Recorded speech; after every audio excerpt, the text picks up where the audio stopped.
Working? Let's see. Test.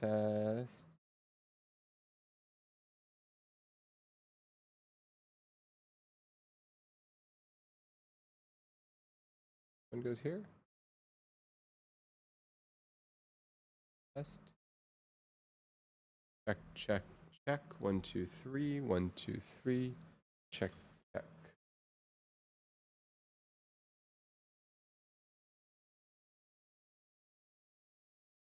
Oh.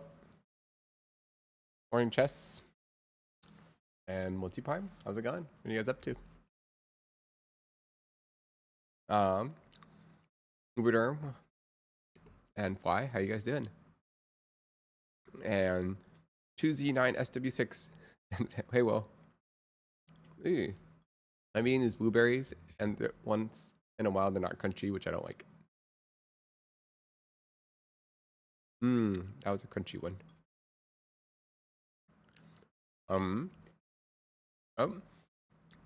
Hey, Sparkles and Olympus and Rice Cracker.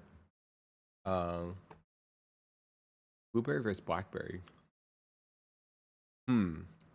Blueberry purely because what is the best kind of berry? Why is it raspberry? Okay, raspberry is the best berry, yes. But blackberry is the best for adding to something else because it makes everything a really vibrant color. So like blackberry ice cream or something. I had another bad blueberry. Blueberry is the best because it's the healthiest. I think blueberries have a lot of antioxidants and some sort of polyphenol stuff, you know, all that kind of thingies. And then raspberry tastes the best.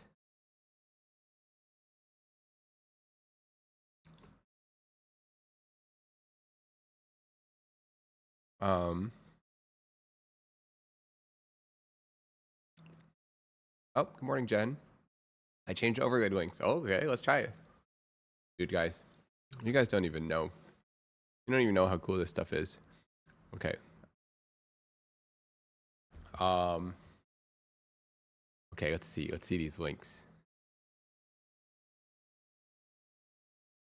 All right. Okay. Let's put some links on here. Boom. Wow. I don't even know what I'm looking at, but it's cool. I don't even know. Okay. It's HTTPS. Okay, guys. Does anyone know what HTTPS is? We do, but we don't. We do what we don't. We do what we don't. It's secure, guys. It's secure. That's what it means. It's secure. Check. 1, 2, 3. 1, 2, 3. Yes. Eating even berries has turned into a gambling trying to get to those nice ones. Hey, Ascendic.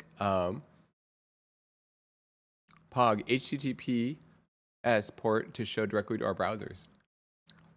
Ooh, yeah. That means you could have it on your phone, right? I got a bad blueberry. Ah, gross. Ew. It's like the mushy and not as good as the other ones.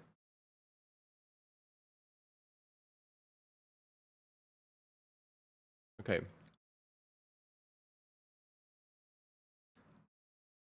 All right. I might be done with these batch of blueberries.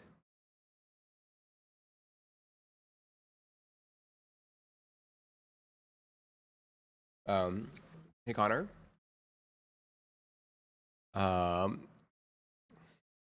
Hello, July. Not a great container choice. What are you talking about? All right. You're probably right. And where's my drink? Oh, man. I had a really nice. Where's my sparkling water?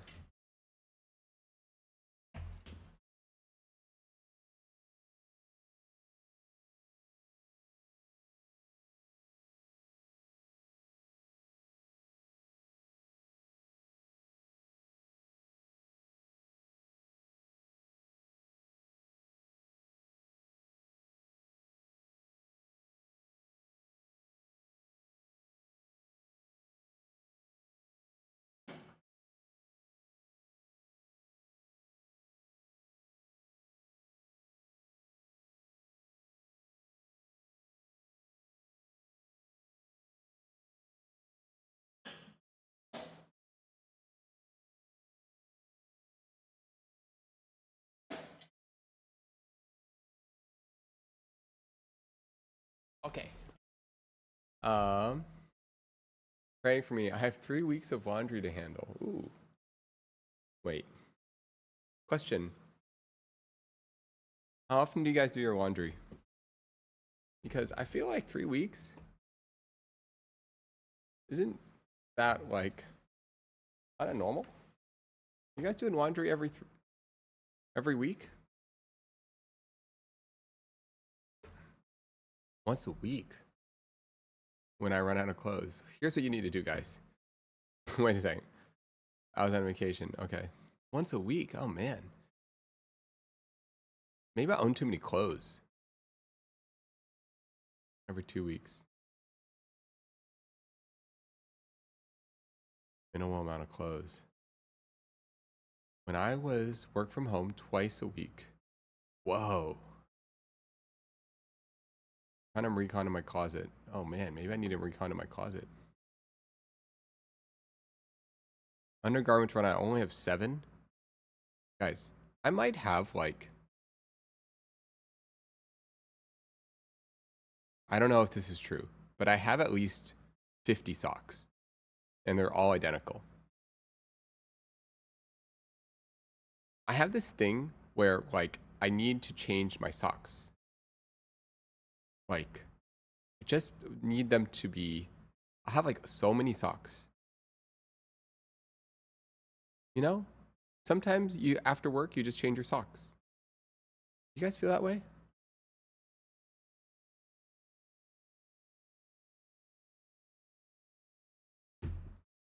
Identical socks, yeah. I have a lot of the same shirts. Oh my goodness, I have a lot of the same pants. I don't know if you guys know, I wear these black dicky pants all the time. I've got at least 5 of them. Um,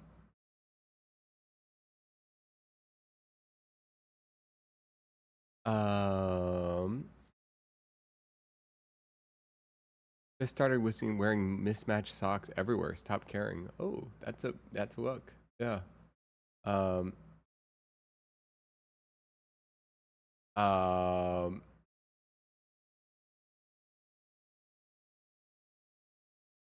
um,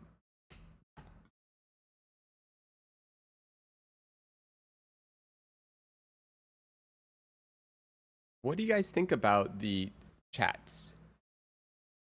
What do you guys think about formats? You know, I want to. What do you guys think about anything? You know. Hey, Linz. Welcome, welcome. Welcome, welcome. I am tinkering around. I like the 1 hour. Okay. Um. Um. Here, you know. Okay. How about this? Let me explain what I think about the chats. I like them. I think it's like really cool to like. I think it's I like them. You know. I don't know where to fit everything. Uh, Um. What is it? What is it exactly? Um. Wait. I wonder. One second. Okay, if this browser, can I change the browser size? Okay, here, watch this, guys. Properties, browser width, 400. Oh, cool. Ah, that's cool. Look at that, guys. Now it's iPhone size. Wait, browser height? I didn't realize I could do this. 800? Wait a second, we're getting somewhere. You can change the width and the height. Wait, we're getting somewhere, but where do we put it? Where do we put it? That's the question.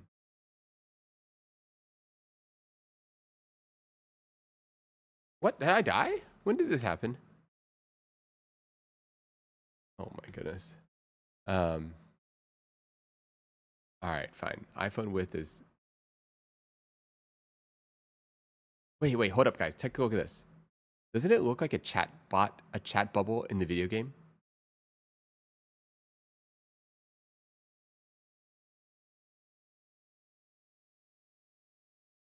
There's something there, right? Let me refresh it. I'll show you. Didn't it look like a chat bubble in the video game? Let me refresh it. Hold up. Oh no, you guys. Hang on, watch this. Oh my goodness, guys. This is gonna be great. This is gonna be amazing. Wait.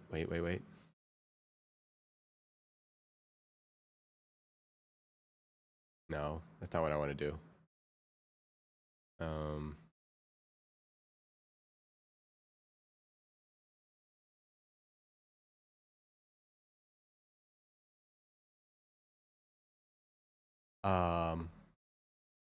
I want the title. Okay. Wait one sec. 260. What would make this look like it's in the video game? Wait, hold on. Hold on.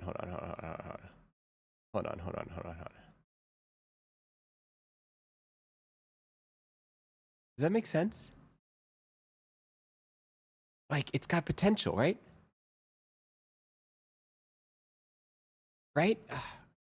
It's like it's in the game. So someone that might come in here will be like, oh, it's like a game text, right? And then they're going to be like, wait a second, it's not a game text. It's real life. Wow. Right, guys?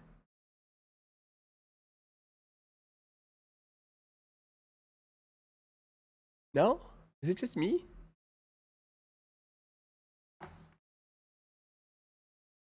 Right? Oh, just me? No, not just me. This looks like it's in the video game. Because it's got the overlay. The overlay.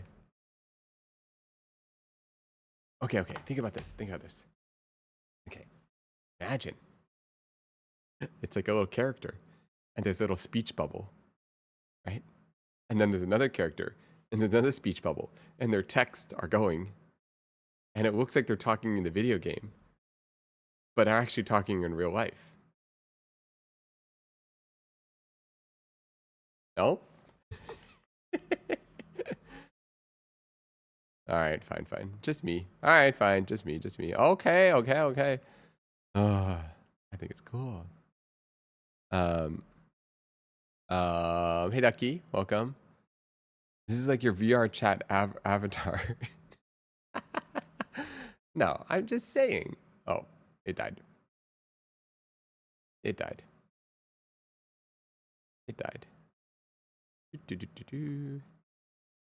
Well, you know, it thinks. Sometimes it thinks. Okay. It's okay. We are okay with that. Making more limits. Oh, I restarted it. Okay.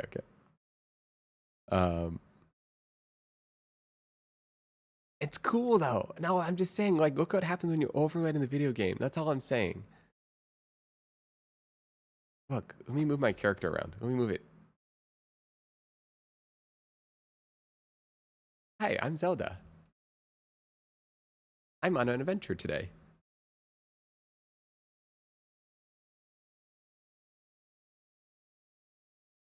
That's Link. Hi, I'm Link.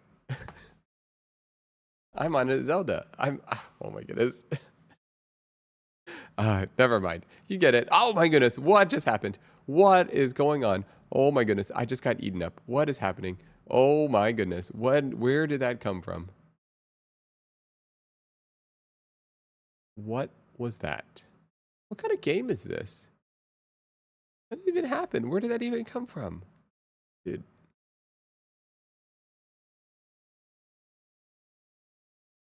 What the heck was that? How did it just like appear out of nowhere? I was just chilling over here and it grabbed me. I didn't know that was possible. I was right here, right guys? It's like my speech bubble. Like my speech bubble. I don't know. I was right here. Are you at fighting games? Oh, I don't know. I don't know. I haven't really played any fighting games. Okay, okay. How about this? How about this? How about this, guys? Let's try something else. Let's try this. We'll do full screen. Full screen. It's hard to read the text. Okay, I get it. But let's just try this.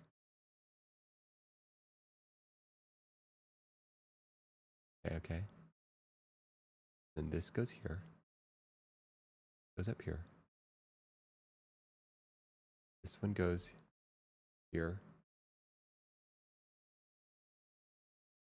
Okay, okay. This one goes here. And then this, maybe there's like a little background here, so it's a little darker. Maybe there's like a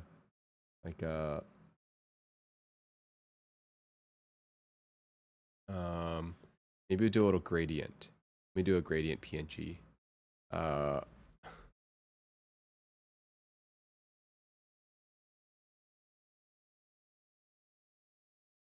Okay. Okay, we'll do a little gradient PNG. Just download one of these real quick. Download.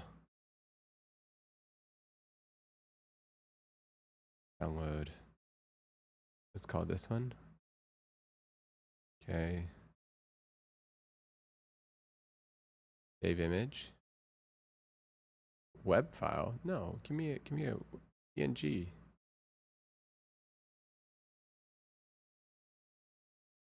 WEP? What is this? No, PNG. Give me a gradient P.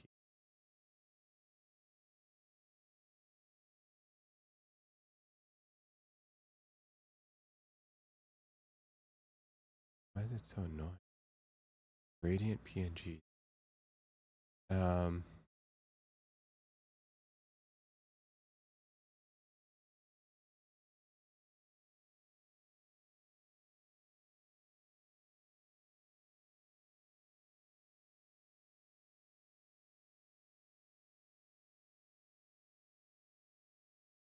Are you serious right now? Okay, I'm over it. No PNG. No PNG. Okay, fix this.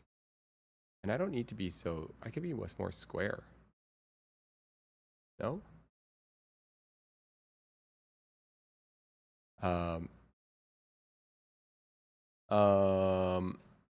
Okay. So then let's make this bigger. We're just trying things. Well, no, let's just leave it as is. Okay. Okay. What were we saying? I think this is kind of a vibe. Right? Full screen? What do you think? Ooh. No? Test, test, test. 1, 2, 3. 1, 2, 3. 1, 2, 3. Check, check, check. 1, 2, 3. This is like regular streamer mode. Oh. Yeah, yeah. This is how normal streamers are, right? Yeah, yeah, yeah. It's true. This is normal streamer mode. Okay. This is a normal streamer mode. Okay.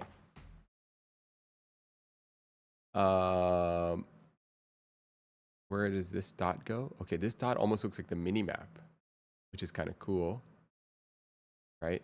So let's delete this. They don't know what that is.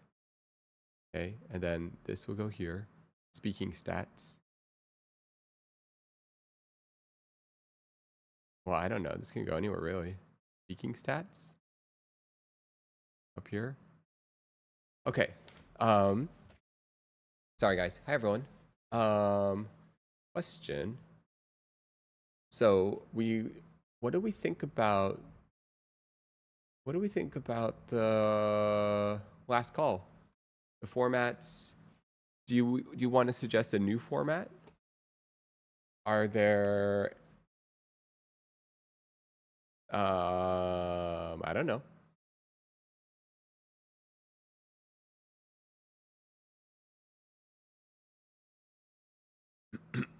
Oh, hey, numbers.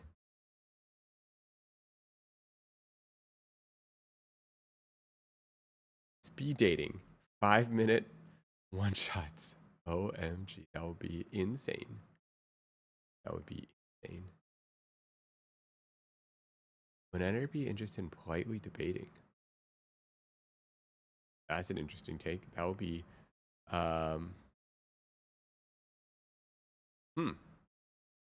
Let's talk about how you felt. Let's talk about how you felt. Was it more comfortable to do one-on-one? Okay. It it was easier for me to it was easier for me to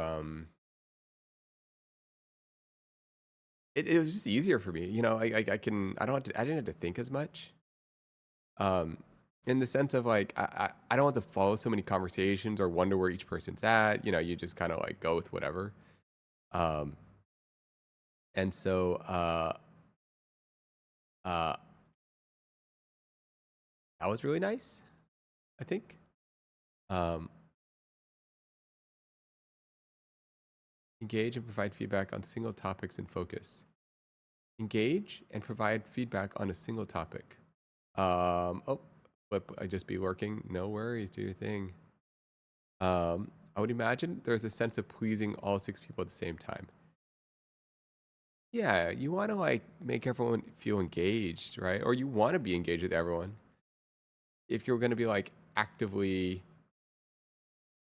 talking, I guess, actively listening. I don't know. Um, Sorry, I'm just tripping out on this little guy. Okay. Properties, height. By the way, Flip, not Flip. Sorry, Olympus. Feel free to tinker with anything on the fly. Literally anything. If if you see this thing and you want to mess with the format, refresh the cache. Here we go. Okay. Well, properties. Refresh the cache. Check. 1, 2, 3. 1, 2, 3. Oh, wait. Oh, does it have the thing on the top? Oh my goodness. Go away. Oh my goodness. Stop it. Oh, I'm literally gonna die. I'm literally gonna die. Oh my goodness. You killed my sword. You die. Oh, cool. Wait. So the name's at the top the whole time now, right? Is it? Check. Test. 1, 2, 3. 1, 2, 3. 1, 2, 3. Pew pew pew pew pew. Bum bum bum bum bum. Bum bum bum bum bum. Beep beep beep beep beep beep beep beep.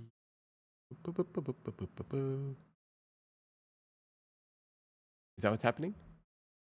What happens if we try to break it? What if we talk really fast? Can it still keep up? Maybe we should talk really fast. Hello. 1, 2, 3, 4, 5, 6, 7, 8, 9, 10. 3, 2, 1, 3, 2, 1, 1, 2, 3, 3, 2, 1. Okay, so sometimes it looks like it breaks sometimes. I don't know, guys. It just looks like it looks like the character's talking. Oops, sorry. It's so cool. Like look at it's like the character's talking. Like that's me. It's me, guys. We're talking in real time. Okay, I gotta like trip someone out with this. Like they're gonna come into the game and they're gonna be like, "Whoa, your character is talking." I'm like, "Yeah, it's talking. My character is talking. It has to be AI." No, Olympus is typing this in real time. What do you think? For sure. Wait, that would be crazy if that would be crazy if it wasn't AI and Olympus is just sitting there typing as fast.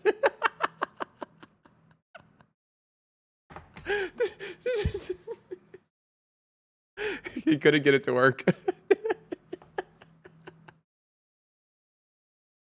Oh my goodness.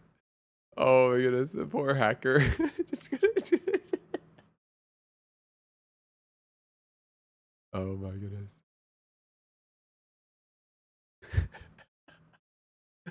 Oh, oh my goodness. I like it.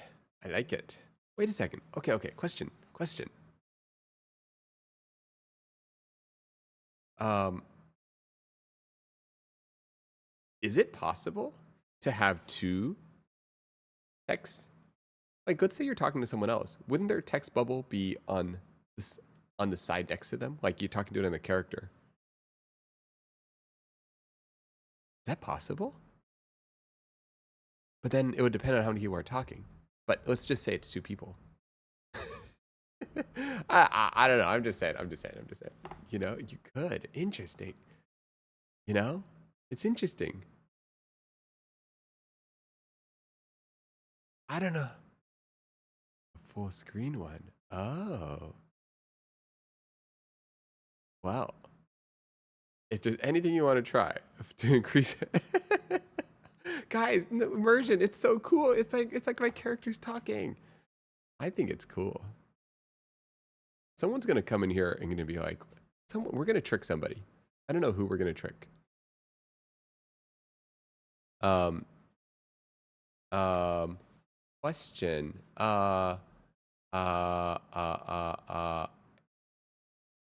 Question. Can Derma, do you have any desire to join a call again? Because I realized last time, I was kind of spaced out last time because I was trying to play this game, you know? So I feel like we didn't get to talk too much. I can do it in a few minutes. I just started a chess match. Oh, easy. You wanna battle chess?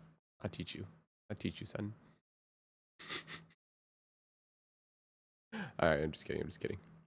Um, hey guys, I'm a new viewer. Is the character actually talking the video game? Yes, they are. I can battle in chess. Yes.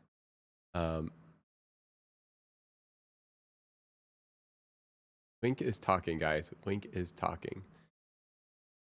No, Link is talking. It's because of the gradient. It's so cool. Don't you think it's cool? I don't know. I think it's cool. Sorry. Just tripping out. It's like my character's talking. Hi, guys. Hello. Hi. Hello. Hi, my name is Link.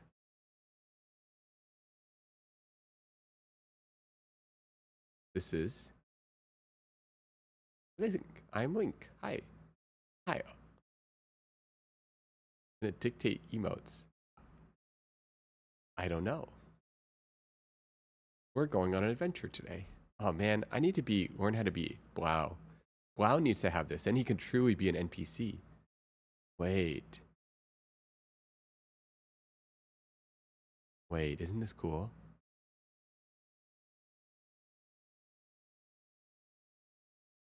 You need a lovely role play. I know, dude. It's hard. It's like acting. We're getting better, guys. We're evolving. I feel like, look at this. We're evolving. We are evolving, though. We're getting better. Like, look at what we created already. You got the real-time podcast running. Our characters are talking. You know, there's some true, what do you call it? Oh, you know what? And maybe just for fun, just for the sake of, okay, here, let me try something. No, actually, it's good. But I could remove the scroll bar just for the immersion. I don't know. Nah, leave it. We'll leave it. It's interesting. We'll just leave it.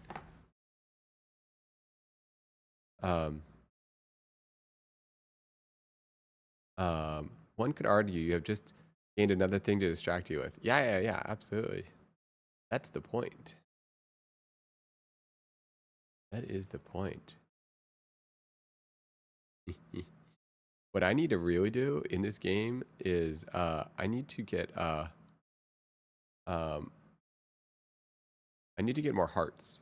I have like no hearts.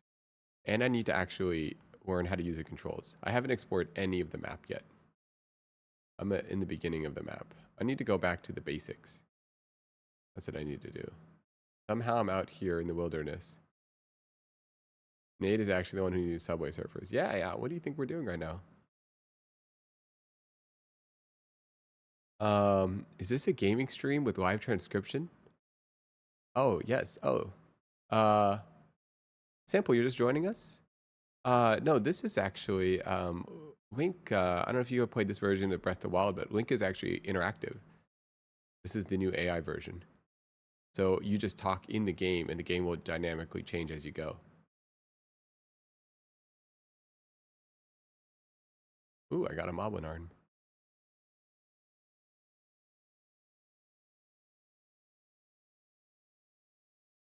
Moblin Fang. Moblin arm. Can't wait for Link to call the chat uneducated. I love the real-time subtitles, right? Isn't it cool? Wait, Jen, is this your first time seeing it? He doesn't even have the controller. He's controlling Link with words. Yeah. Oh, it's not your first time. Oh, it's not the first time. But it's cool, right? When it goes over the character. Did I make it bigger? Hey, what are you doing? Stop. Go away. This, Moblin arm. Okay, cool. You love this feature. Yeah. I don't know what to do with it yet, but it feels...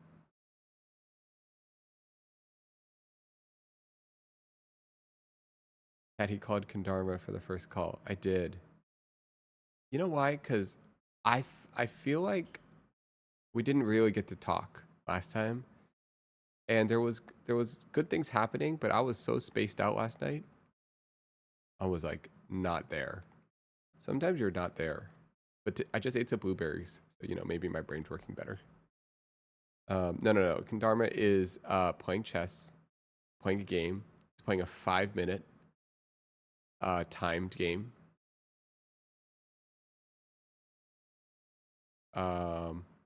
Blitz chess. Playing blitz chess. No, he's not. Wow, I've said 4,000 words. A lot of words. Okay, but okay. In general, it has been really enjoyable to... Oh, a cricket. In general, it's been just really... I guess I'm kind of surprised with all the... Oh my goodness, a lot of crickets out here. Oh my goodness, we're in rocks. You didn't even know there's rocks over here. It's crickets. In general, it's just kind of fun to get to know people. Wow, so many crickets. Who would have guessed? I was guaranteed to find a cricket, actually. No, no more crickets.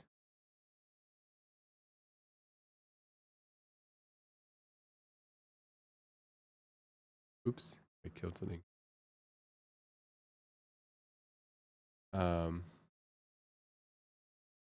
Oh, it can do Chinese, right? Okay, let's try. Ni hao. Okay, I can't speak Chinese.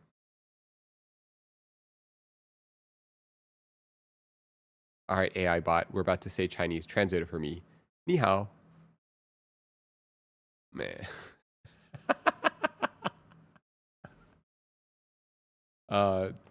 Domo says hello. Hello. This thing only do English. That's good. We only use English. Don't worry. It's fast though. Hightail lizard. Hightail lizard. Can you do hightail lizard? You know what a hightail lizard is? Yeah, it does. Okay.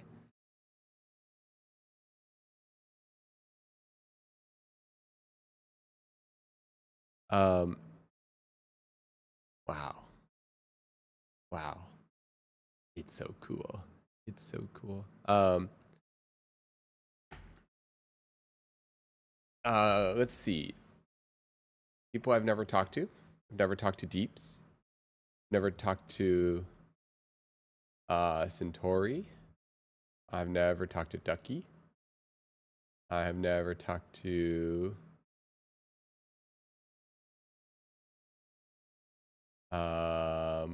I don't think I've talked to Fly.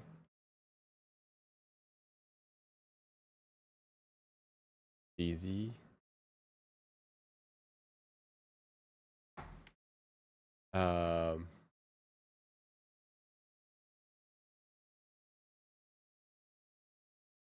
Never talked to me. Watch Blight. I've never talked to Watch Blight.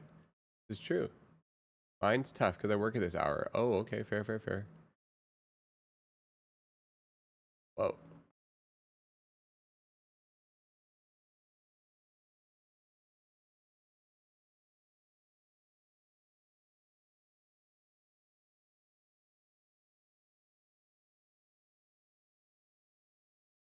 I think like okay.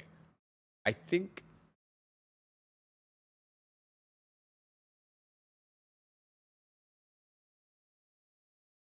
like how do I say this? I think I really there's another guy. I really enjoy how different each person has been too.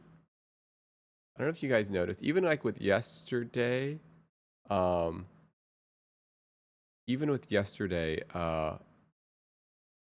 did you notice like how different the energy changed? Okay. Armor is available. Amazing. So let's try this. And pow. Check, check. Oh, Hello. Check, let me check. mute your stream. Okay. How are you All right. tonight? How was your day? It's good. I am just fixing this thing so that it is a little bit bigger. Let me see. Oh my goodness, sorry. There's like a guy attacking me. A guy attacking me. I gotta run. I gotta run. Hold up. How was your chess match? Stay alive. Staying alive is the first priority. Yes, yes, My yes. chess match is terrible. I am god awful at chess, but it gives me something to do occasionally. How did you get into chess? My dad taught me when I was 4, uh, and my skills have not improved since I was 4. I still just kind of move the pieces around. Oh. Um, Yeah, do you have openings and stuff that you do? God. My rating is like 500. Like I am bad. Yeah, yeah, yeah. Yeah, yeah, yeah, yeah. Probably me too. My atten my attention span is not good. And to actually get good at chess, I feel like you have to practice it and treat it like a academic endeavor. I agree. Chess is not easy right now. Yeah. Um, I am just moving all these things around right now, trying to get the shapes just right. You know, Yeah, take your time. Take your um, time. just trying to get the shapes right. Let's see. How are the shapes? You know, I don't know. You're trying to get it to look like it's Link talking to somebody. Kind of. I want someone to like walk into this thing and be like, "Why is it? How is this video game doing that?" You know. Like, I kind of want like someone to feel confused. Um, Iceland- Icelandic saying I use the Indian defense. I honestly don't know if that's a chess thing or if that's uh yeah. Question. What was it like Yeah. for you to experience yesterday's stream? Or what was it like to be on stream? For me, it's fine. It's not that different than like when I used to play MMOs, I guess. I mean, I guess it's weird because I am aware that there are more people, but like it's not that different than being in Ventrilo or TeamSpeak back when I used to play a lot of MMOs. Ah, okay, okay, okay. Was it strange to that people were commenting on on your speech Mm, in a good way? yeah, yeah. I mean, I think honestly it would have been easier if they were negative. I think it's really easy for me to accept and Oh, understand criticism and negativity than it is to accept anything positive. yeah, yeah. No, you do suck. That's for sure. Like that is part of Thank you. it. You know. Thank you. Yeah, Yeah, yeah, yeah. It's 100%. not. It's I not all completely agree. good. There's like I mean I could name like a bunch of things wrong with how you spoke. Like it's just so much that it's hard to like come up with it like off the top of my head. But um, Yeah, for sure. yeah, yeah. For example, I think like there was a sentence where you said a word twice, um, and there was another line where Yeah, there was at least like three times when you like you paused for a second, you know. Uh, Oh, that's yeah, yeah, fine yeah. now. No, no good, no good. I Um, need to stop using so much. I probably used the wrong tense or past participle or whatever. I don't know English. The hell? no, but I did I was kind of like nerding out. I was nerding out about like uh I was nerding about, you ever watch that guy who does freestyle raps on TikTok? Harry Mack? I've never heard that particular name. I've seen people do freestyle raps. I used to go to an open mic night Oh. relatively regularly in San Jose. Yeah, yeah. Um, so that it's okay. You like listen to him and you're like, wow, he's so good at interweaving like past parts of the conversation together and like what people are saying. And I think like I kind of felt like that when I pointed out that moment, I was like feeling that way. I was like, oh, like you're like such a great job of like engaging in both the conversation in the format of engaging in the conversation with me, with um with chat Chat. and with oh my goodness not Connor, I'm spacing out, with uh, collective, um and like also like tying the subject, bridging the subject, because I think like like you're asking a certain type of question, I'm perceiving it in a certain way, and collective is perceiving it in a certain way, and you're kind of still bridging those threads together, and chat Yeah. has his own perception. Yeah, I mean, I guess it's weird to me, right? Because like so many things, I think we practice something, whether we recognize it as practice or not, and we just start to get good at it, and you don't even really realize kind of the things you do anymore. So like Hmm. hearing what you're saying, I guess for me, I'm just like thinking about where did I get those skills? And I think I made a comment yesterday that a lot of it I picked up just socializing. Um, Thank you for the tier one sub, whoever just gifted me. Um, Ooh, a lot of it I thank you. got from just socializing post COVID. Um, but I also think that a lot of what you're saying also comes from just having to do presentations at work, right? Like, I have this thing that I need to get alignment on. I need people to understand. Maybe comments are coming in via Slack or in the Google Doc or in whatever medium, and there's people that are, especially nowadays, on a video call, and it's like I have to run the meeting because it's my thing, right? Hmm. So I think I've just kind of gotten used to being like, I have to keep track of all of these little things and make sure that we address all of them so that I don't get blocked until I can schedule another meeting. Huh. Because who knows when that'll be. Yeah, yeah, yeah. Okay, makes sense. Okay, okay, yeah. Um, by the way, I haven't played this game really, so I'm like totally experiencing new things. Like there is this three-headed dragon in front of me that I've never seen before. This is You're good. I'm actually just appreciating how pretty it is. I played a little bit of Breath of the Wild, um, but that's about it since uh, not wow. Legend of Zelda, whatever the first one on N64 was the Yeah, last like yeah, Zelda yeah. game I I really guess really played. yeah, yeah. I was the same way. I played Legend of Zelda and then Breath of the Wild. Yeah, Yeah, yeah. Zelda's a gorgeous game. Yeah, I dude. This appreciate the stylization. Ocarina of Time. Oh, was it Ocarina of Time? Yes, Ocarina of Time. Yeah, yeah, yeah, yeah, yeah. And then Majora's Mask came after that. I don't remember playing Majora's Mask, but I remember it being a thing. Yeah. Um, what Stupid water temple. yeah. Sorry. What's that? Just the stupid water temple back before you could Yes. easily find guides for everything It or was so go beautiful. watch a YouTube video. Wait, it's so funny you mentioned that. I feel like I had the same experience. I feel like I got stuck at the water temple and I didn't remember what to do. It's such a Yeah, very distinctive memory. I think that's for anybody.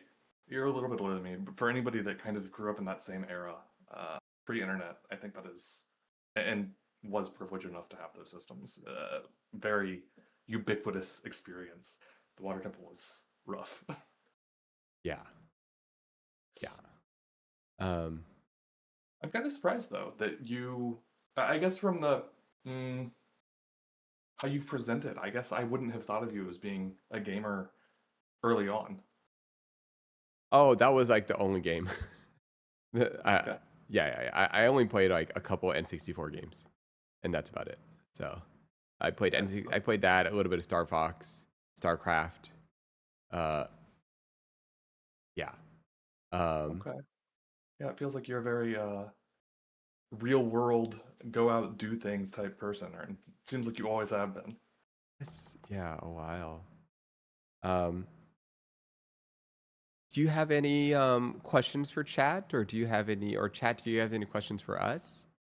I really enjoyed how you kind of like threaded chat into things as well last time. Thank Um, you. I tried my best. No, I don't. I guess I don't really have any questions. I think I had thought of something earlier, and then it's completely gone from my head now. Because I just kind of go with the flow, and yeah, fair. any Yeah, thoughts that I have beforehand, I try to that's great. grab and like make coalesce. They just disappear as soon as I'm in a situation, Yeah. um, Uh, which sometimes is good, sometimes not so much. yeah. Lynn is asking if there's any format for tonight. What do you think? Do you got any opinions on a format, on formats that might work? Or um, last time we had done like an hour thing. Um, Currently, I'm unemployed, Jen. And then to answer your question, sorry, no, go for there it. was two things there. I had read Jen's question. No, I don't have an idea for a format. But to answer your question, Jen, currently I'm unemployed. I am in tech, in quotes. I've kind of done a little bit of everything, but software engineer and distributed data systems. Ooh, distributed data systems. Let me teach you about that. Okay, by all means, please do. Okay. So, for those of you guys don't know about distributed data systems, this is how they work. Let me think. Okay. Now, thing is, you don't want the data in one place. You want to distribute it. Okay? Now, um, but that's not really the interesting part, okay? That's not really the interesting part, okay? We know how to distribute data, okay? It's that's easy. What you want to figure out, okay? It's you got to think about distributed data. Distributed data. Okay. Okay? Here's what you need to know about distributed data. It's not about the data, okay? It's not. It's never about the data. Okay, hold on. Let me think about this. Let me try to figure out what the heck distributed data is. Distributed Sure. data is okay. Well, it's it could be two different things. It could be about accessing information all over the world at any point in Sure. time, right? Really quickly. Sure. You got different servers. It's got to route the right way, or it could be uh, distribution. What is data exactly? We have to ask ourselves what data is. And That is actually a really good question. You'd be surprised. That is a really complex question. What is data? all right, well then I have to ask what is data? Uh, yeah, so I mean, data can be anything, right? Everything you see on a computer is data, obviously. And you're right about what is distributed data specifically. Distributed data in the way that I study in the way that I study it, a lot of times, you can be around the world and access data without it being distributed, right? Like you could have something on your personal computer and only have one copy of it, but you could access it from anywhere around the world. Yeah, Um, what I work on specifically is being like, we want to have this available in a whole bunch of places, and we want it to be able to be accessed really, really quickly. That in and of itself, not too difficult, but then you get into other difficulties when you talk about things like how do you make sure that the data in place A and place B is identical? How do you make sure that they both update at the same time? How do you make sure that if you read A and then B, like you will get the same answer, right? And then you get into a whole bunch of complex math and things called consensus algorithms and blah, blah, blah, blah, blah. Real boring, technical, nerdy stuff um, that deals with time and how you prioritize what to use. And Jen, or Lynn, since you did ask me this time, I am from the Midwest. Um, distributed. Yes, I could see that. No, that makes sense. So, okay, so let's say, so all of that makes sense to me. That's interesting. Yeah, like are two things the same copy? Are the copy, are the copies the same? I can imagine. I feel like there was an interesting example where the state of one thing changes, right? So then the copy has to change. And then how do you confirm that it's changed? It's got to like confirm with each other that they're in sync. But I bet that itself is also kind of complicated because it would have to go back and forth and talk to each other to confirm it. I don't know. It just sounds interesting. Sounds complicated. Yeah. Yeah, exactly. It's one of those things where like at a really high level, it's not that complicated, right? It's just make a copy of something and put it in two places. Hmm. Problem done. Um, Once you start talking about making sure that it can be accessed simultaneously from anywhere in the world, and you're talking about in applications that I work on, we're talking about latency in milliseconds. 5 milliseconds is a long time. Yeah. Um, then it starts to get a little bit more complicated about how do you make sure when to switch and all of that stuff. Um, yeah, Yeah, so yeah. So like let's say uh, there's like 50 people on a Google Docs thingy and they're all editing yeah, it at the same time. Is that something you would have a knowledge on how that works? not off the top of my head. Now it sounds like an interview. Uh, not off the top of my head. I mean, I could probably roughly start to conceptualize how they would build the queue and how they would do the representation. Um, and I could probably work through it, but I wouldn't know exactly because I've not studied that specifically. I'm usually a little bit lower level. Got it. But that's a pretty difficult situation, right? Yeah, absolutely. I mean, Okay. really, when you think about it, That's a popular interview multiple. question? Wait, is it really? I mean, yeah, it's not an unheard of interview question. Oh, Interview questions for software engineers, and especially once you get more senior and into the architectural space, they'll basically ask you in the interview, redesign Twitter, redesign some popular application from scratch. Like what is all of the services that you would need? How would you set them up to connect them? How would you do all of that? And yeah, that's a really real world systems design interview question. oh, I didn't know that.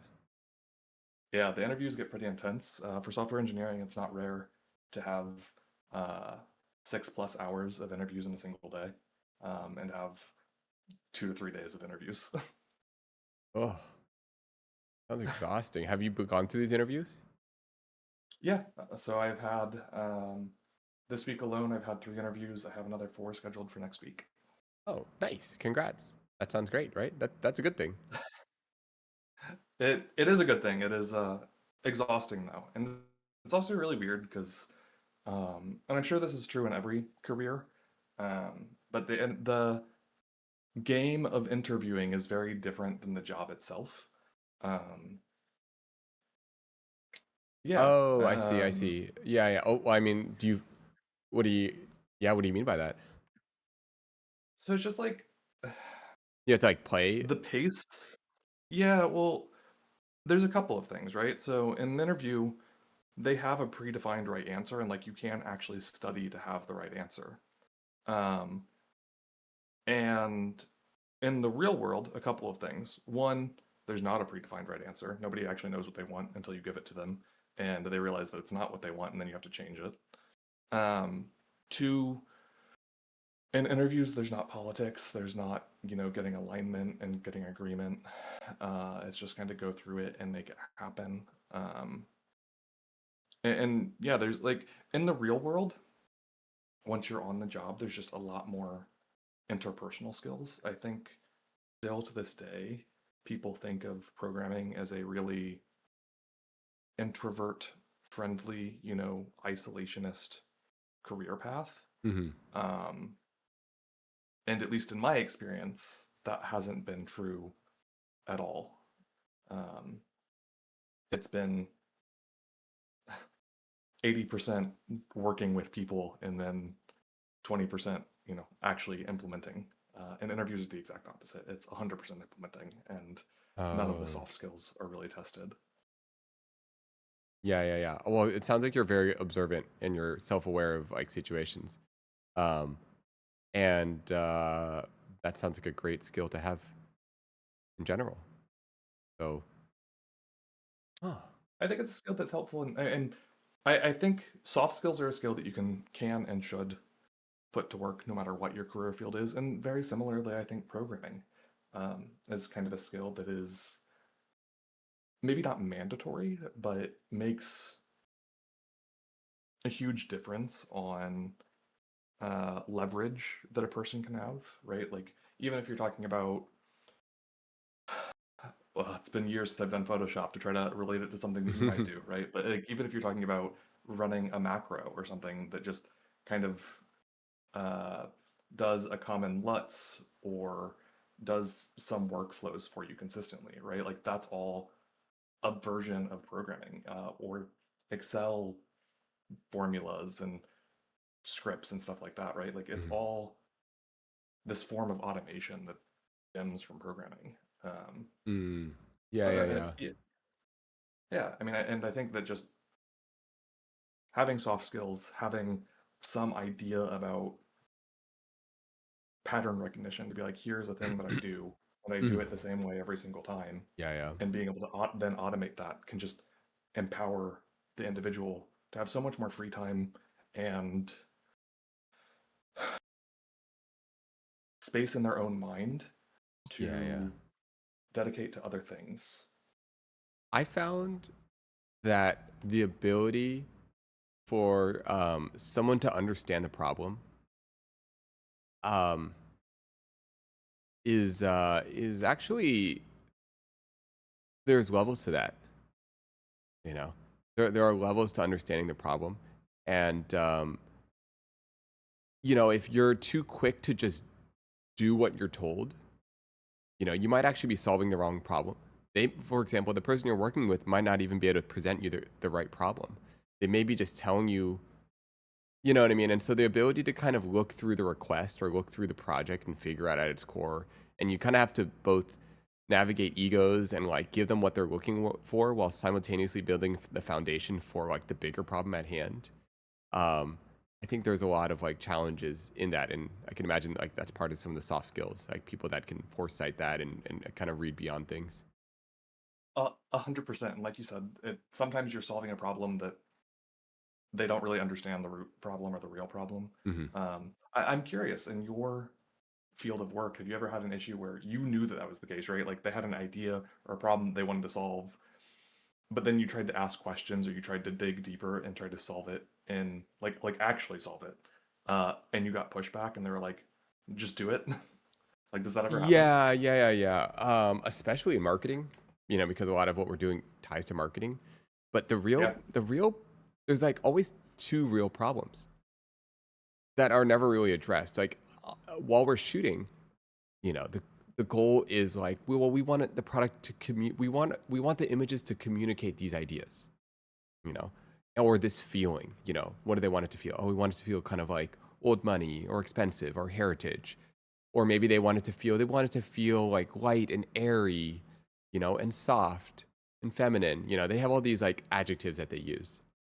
Um, and so you're like, okay, well that's a fairly clear problem to understand. Um, and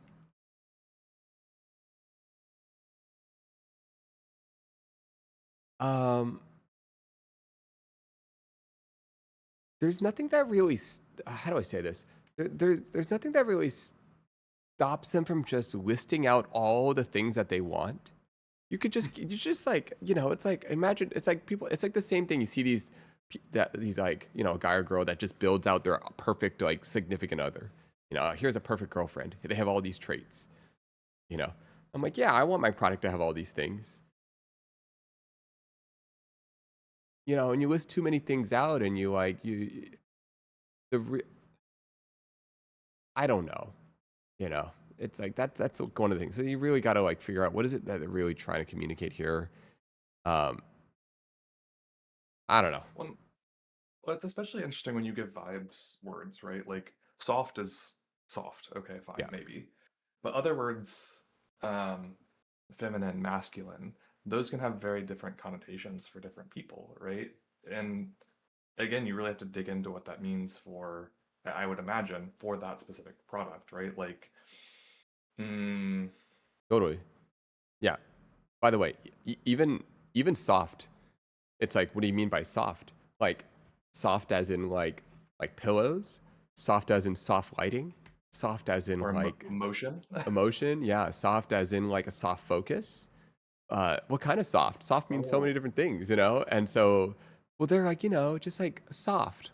Well, what does that mean? Like, that's uh, it's really interesting hearing your perspective because you used things that I wouldn't think about, but as soon as you say it, it makes perfect sense, right? Like mm, uh, lighting and focus, you could take something that is really rough and rugged, like as an actual physical object, yeah, yeah, and you could change the lighting, you could change the angles to give it a more soft, mm, demure, yeah, yeah. uh, approachable appearance. Hmm. Uh, again, just hearing you talk about it, it just immediately is like, oh, yeah, those are things that I personally wouldn't think about.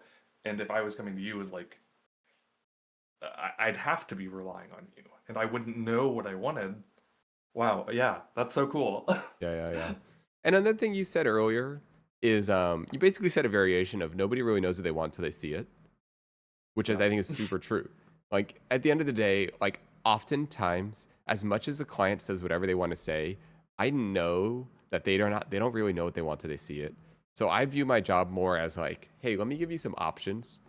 I have a general idea of what you want. I'm going to take a guess. But don't feel obligated to know what you want. And so sometimes I almost kind of ignore the thing that the problem that they're describing. And I'm like, you know what? It's almost better if you don't tell me what you're really trying to go for. Let's just keep talking.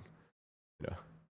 Yeah, just keep talking. What do you want to convey? How do you like don't worry about how you want to convey it. Let's just talk about what your thing is, what it means to you, what you want it to mean outside of whatever we're doing, and then hopefully we can do something that captures that essence.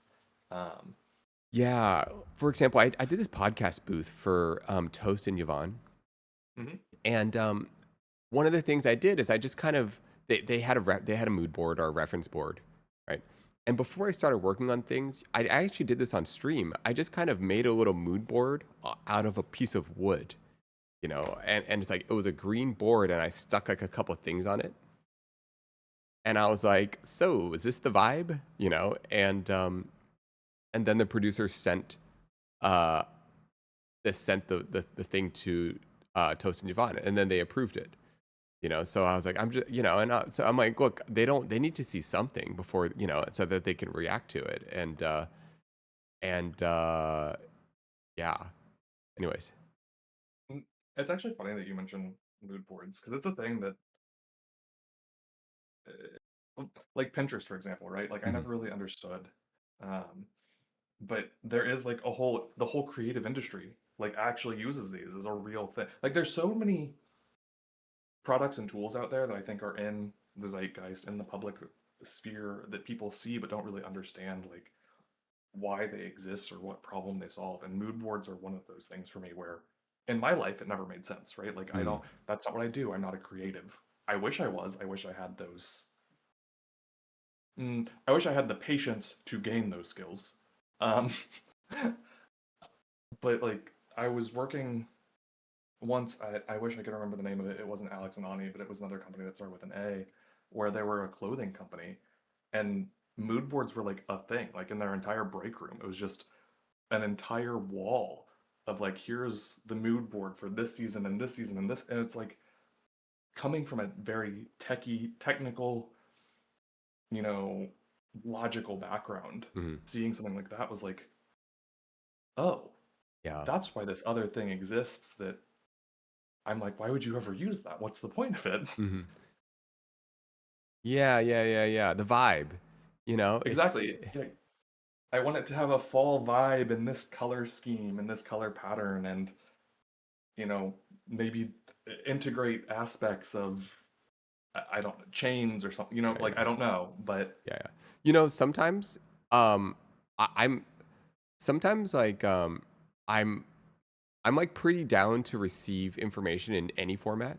So if someone wants to give me a mood board, they can, but they can also give me a playlist. They don't even have to just mm, give me a mood board. They could give me a song. They could give me an article of clothing. They could give me they could give me a dance move.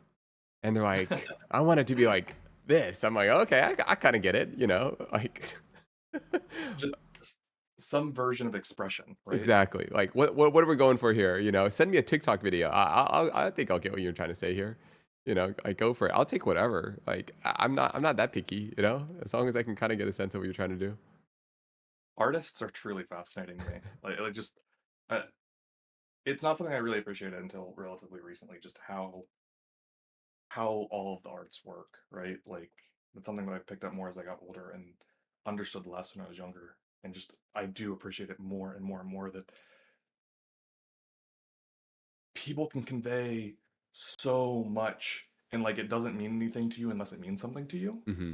Um, like there's some movies that I watched when I was younger that where I was just like, this is garbage. Why would you ever watch this? And Hmm. then I watch them now and I'm like, oh, that hits way different.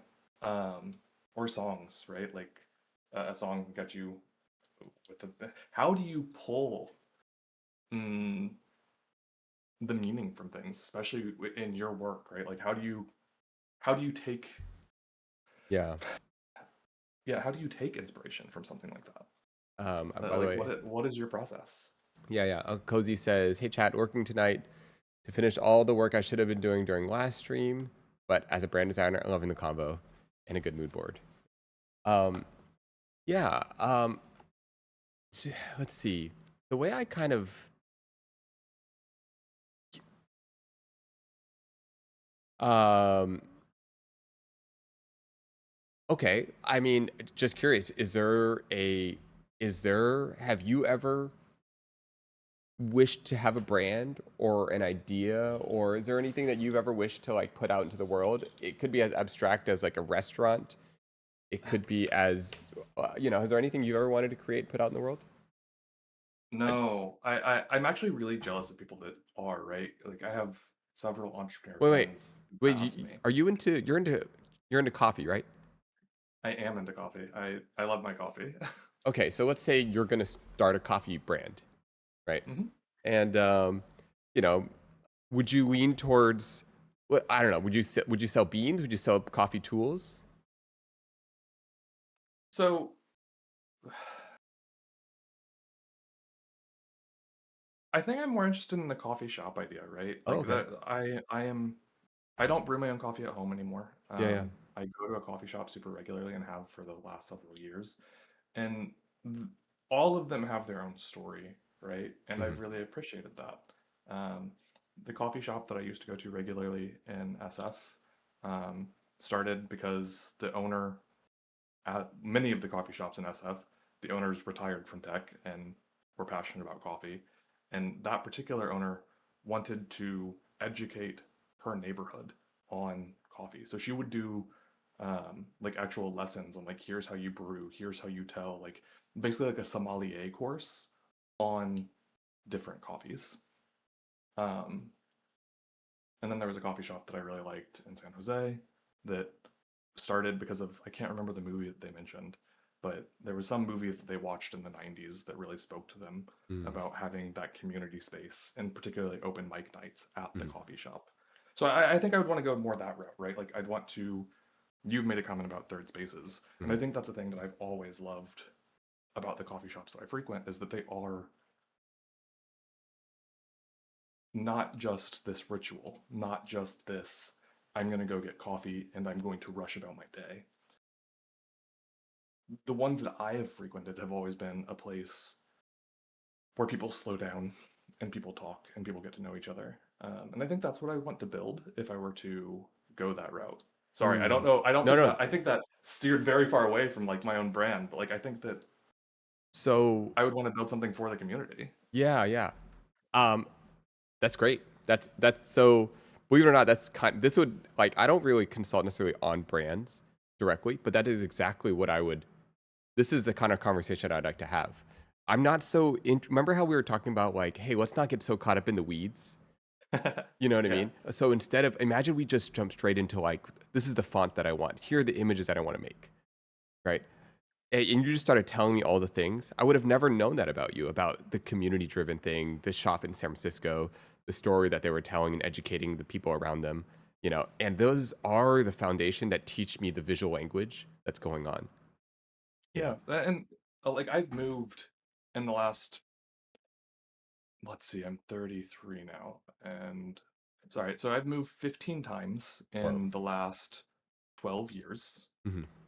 And so like that's I think part of why coffee shops are so ubiquitously important Mm. to me. Like so frequently you can find a small local coffee shop, and they will kind of have their own community to start building from. Um, and again, even if they don't, they're a very safe place Yes. to start your ritualistic, like, I'm going to go out into the world, Yeah, right? yeah, Like, yeah. you get up, it forces you to get up and leave the house. Um, which, especially like during the pandemic, right, was a big thing. You have to force yourself to leave sometimes if you don't have to leave, just to give yourself an excuse. Yeah, Yeah, yeah. No, it's like one of the most welcoming public spaces that exist. You're welcome. yeah, Like, it's understood you can stay there as long as you want. It's understood you don't really have to spend much money to stay there. It's not weird. Um, you can pull out a laptop and there's nothing weird about that. Yeah, there's so many things about coffee shops that I think that I don't know. Yeah, that make it like a very, but it's also like it falls between, like you said, a third space. It's like public, it's private, it is. Um, you're also seen publicly, so like mhm. you could choose to get ready for that. I don't know. Yeah, coffee shops they exist, and I've mentioned this before in stream. You're also watching craftsmen at work, the energy of Yes. creating. And especially for you, I'm guessing too. It's something that you're observing. You're seeing it happen in real time, and I'm sure like that's an aspect that makes you feel like you're in a workshop. I don't know. You're in a creative space. Yeah. You can certainly tell the difference when somebody treats. I mean, this is true of so many things in life, but I think for coffee especially, you can certainly tell a difference when somebody cares about what they're like the product they're providing somebody Hmm. versus the just doing it as a job, right? Like Yeah. just Yeah. pulling the shot, going through the motions. Something as small as the difference between a tulip or like a heart latte art. Like it's small little things that don't really matter. Like the coffee's going to be delicious mm, basically anyways, right? Like Hmm. maybe they packed the shot or maybe they made a bad shot if they're really bad. Yeah. Yeah. Um but like little differences just show a respect. Like one as I said, the coffee art thing, something that really stuck in my mind one time is I was watching the owner of a shop in San Bruno, I want to say. Sorry for getting locations. It's just like how my brain processes. Um, a little coffee shop, literally no seats inside. Um, but every single drink he poured for somebody, he was putting in a to-go cup and he put the lid on. But every single drink he made latte art in. Hmm. And it's like he wasn't doing that for the customer. The customer never saw that, unless they were observing him like I was. But Yeah. like, there's something there that you're doing because you care, right? Like it's Hmm. part of your process. It matters to you, and to me, that speaks volumes, right? Yeah. Yeah. Yeah. No, I like it. I can see like I care. Yeah, process, craftsmanship, all these things. And then like even kind of like tying it back to like that earlier conversation about how I might approach something. Like Hmm. I would actually probably do exactly this. I would try to talk, if given that time, I would talk to them as long as I can without actually talking about the job. Yeah, Because the longer we can talk about the things that are not about the job, the more you can actually talk about the things that the more you can really get a sense of the world that they care about, and the more it's like the two of us facing the world together. That same feeling I have about relationships. It's like the more I know, the deeper I can understand the world that you'd like to build, the deeper I can understand what is important to you. All of those nuances affect my intuition on helping you create that feeling down Yeah. to, yeah, in the images, like how do you communicate that? And the longer we can talk about that, the yeah. So um Yeah. I just think it's neat for people to have spaces that they care about, that and that care about them in return, right? Because I do think that is a thing that I can't say globally, but at least in the US, it feels like maybe it's not as common as it once was. Be that because there's just more people, be it because of whatever, right? Um, so I think it's really neat to be able to find and build those spaces. And I think that's what I would want to do is find a way to make that accessible in a way that can be welcoming to more people. did you have a hard time making yourself go out, meet people each time you move, or was that a fun part for you? That's from Win. um, it's varied. It's varied a lot. I think for the most part, it's easier to say that I had a hard time. I think the one big exception was right after COVID, when again, just kind of everybody didn't know how to socialize anymore. And then Mhm. it was really fun. It was really easy because I didn't feel socially awkward. Yeah. It felt like everybody was socially awkward. Um, And there was yeah, and like if you're the feeling was like everyone wanted connection, and you could feel that in everyone's energy. exactly, Um, and it's like contagious. It's like when you just move to a new city, you get this like, you have this open energy, like I'm seeking connection. Um, yeah, yeah. but a lot of times I feel like it's you have that energy as you are the new person, but you feel like you have to break in to a group that already exists. Mm, Like you have to fight your way to get inside of the group because they already have the group. They don't letting in a new outsider can potentially risk that group. Um, yeah.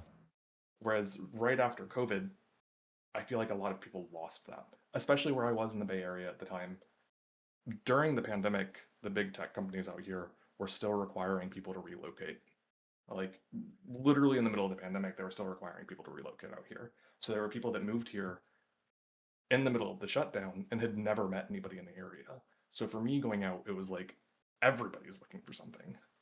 And that made it really easy because there weren't already pre established connections that I had to try to fight my way. I don't like fight. The word fight is antagonistic. Let's not use that. Nudge my way into. Everybody was already making space. Um, so the groups really blew up into something really massive and then Yep. naturally died down into smaller groups Yeah. over Yeah. time. Yeah. Same. Same. Uh, Typically, when I move, I find it really hard. Um, just how do you find events that are public and accessible to people anymore? How do you go regularly enough to start getting uh, noticed or brought into things without kind of forcing your way in, right? Like, I feel like to get into a new group, and I don't want this to be misconstrued or misinterpreted, because it really easily could be, but like to join a new group, you kind of have to do things that are societally frowned upon or considered rude, right? Because like you kind of have to just join a conversation that you weren't Mm, invited into. And I don't know if there's a good way without doing that, unfortunately. I know what you mean. Yeah. You almost have to break, yeah, some sort of social. Yeah, you almost have to like you have to you can't be so mindful almost. You can't be like, "Oh, well, I don't want to bother them." You kind of have to just be like, "Hey, I'm here by myself. Can I join the conversation?" And like that's kind of strange, but also kind of I don't know. Yeah, yeah, yeah. But it's like the only way to kind of do it if you're in somewhere new like that. Yeah, 100%. And it's, as somebody who's moved around a lot, it's something that I recognize. And if I see somebody in a space by themselves repeatedly, Hmm. I will invite them in and I will try to pull them into a conversation. But again, I have to see them repeatedly not having a group. So it's like if it's your first time and you only ever go someplace once, even me, who is somebody who's going to pull somebody, I'm not going to do that. Like I can't possibly do that for every random person I ever see anywhere. Um, so yeah, it's hard. Like, and I recognize why it is hard and why it has to be hard because there is a balance. Like there's so many people in the world. Maybe it's easier in a small town though, where you just know they moved in. There's not a million people per square mile or whatever it is here. Um, 1 second. I see Olympus saying, if you reset the cache. Whoa! Check this out. We have different colors So now. meta. Nice, nice. If you Uh, reset the cache, I made can you it make me so purple, you. Olympus? Wait, if you reset the cache, I made it so you don't have to reset the cache. Whoa, so you can make changes in the real time? Wow, cool. This is so cool. Sorry. No, you're right. It is pretty cool. It's so cool. Ah, beep, beep, beep, beep, beep. I love this is something that I miss from my earlier days in tech is being much closer to a customer, much closer to the real actual implementation that somebody gets to experience. Because at some point you just get so far abstracted from everything that what you're doing helps something that helps something that helps something. Um, I love seeing your reaction to Olympus's work, and I also love as I was sitting in the channels with Olympus, just being able to talk to him and being able to see him iterate and change things and immediately get feedback as he just restarted the service. Um, yeah, because that's not Yeah, yeah, what I yeah. do anymore. Yeah, yeah. No, I could imagine, especially when these big projects have to be approved and you get caught up in the bureaucracy and like decisions and all these things. But a lot of the play and discovery is like you just need to implement it. You just gotta like try it. And the bigger the company is, I'm guessing like the farther away you get from something like that, you know? And yeah, I love this idea. And for example, like I love the idea that like Olympus can like do whatever the heck. Like this is a canvas that he can play with, you know, like whatever you want to try, even if it's bad. I think, in fact, I hope it's bad, you know. If it's bad, it means you can improve it, right? Yeah, It yeah, means yeah. you can grow and continue to learn. I do like hearing it called a canvas because I do think that there can be an artistry in everything, even Hmm. if that's technical things that uh, programming isn't strictly math. It is still there is still a way to put your own spirit and soul into it and have your own identity. I think that's really important, and I think that Yeah, more people need that. yeah. You could do like real time anything, you know. It's like, and then like you could get like real time reactions, you know. Like I don't know. I think it's kind of cool. Um, um, um, yeah. Is there also like a gradient on it now? That's kind of cool.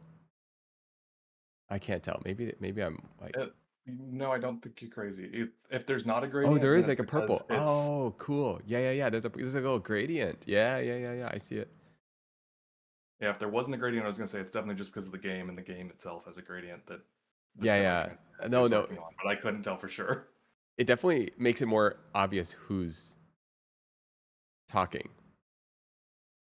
Yeah, it looks great. Yeah. I love the little changes he's doing. Also, just this is a project like he's not worked on real-time voice recognition and stuff before, and it's really cool to look at it. And I was asking him questions and getting to learn stuff from it as well. It's there's so many great tools that solve so many problems that you just don't realize are a problem until you have it and you go out and you look for it and you're like, wow, other people have done this, other people have experienced this, and they just solved it. Mm. And you get to put your own flavor on it. I just think a beautiful part of uh, the human experience, I guess. Yeah. I mean, what would you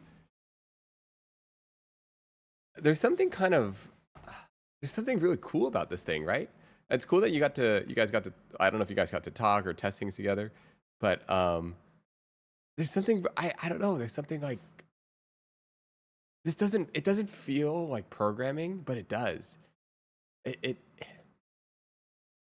it Once you start talking about neural net type stuff for recognition, you're right. It doesn't feel like programming anymore. That stuff's black magic. it's something else. I don't know what it is. It's it's it it's something else. I yeah. Um You're right, though. Once something becomes accessible and touchable, you stop thinking of it as programming, right? Like it's no longer this abstract idea, right? Like even a video game, right? Like you're playing a video game and we're talking on Discord and you're streaming it on Twitch. Like none of that feels like programming. yeah. Yeah, But yeah. behind that, there is so much amazing work, amazing mathematics, and again, those things that like when you're in school, you're like, when will I ever use this? Why does it matter? Mhm. Um, that gets put into real black magic that makes beautiful pictures and allows us to connect with people that without it we would never connect to, right? Mhm. Or even, yeah, I don't know. I don't. It's Yeah, yeah. For example, like I don't know Olympus if you're in this if Olympus is in the stream room with us. Okay, well, if he was, you know, I don't know if you have plans to ever join us in voice chat, but this would allow someone that doesn't want to participate via voice to then, you know, you know, Olympus has sometimes talked in text form, right? So now we yeah. can like mix it up, or someone that could like, I don't know, someone that I don't know. It's just I don't know. It's just interesting, you know. It, it's an amazing accessibility tool, right? How Yeah, many yeah. other streamers out there or podcasts have real time, like, don't have to wait until a transcription happens after the fact, that have live CC captioning? You know, if somebody was deaf, they can come and they can partake in your stream and join the chat just like anybody else, which maybe some other streamers couldn't have that. I We've think got that's really cool. yeah. We gotta. Is anyone here? Is anyone here deaf? um, if you are, you know, raise your hand. I'd love to hear. Wait, no. I'd love to. You know, what's your guys' experience like? Oh, um, fly. Wait, really? Oh, My girlfriend calls me Twitch. deaf. Maybe you should listen better, Koala. Wait. Actually, I guess Twitch does have a closed captioning. How does that work? Oh, I think it does, but Oh, it says some. it's not available for your content, which is interesting. Oh, interesting. So there must be some other feature that makes it available. Maybe it's only available after the stream ends and it can go through and it can read it all. Yeah, it's not as cool. Um, it's not as cool, Ish. and you know, I don't know. We're trying things. We're just trying things, you know. Yeah, oh, I was by no means minimizing how awesome this is. I want to make that Yeah, very clear. I do think this is a very cool project, piece of art that you and Olympus are working on together, and it, like I said, helps bring people in when they might otherwise have to be left out. yeah. I think you have to send the captions manually to Twitch. Oh, interesting. Wait, Which how you does now have that the even? ability to do, and other people wouldn't. Huh. Yeah. um, man. Yeah. There's so many fun things. There's so many fun things. You know, I was thinking about it could be really funny to have a game version of this, where, but I don't know what the game would be. Like, would the game be that you try to talk less and you try to get the other person to talk more, or and like, what other permutations could you turn this into a game, like a chat game? For example, could you get points for asking questions? Could you get points for certain things? I don't know. Have a secret word that Yeah, people secret aren't word. that the people talking don't know that they can or cannot say, or they get points when it's said. Oh yeah. Like you incorporate a line and see if you can get people to not notice it. Um, Yeah. definitely helps us ADHD when they forget what they yeah.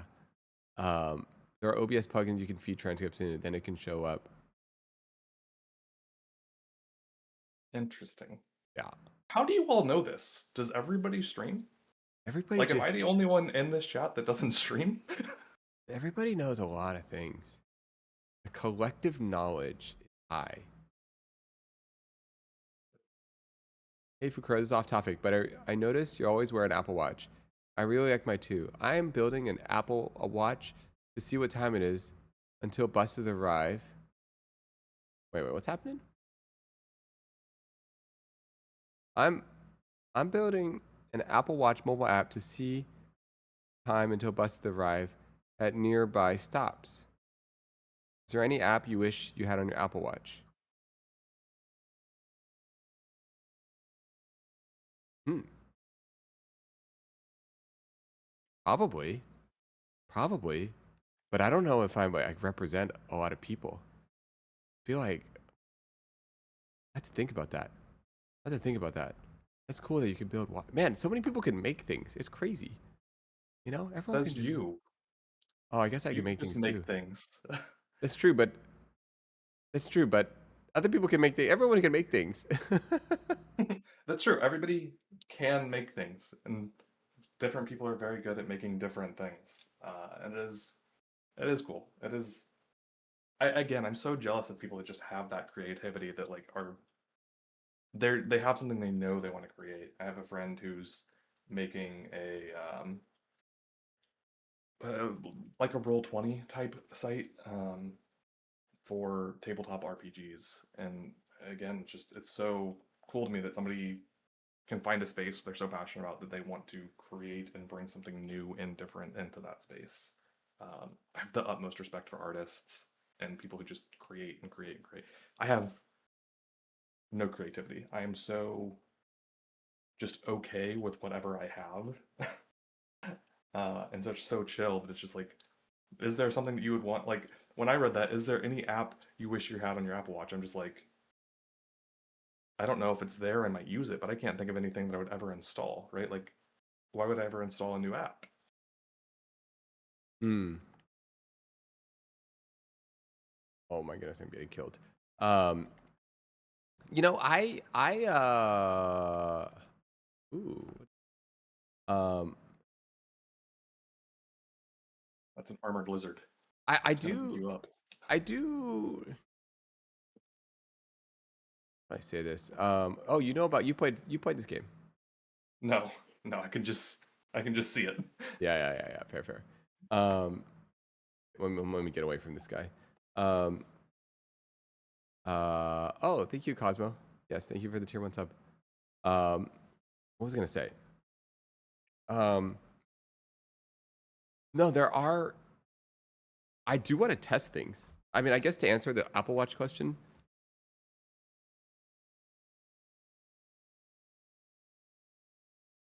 I how do I say this? Um, well, I don't know. I do like to create. Okay, I like to create environments in which you can like. Okay, look at this chatbot for example. You know, Hmm. like first you start streaming, and then you start having conversations, and then you make a podcast, and then you're like, wouldn't it be cool to have this chatbot here? You know, but I do think like before you can come up with problems, to even have a problem, you need to go on an adventure. You need to go into the unknown. And I think like we last time we talked about the hero's journey and this idea of like exploring the unknown, and the journey you go on, and you really like you really like discover what you need by going to the unknown. You go camping out for the first time and you're like, wow, okay, I need a warmer sleeping bag, you know. Or Right. you realize like, wow, I can't carry all this heavy backpacks. I need like some really lightweight titanium stuff, you know. And like, but you got to go into the unknown to discover that. And so I want to keep creating unknown situations, Yeah. um, so that I can keep coming up with interesting problems to tinker with. I think to some extent you also have to decide that something is actually a problem, right? Because, like, Mm. for example, if you go out camping and it was really hard, but you managed to do it, like, you managed to carry the stuff without having the really fancy aluminum or titanium lightweight, specialty ultralight equipment. Yeah. Yes, it would make your life easier, but is it a problem? Um, and that's true of so many things, right? Like, I would like to eat better food, but I can survive on ramen or Yeah. Yeah. fuel or Soylent. So I guess I just accept that. And, you kind of have to be always be striving to want more, to want better, to want to improve and not ever accept. Um, which I think is a double-edged sword. I think that great, brilliant, forward moving ideas and technologies have come from that. But I also think that on the other side of that, we have done some. Mm, we go too far sometimes, right? Like people never being able to be satisfied, I think, is sad. I think like a kind of common one in UX UI or just in general, like there were the whole idea of a frictionless experience, you know, Yeah, and then at one point, then you get like this, can you create a and okay, because like one of my themes is I like difficult things. That's like a theme that I have in this channel. Like, let's do difficult things, and you can if you take the friction away from everything because you're always trying to improve things little by little, you might lose out on something else. Yeah. well, and we also lose. We stop being accepting of the way things that once were, right? So using a very real tangential or very real tangible example from like just over my lifetime, right? If Netflix or Google go down for an hour, it's crazy. It's unheard of, right? Like that's literally my career is to make sure that never happens. But 10 years ago, it was normal for services to go down Mm. for an hour or two to do maintenance. It was normal to have to go to Blockbuster or Hollywood Video to rent a movie, and that would take you however long to go get the movie and then return it. And like the whole instant gratification of everything means that we also have instant disappointment if we can't instantly have that same gratification. I don't know if that makes sense or if I'm being way too deep philosophical, dark. Also, I think somebody earlier asked what was the most common topic at um, the meetups before, it was very frequently got into deep philosophical conversations, Mm. just because that's how epistemology. How do you know what you know? Ooh, new words. Okay, epistemology. How do you know what you know? Yeah. So epistemology is specifically the philosophy of um, studying what it means to know things, basically. Something that was profoundly affected my life relative to that topic.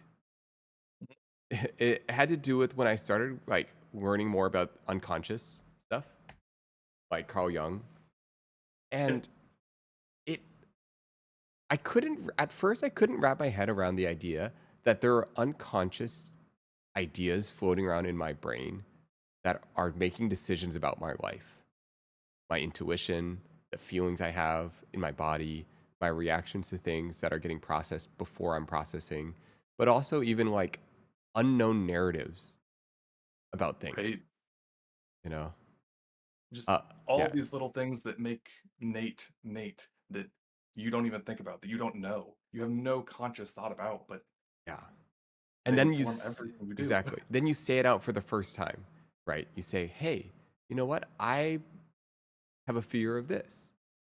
And then like you like make the unconscious conscious in that one moment, and you're like, "Wow, I wasn't even aware that I was making so many decisions based on this belief."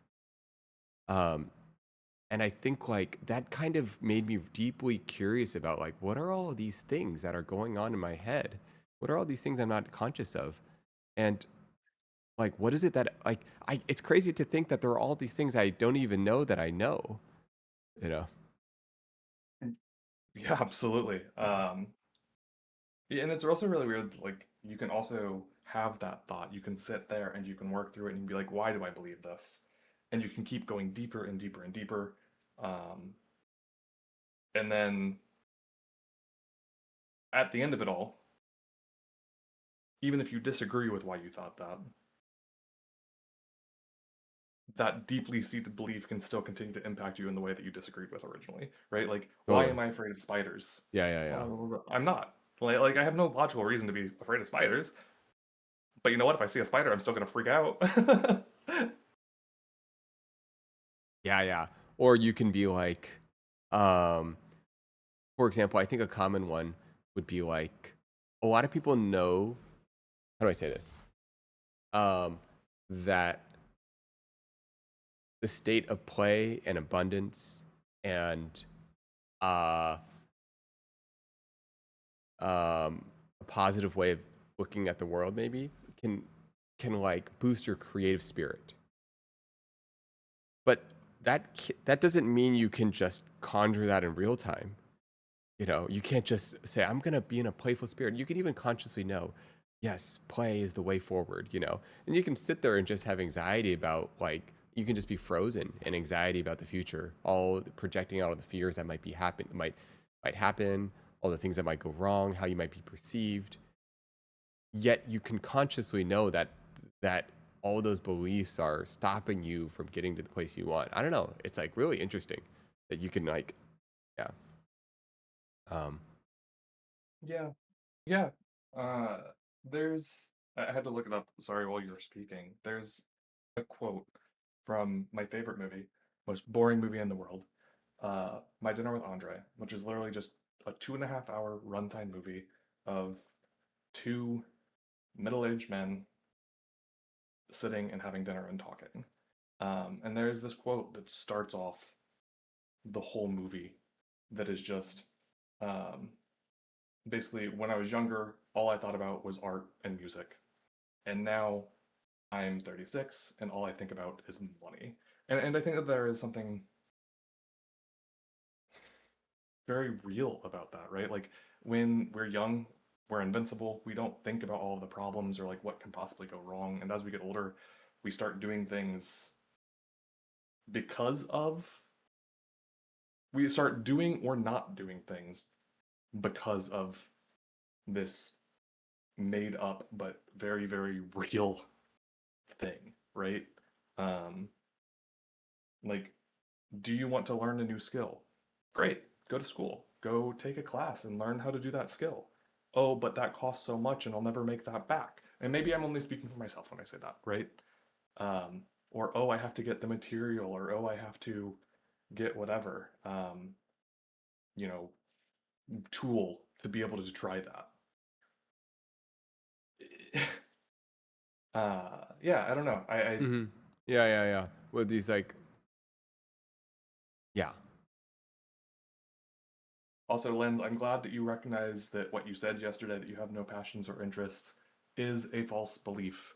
I hope that you can be open and honest and speak to your passions and interests, or find them, chase them, you know, make them, because there's a difference between, and I think I said it in chat yesterday, there's a difference between having passion and cultivating passion. And I hope that you are able to continue to cultivate passion. Hmm. Can you talk more about that? So I think it's really easy to say that you're passionate about something, right? So maybe you're passionate about music. Hmm. Maybe that to you means, oh, I always have this Taylor Swift album that I really like on repeat, and I go crazy if I don't have it on repeat. That's different than like cultivating and deepening your understanding of music, of finding out why do I like those Taylor Swift albums, right? Like, is it the lyrics? Is it something about the particular sound? Is it the energy that it provides? And can I find that in other artists? Right? Like that's just on the consumer side of it. What about, can you cultivate building the craft of making your own music? Can you, even if that's not playing an instrument, maybe that's learning Fruit Loop Studio and learning how to cut a track, um, or something along those lines. Like there's always more, no matter what you want to do as a hobby, no matter what anybody wants to do as a hobby out here in this chat, in the world, somebody does that hobby professionally. Hmm. Somebody gets paid money to do that hobby. We're on Twitch. I would hope you all know that. But there are, it doesn't matter what it is, right? Like I've enjoyed going skydiving. Um, and there are people that get paid to go to take people skydiving or whatever it is.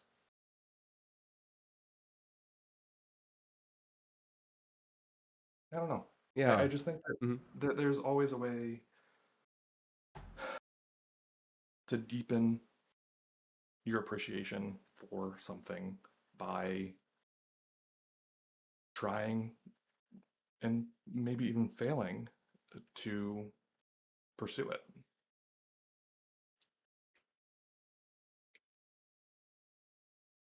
Hmm. Um, Sorry, a lot of words. no, no, no. I'm thinking about like, hmm, I'm thinking about. I guess I'm just thinking about my own experience. It sounds weird, but I'm someone. Maybe I have the opposite problem. I have a pro. I don't really. I feel like I have. I feel like I'm like I just get kind of dragged into all these new hobbies by accident. And then they become Can you kind of passions. can you explain how you get dragged into them? Because I'm also very much a person who, like, if somebody invites me to go do something, I'm just gonna say yes, right? Um, but I feel like that happens less now than it has in my past. Like, how do you consistently just get dragged into new things? Are you just surrounded by a lot of people who are constantly trying new things, or is it just always a new person? You're constantly meeting new people. Like, how does that work for you? I just look at it. I'm like, I could do that. Like I look at something and I'm like, can't be that hard. Got to try it, right? I like, and this was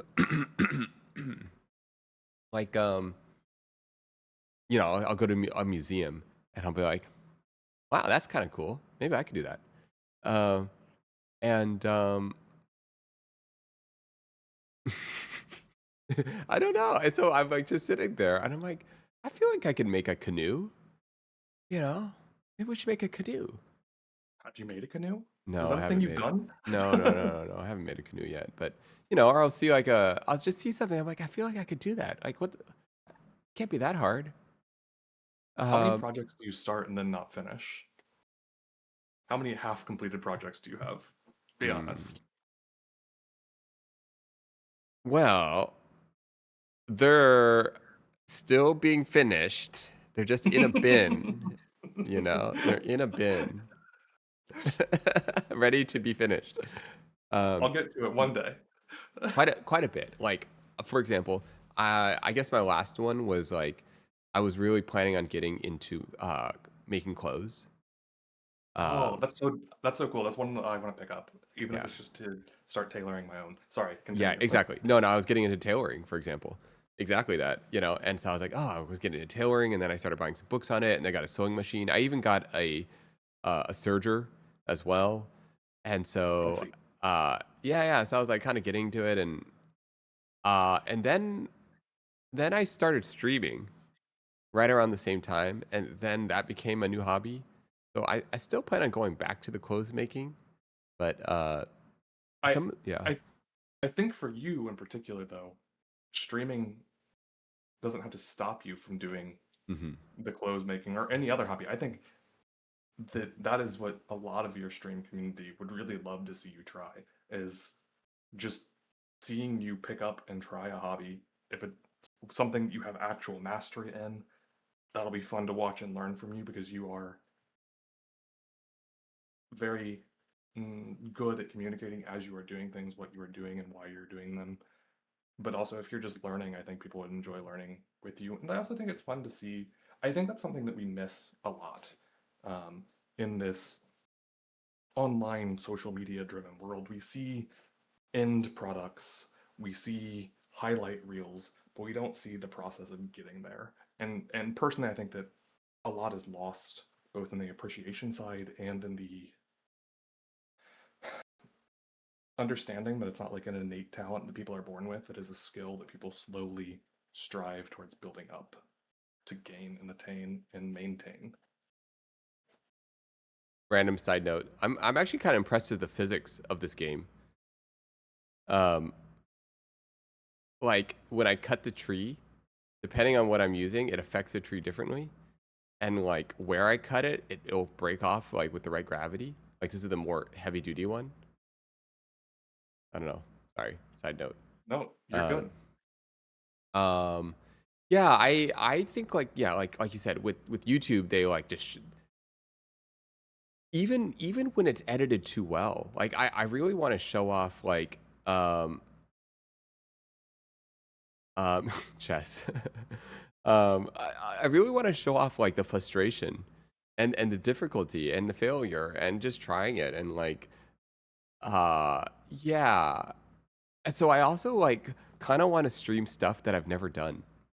And then you kind of get to see what does it feel like to be like a true beginner with something. Yeah, I think that's awesome. I really tutorials are great. They are. Seeing people who are great at their skills is great for inspiring and be like, I want to be able to do that. But I think that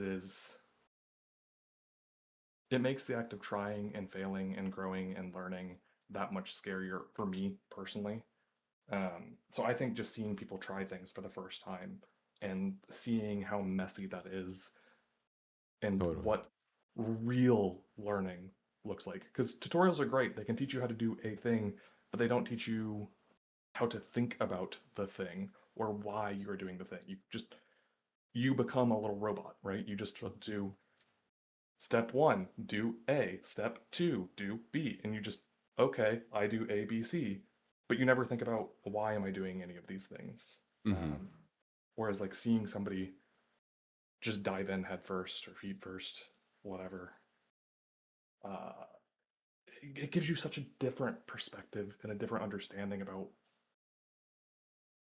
the act of learning in and of Yeah. itself is success. Yeah. Absolutely. And I also feel that way about like conversation. Um, like you know, like why am I doing one of the reasons I wanted to do these kind of conversations is you know with podcasts everyone's just so you know you're almost like gathering all the professional speakers together and they probably prepped they probably like researched some stuff but you kind of miss out on the messiness that makes a conversation the discovery you know the I don't know like the realness of the conversation so I think it's a kind of theme in a lot of the things I'm exploring and like or even for example like by talking to random people on chat like I don't know them. I don't know what energy they're going to show up with. So I'm going to have to navigate that, you know, in real time. And there is no introduction. There is just a hi. Tell me what you do or hi, tell me about yourself, you know. And I think like there's a beauty in that process of like navigating something in real time for the first time uh, that I really appreciate. Yeah, the only thing you know is that you're coming together to talk and get to know each other, and that's the extent of it. And build something, like you said, real time, and hopefully something you know people enjoy. I'm curious, do you? Because I feel this way sometimes that I go into situations, and you made a comment that you don't know what energy the other person is going to bring. Hmm. I feel like frequently I go into situations and I don't know what energy I'm going to bring until I'm in that situation, right? Like, Oh. or I have a misconception of what energy I might bring. And I am very far off once I'm actually put in that situation. Do you ever feel that way? So maybe a little bit. Could you talk? Yeah, a little bit. Yeah, yeah. What So, does that? Yeah, what does that look like? yeah, I mean, so I don't know. Sometimes I'll be dreading going to a party, and then I'll get there, and maybe I'll not pick up on anything for a while, and but then eventually I'll just get into the swing of things, and I'll really enjoy it, and I'll help liven the mood, or the other way around. Maybe I'll be really excited to go to a party, but then the energy at the party is just different than what I expected, or the topics being discussed, or something that make me uncomfortable, and I kind of shut down and just don't participate. Or jumping in this stream, right? Like Mm-hmm. I expected to be super nervous. I expected to not be able to talk. Mm-hmm. But I don't want to say it comes naturally, but it's not overwhelming. I don't feel oppressive. I don't feel like there's eyes on me. Mm-hmm. Um, it's just a conversation with you. Um, Same for any number of other things that I've gone to in life. You know, sometimes I'm excited and I go and it's just not it. Other times I'm not excited and I go and it is the best experience I've ever had. Um, yeah, I guess I don't know really how to Yeah, yeah, yeah, yeah. No, put it into words. uh-huh. I know what you mean. I know what you mean. I mean, it sounds like you're like pretty in tune with like I don't know. I want to say something about like just you're pretty in tune with how you feel and you are I do feel the same. Like there are environments that make me shut down. Like I can't really fake it. I can't Yeah. fake being interested. If someone um talks to me like with a certain energy, you know, or someone is like overpowering everyone in the room, or maybe like has this belief about their status and they're speaking me down on this pedestal, like I'm just gonna be like, okay, I'm not really interested in this conversation. Um, and I can't really fake it. I can't really just be like, oh, I'm gonna, you know. I mean, I could, but it just takes so much work, you know, um, and so yeah, maybe I am surprised as well too in some scenarios, or like you said with this stream, like I didn't know how I was gonna react when I streamed my sister for the first time. Um, and so yeah, yeah, and maybe we're both not trying to force a reaction either. I'm not.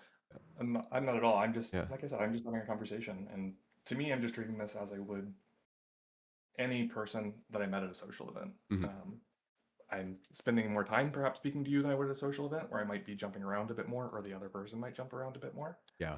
But yeah, no, I'm just enjoying inviting the conversation. Lynn's asked if you'd ever felt disappointed in yourself for the energy you brought or didn't bring. Speaking for myself, I can say I absolutely have felt disappointed in myself, right? Like, I don't ever want to be the person that brings, like, I, yeah, I don't ever want to be the person that brings the mood down. Um, and I think that I think I get overly self conscious when I have a negative attitude or mood. And I think that there is some sort of self importance in me thinking that if I'm in a bad mood, then I am negatively impacting the people around me when really it's just me and I should just remove myself from the situation and other people will carry on with it if like they can enjoy themselves without me and they probably won't like I'm thinking too much about me and the other people around me definitely are not thinking that much about me is my take. Mm. I don't know, what about you, Nate? Have you ever felt that way? Yeah. Yeah, yeah, definitely. Um,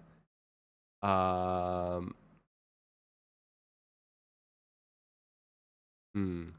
Disappointing yourself for the energy you brought or did. Um, I well, but it's also kind of like maybe it's like maybe just a note for the future. Like, okay, that's good to know. I don't do well in that environment, you know. Or maybe it's like, okay, hmm, Do you use that as a way for yourself to be like, I should avoid those type of environments in the future? Or do you just say, maybe this one time it wasn't for me? hmm. It I guess it kind of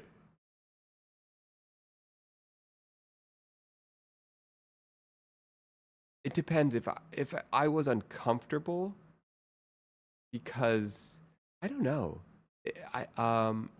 It could be either or. It depends on the situation. Generally, I don't I would like generally I would like to keep trying. You know, I would Yeah. generally like not want to write things off because I do want to believe in the world. I don't know. I just generally want to have like a belief that the world is uh, worth trying out, whether or not you know, maybe just like give it a certain chance.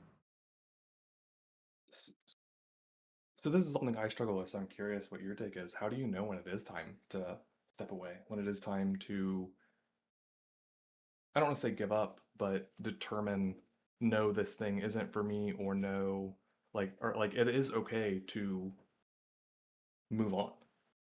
Hmm. 'Cause like I said, that's something I definitely struggle with myself. It's like sometimes I just want to insist that I can make it work. Yeah. Hmm. Um. You Sorry. trying to solve this puzzle while having this conversation. If you manage to do both simultaneously, mad respect. Because I was looking at it and I was like, my brain does not work like that. I was trying to move this little block in 3D space. I was like, how does this thing go? Yeah, I was like, I was watching you do it and I was like, my brain can barely process watching you do it, nonetheless, actually trying to actively do it myself. Oh, that's so funny. Um, um, speaking of which, what was the question? um, how do you know when it's okay? How do you give yourself the okay to decide it's acceptable to walk away from something, to determine that I want to try to make this thing work, but maybe it's just not for me. Maybe I can't make it work. Maybe I just don't actually want to dedicate whatever it is to make it work. How do you give yourself the grace to walk away, to be like, nope, I'm done with it? Or do you? Do you just indefinitely say, oh, I'll get back to it? Hmm. Um, I definitely I do like kind of look at like where is it coming from. I do think about that. And I will get advice from like I have a couple people in my life I really look up to.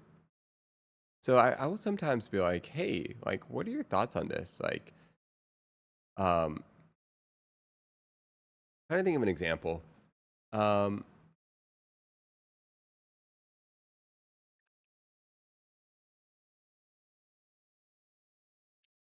um, I was hosting, I was hosting a some dinners, right? For maybe a couple years. I was hosting pretty seriously, like, um, and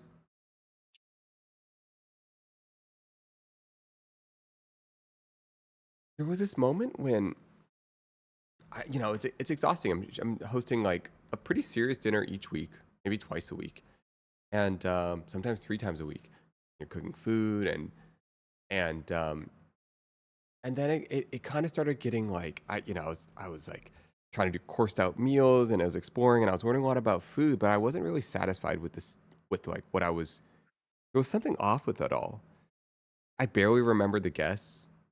At one point, people were coming in that I didn't know. They were like, "Oh, can I bring a friend?" And it kind of grew out of proportion. And and I started asking myself like, "What is it that I really want out of this?"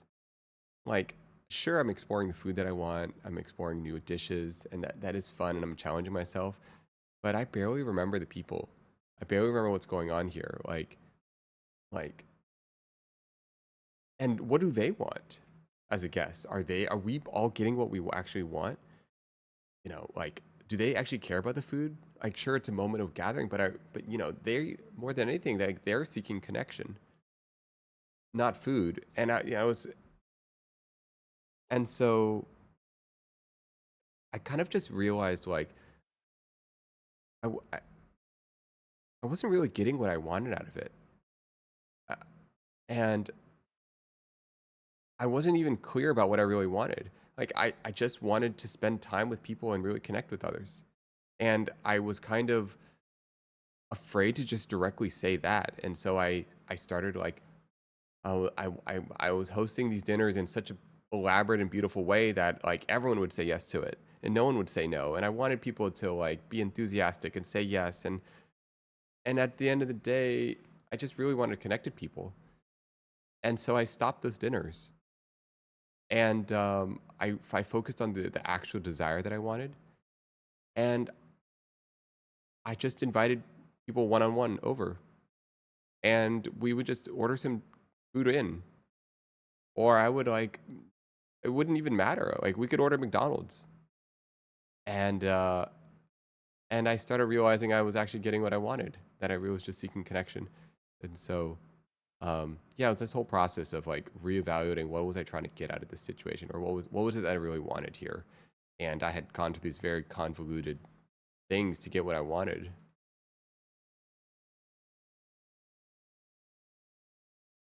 Yeah. One, jealous of people like you that are just doers. I have some great friends. They're my favorite people in the world because while I might have ideas, I don't execute. I'm really bad at that. So like I would never make and host a party. I would never just like invite people over. Like that's so the thought of doing that is so uncomfortable to me.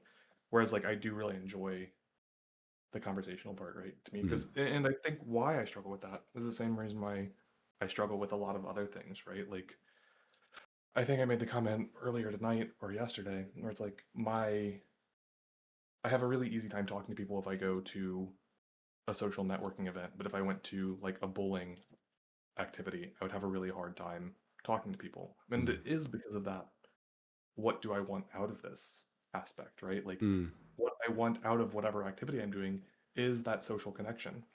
Hmm. If I go to a social networking event, I know that that's why everybody's there. That's the whole point of the event. Whereas in my mind, while that might be why I'm going to another event, that's not the point of the event necessarily. So I don't know that that's the point of the event for other people, and if I might be imposing upon them to try to do that. Hmm. Yeah. Yeah. Yeah. Yeah. So yeah, I mean, I think that that is, I think that's a very real. I don't want to say problem, but like I think that it's an amazing amount of introspection to not only recognize what you really want, but to then execute on it and include other people and recognize when it's not serving you and when to walk away. And Hmm. Lynn's made a comment that their goal is to walk away from things only when they truly do not want them, not because they're scared of it or because they've convinced themselves they can't do it, which I think is really good. And I think that in your story, that's exactly what you did, right? You decided that it wasn't what you wanted. It truly wasn't to host dinner that you wanted. It was truly, conversation. And at a dinner that is Hmm. sometimes doable, but not always. Yeah. Yeah. By the way, guys, you see that transition? Went from walk away to Lynn's walk away. Pretty good. Pretty good. Sorry. Sorry. I didn't even recognize I did it. Well, okay. Okay. I gotta pull it up. I gotta pull it up. Okay. It was. Okay. How do I pull it up? Oh my goodness. I don't even know how to pull it up. Sorry. Sorry. It was just a good. It was just a good. It was a good transition. Oh man, I don't even know how to scroll back on a thing now. One second. How do I scroll back on the thing? So life is still around. No, I need. I think I need. Oh, you know what I mean. I need the Discord open. No, no, it's not a Discord. No, I need to have the chat open in so it's logging. Okay, I'll keep this open. All right, all right. Anyways, you did this thing where you were talking about walking away, and then you transitioned into Lynn's walking away.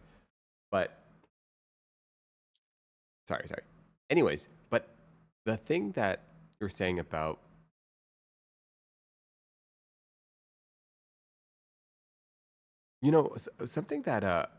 something that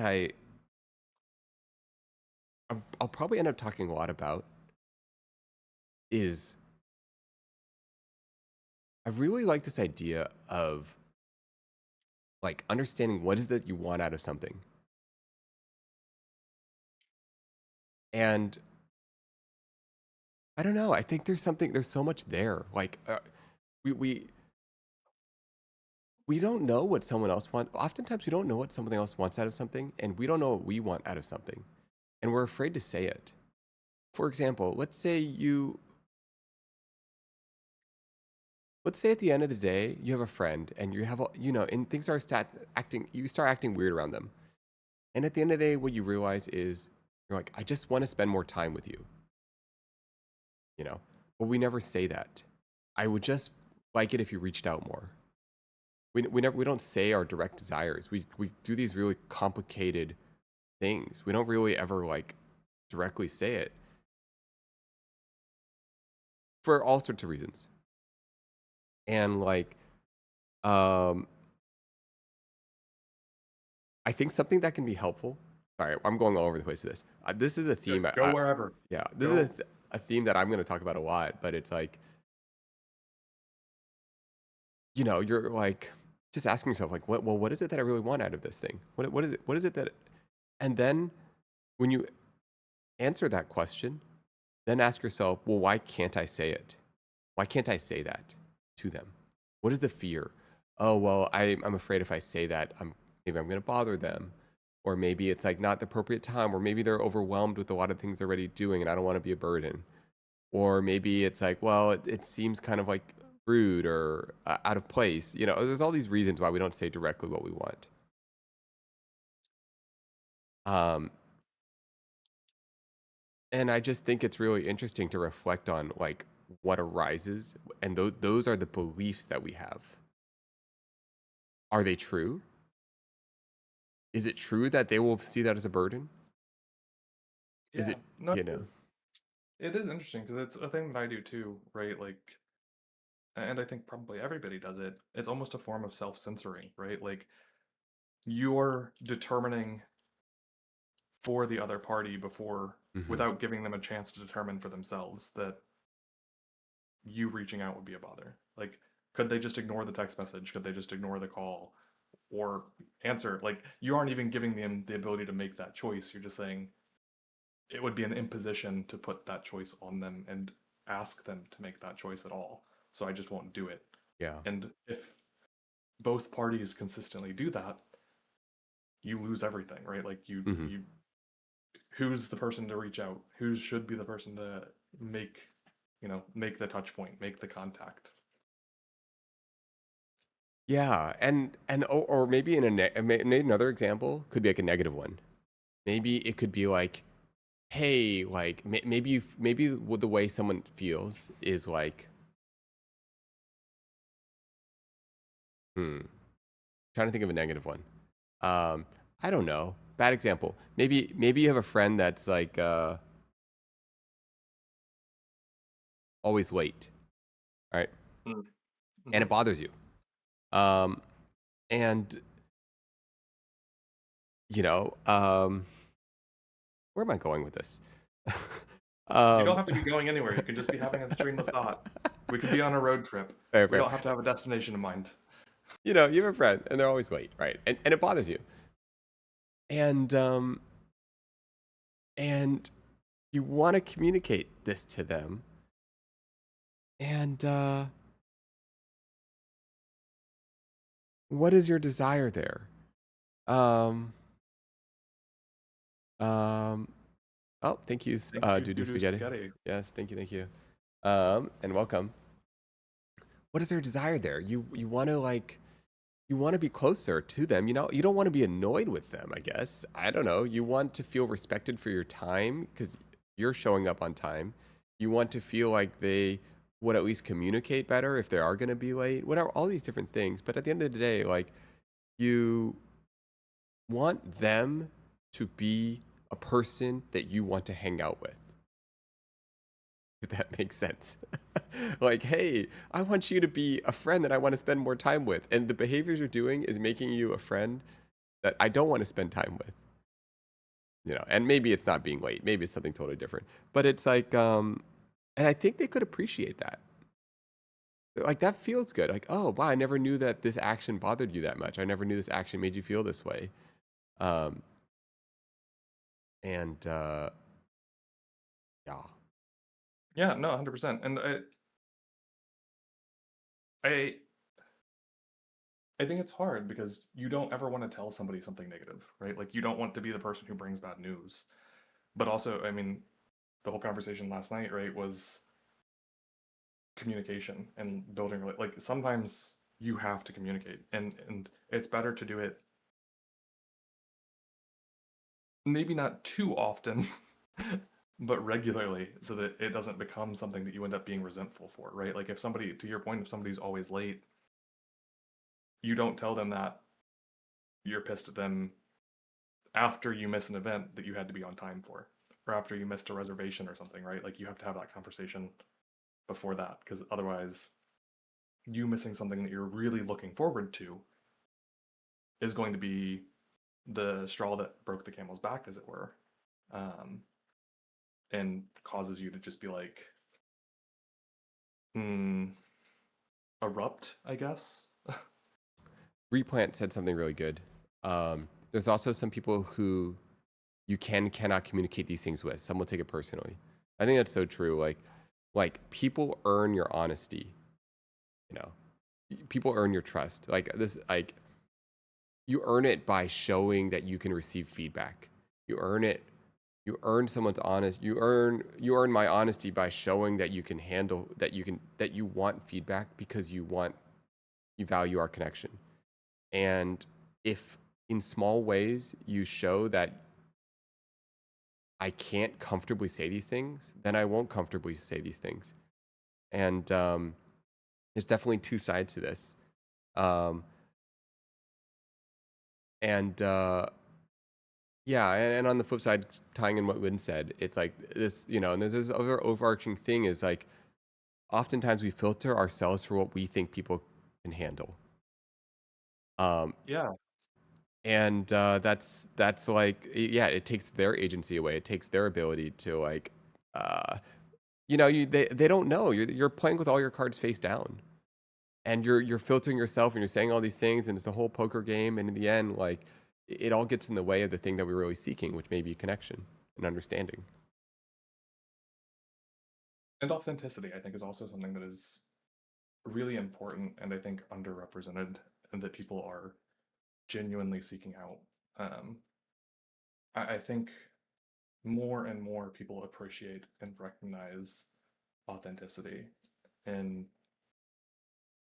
I think it sometimes can be and can be really hard to be authentic, right? Because like you said, we are taught, I feel like, to self-censor and to not be authentic. You know, you're taught to fit in this mold, be a good model student, be a good model worker, be a good whatever, right? A good model member of the society. And speaking out is not that. Being authentic about your beliefs is not that. Like going along with the crowd, instead of being like, wait, actually, are we on the right path? Hmm. Yeah, yeah, yeah. You know, something I like to do. Well, actually, you know, real quick, can I just check in with you? How are you doing? We've talked a while. Are you tired? You need a bathroom break? Do you I'm doing great. I would love to get a glass of water. nice? Okay, you want to grab that? Yeah, I'll be right back. Um, while they're gone, anyone else? Do you guys want to make it a three-person call? How are you guys feeling about things? Oh, hey, Huggy. Um, Replant, you want to join us at all? Maybes.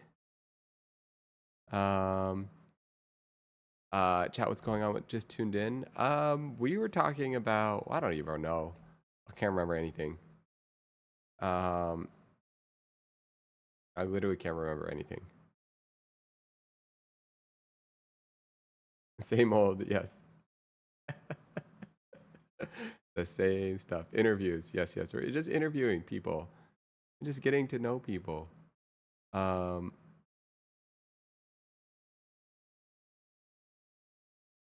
you love interviews. Callie the bird. What does that one mean? Aji? Oh, that's a hi. Um, I joined another maybe off stream. That is fair. Okay, okay. Off stream. Yes, yes. Another day. Um, Mm, Replant, I don't know if Nate already made a comment, but I have mixed feelings. I understand you. I'd rather communicate and lose friends than not communicate. I would rather communicate and not have to lose friends. And there have been friends that I've lost that sometimes I wish I would have just kept my mouth shut. You know, there's a balance, and sometimes it's hard to know until you've already crossed it. hmm. Yeah, if they may not be in the season of their life to hear that feedback, Mm-hmm. and that's okay.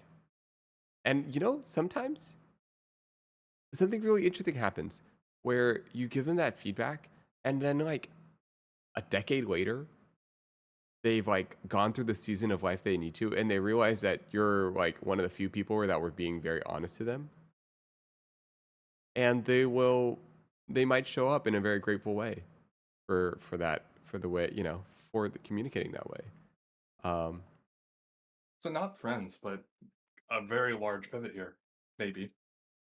I had similar experiences with like understanding my parents around the time I got right around the time I started to get to 30. It was like I don't necessarily agree with the things my parents did, but I suddenly had a greater understanding and appreciation for the things that they pushed me to do or that they told me, or like the life advice they were giving me when I was a kid that I was like, no, you're mm, stupid, you don't know how the world works, or yeah, that's yeah, not how yeah. it works, you're more old person. Hmm. Uh Whereas it's like around 28, 29, I was like, oh, they knew some things, didn't they? Did you have any experience like that, be it yourself, be it with friends or parents in particular? Yeah, absolutely. Both friends, parents. Um, my friends troll me all the time, and they're right about a lot of things. My parents, um, I think there's there's definitely a lot of wisdom that they have. That, how do I say this? Um, it's I don't even know if I'm meant to understand it at a younger age, because at that younger age, you're just worried about very different things. Like how can someone that is thinking about prom worrying about something else? You know what I mean? It's like we're in such different places, I think, at times. And so I think, like, I guess as I've gotten older, for example, we're now that my my parents is older and I'm a little bit older, like now all of a sudden our values of health have aligned a little bit more, you know? And that's like a really surreal thing. Like we all care about our health to a significant extent. Um, and so it's like, and it's also kind of fun then to like share each other's wisdom. Like I've learned a lot about uh things that I want to explore more now. I don't know. Yeah, yeah, but absolutely. Yeah, it's very weird because there's some small period of your life where you're effectively in the same life stage as your parents. Hmm. Like you're both kind of working, no longer have kids at home, uh, and just trying to figure out what that means. And I think that's the point where I just had that connection. I was like, and the same happens with your peer group changes because at some point it comes less like in high school or college. It's really tightly coupled with age because you know you're in the same classes, you're in the same grades, you're learning the same things. But then at some point it becomes more coupled with life stage. Like young professional versus early parenthood versus whatever else, right? Um, and it's easier to connect, and there's some window there that you're kind of in that same life stage effectively Hmm. as your Yeah. parents were when they had you or Yeah. whatever. Hmm. And it's so strange to have that sudden realization or like that sudden switch flip back to like a moment when you were told something and be like, "Oh, I wish I understood that before." Hmm. Yeah. Yeah. Yeah. Yeah. No, it's surreal. Um, by the way, during this is a totally different topic. Um, Hmm. but what did you think of the three-person conversations versus the two? Um, I think were in a three-person conversation last time. Yeah, Um, so we were in a three-person conversation, and I've been in a bigger group chat with you as oh yeah, we well. did a bigger one, but that was not streamed, right? Yeah, that wasn't streamed. Yeah, yeah, yeah. But I'm I think it's interesting, right? Because I think three is kind of the sweet spot. yeah, Kind of yeah. everybody can participate and bounce off of each other. Bigger than that, I think I it agree. seems like people tend to mute and kind of go Yes. back to that what we were talking about self-censor, Hmm. um, which I think is difficult. Um, and you don't want that, right? Like because being excluded entirely is almost better than being included to be excluded. I don't know if that makes sense. Being invited to a party and nobody talking to you. Yeah, yeah, yeah, yeah, yeah. Yeah. I do feel kind of like,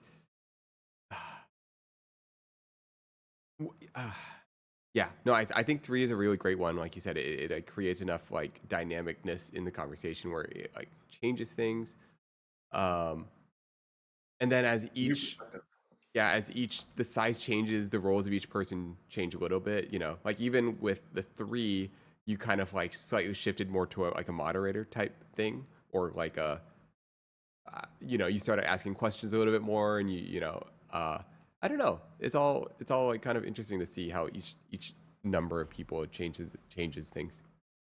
Yeah, I mean it's especially different, I would imagine, for you since y- everybody here is here to talk to you, which is a different role than I think anybody else coming into the chat has. It's, everybody kind of already has this baseline of what they want to talk to Nate about, how they want to talk to Nate, whereas they are meeting the other person for the first time ever, same as you. That I don't know if I fully have wrapped my head around that part because it's not something that exists outside of this medium. In real But it life, does. nobody that doesn't exist. In real life, you're free for all. Everyone's fighting for themselves out there. Um, and so um, yeah, so that's something I don't know if I should play into that at times. And I'm like, okay, well, like maybe I should talk more because that's kind of like the whole point of this. But then at the same time, I'm not used to that, and like maybe I should. I don't know. I'm just trying all the versions. I mean, I can't tell you what you should or shouldn't do. I Yeah. think from a make streaming a career standpoint, that's probably what you should do. But I don't know that that's your goal, and I don't know that even if it was your goal, you'd want to go about it the traditional way. I think you'd want to do it in the Nate Fu way, which means doing whatever the heck you want and hoping it works out. It seems Yeah. like. Yeah, yeah. I want to keep trying things and just like see what happens. I think I want to constantly just yeah, and like and share with people the process. Like yeah, like what is it? I don't know. It's like maybe the thing that I've okay, if there was another theme in this stream, and we kind of talked about this, but the most powerful, how do I say this? Um, one of the biggest themes in this stream is the unknown. Like, for example, if I were to play Grand Theft Auto, right? The one thing that I have that other people have is I don't know. I've never played Grand Theft Auto, you know, and the one thing I feel confident in about a lot of the things is I'm actually pretty comfortable with the unknown, pretty comfortable sharing the process of the unknown. So, when I say I'm like, oh yeah, I'll cook whatever, what I really am saying is like, I'm comfortable making a fool of myself in trying to do this thing. Um, and I'd love to share that with people. Uh, and so even in conversation, I would love to continue exploring the unknowns of conversation, and just trying out what's interesting and seeing how I feel about it or how other people feel about it. Yeah, I mean, I've said how I feel about it repeatedly. I think it's really awesome. I think it makes exploring into the unknown more accessible for every single person who watches, and it makes other people hopefully feel like they can try something when they see somebody do something for the first time in a real, authentic, raw way. I'd be curious to hear to see the chat move on what they think about it. But also, I'm curious because I know there are people who have followed a lot of the other streamers for a long time.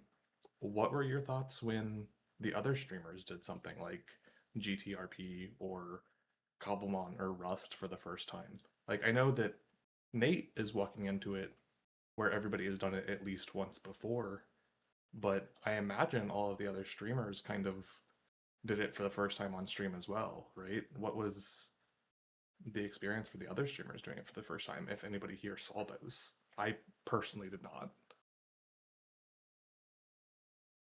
Yeah. Um, yeah, I'm not sure if I have either. Oh, what is this? I haven't been. Looks like you're in peak in the desert valley land. I don't been over here. Okay.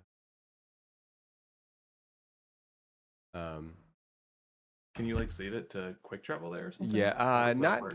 I can't like quick travel here. I don't think. But I. No, I don't think I can. Um. Um.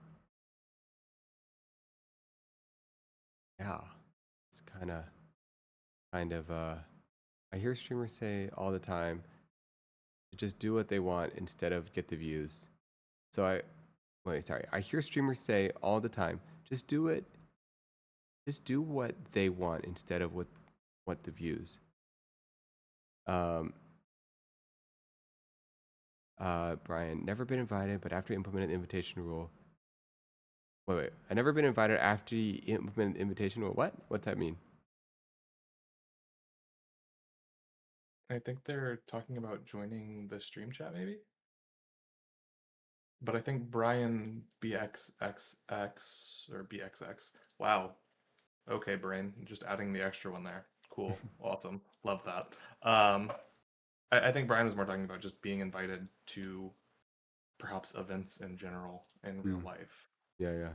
Which I'm if that's the case, Brian, I'm curious uh why you think that is. Or like how you show up in spaces where you could maybe become invited. Um because like you have to know people to be able to get invited to things. But getting to know people, you might have missed it, is a conversation that we had earlier in the chat, can be its own unique beast that is very difficult. Um, I was gonna reply to July, uh, in Spanish about. I hear streamers say all the time, just do what they want instead of what to get views. Um, I think that's something I'm really thinking about and trying to navigate. For example, I do not have the views on right now. Generally speaking, when I'm doing streams, I don't see the views. Um, and um, that was, that's an advice I got from my sister. Is to not focus on that. I really kind of see this period as just pure experimentation. Um, I suppose if like there were zero views, that would be worth noting. Like, okay, well, I'm actually talking to nobody here. um, but um,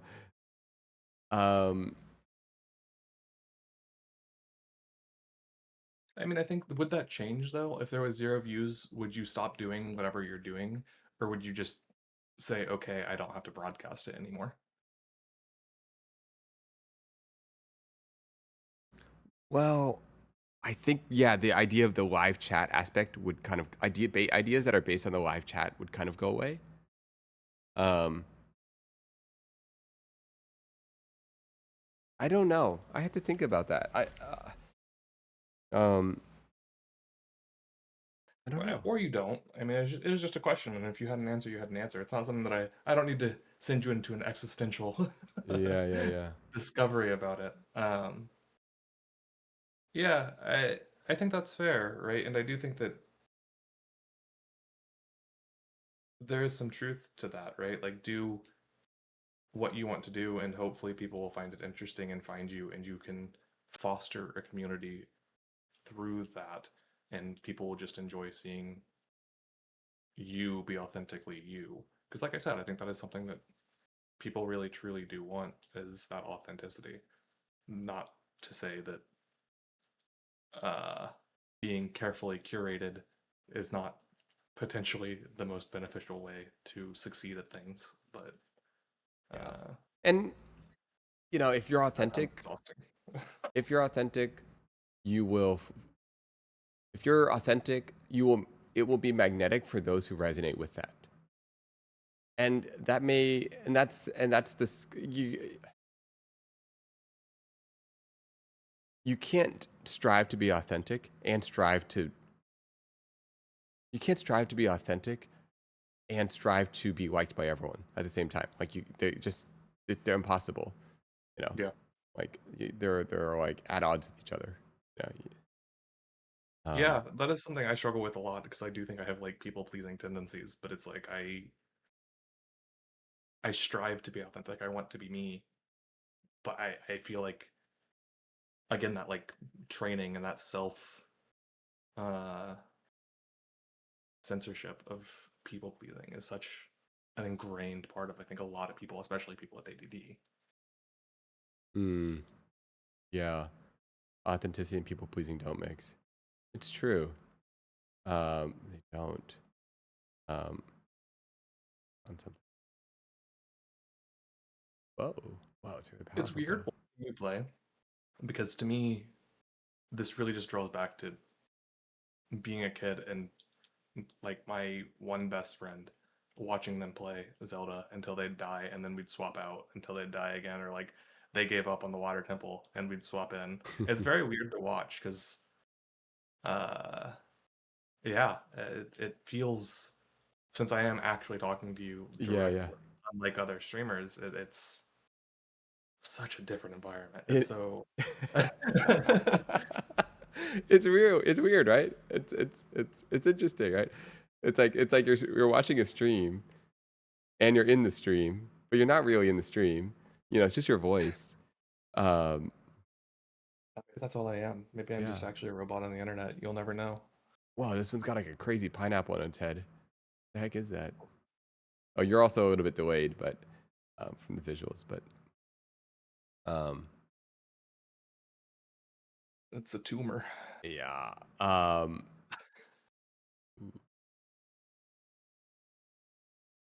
And it is really hard to stop people pleasing. You're correct, Lens. 100%. Yeah. I Hmm. think it's, again, I can only speak for me, but I do think that is a thing that is very much taught to us. Give up your own autonomy um, for other people. Have you ever seen someone go too far in the authenticity route? Where I don't know if that's the right way to say it, but have you ever seen someone go too far where they like cease to socially chameleon themselves? Like do people ever like just like I'm like, hey, you gotta feel into the environment a little. Do you find that people ever go too far in like maintaining their authenticity, so therefore they don't adjust themselves at all? That's a really great question.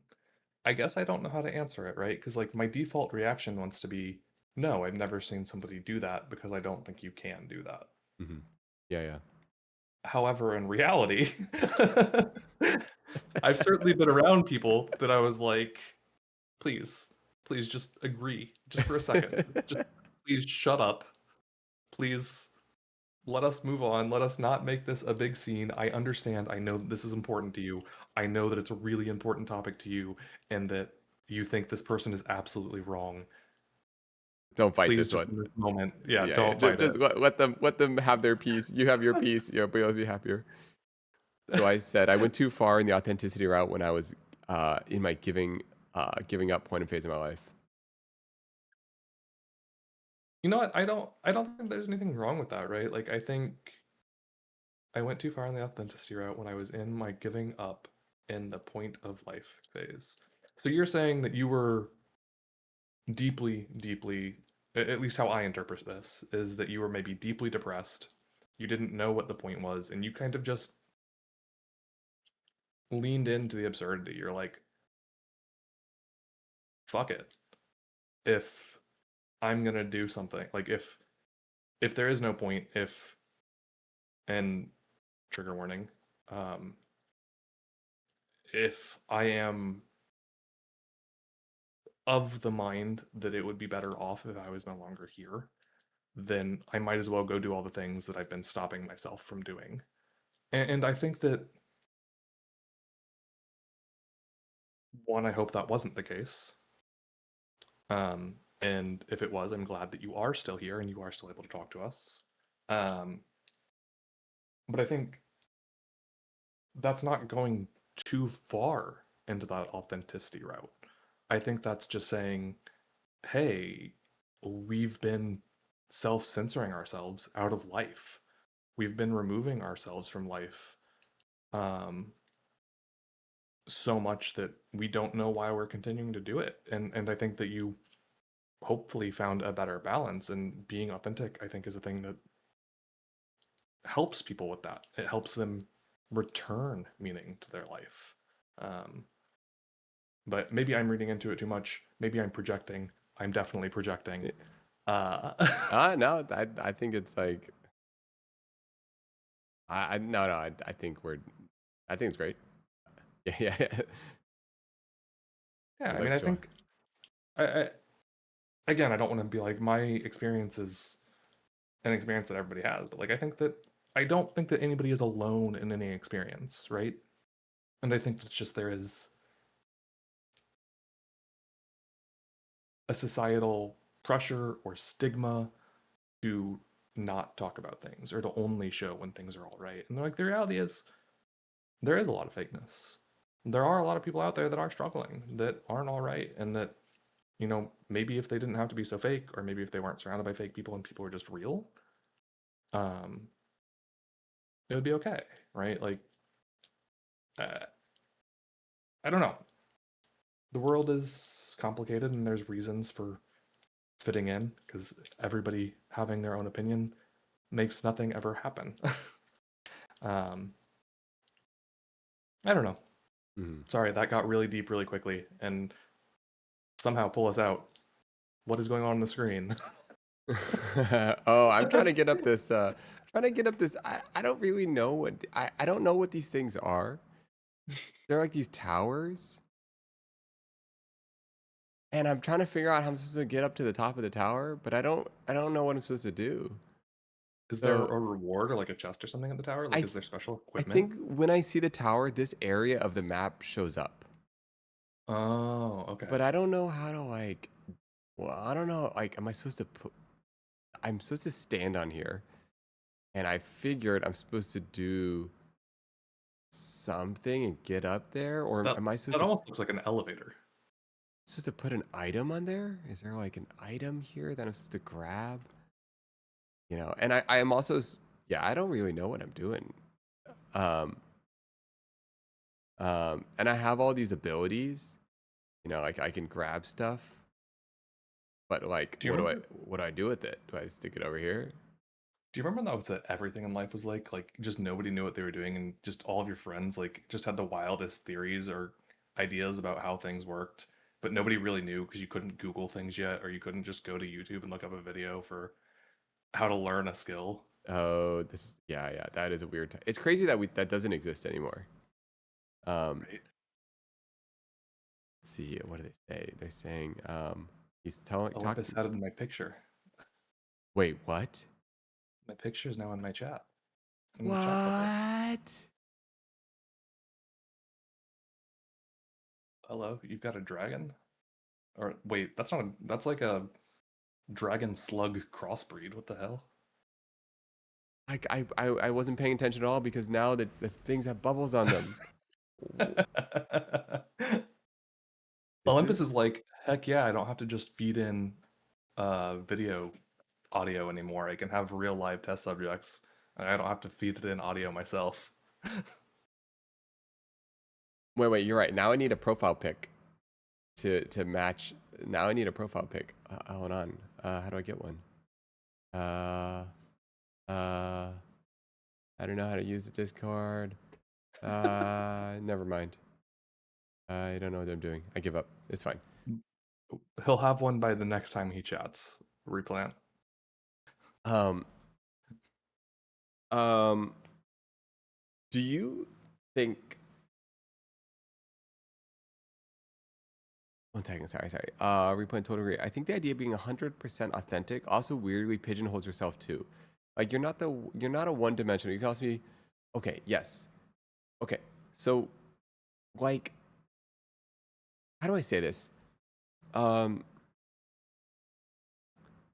like sometimes being okay. So I had a friend deal with this in a really beautiful way once. Um, uh, um, it was actually the guy who started Soylent.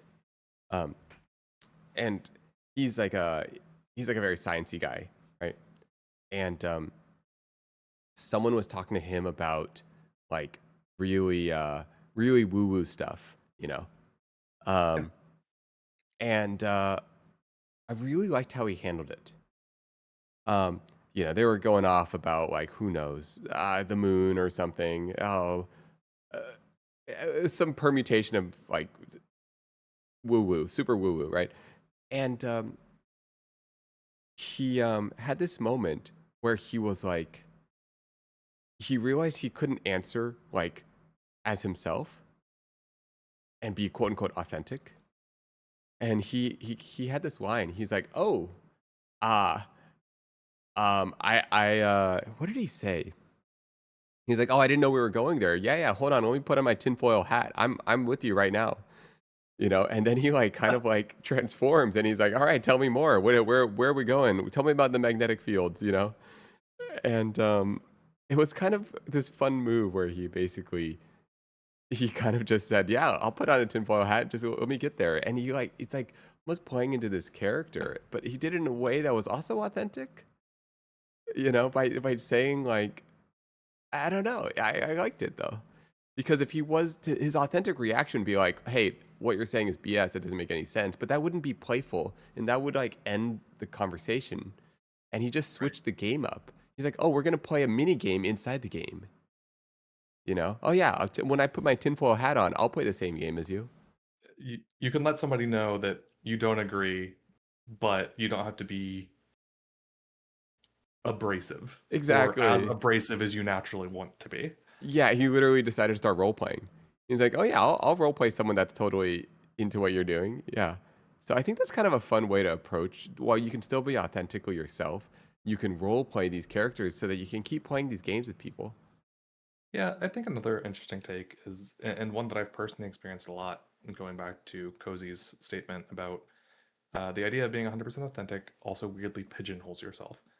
You're not Mm. one dimensional, you can be a multitude of different, sometimes conflicting things. I don't know that having conflicting opinions or being 100% authentic necessarily pigeonholes you. What I will say is, I think there is, in my experience, sometimes a misunderstanding about authenticity, right? Like, somebody who is authentic should have opinions that change. And sometimes that will mean that they change in a way that you don't like or that seem to be counter to what their previously held belief was because they were given new information and they are being authentic and they did authentically receive and accept and digest that information and change their viewpoint. Whereas I think it's perhaps more likely, if you're not authentic, to never have an opinion change. I agree with that totally.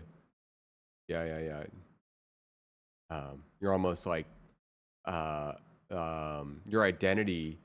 It's almost like mixing up projected identity or identity with authenticity.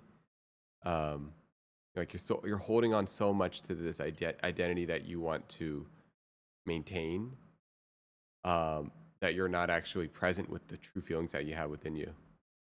Right. Absolutely. Oh, and Also, I hey, love this. Go ahead. and I was just gonna say hey to Ryan.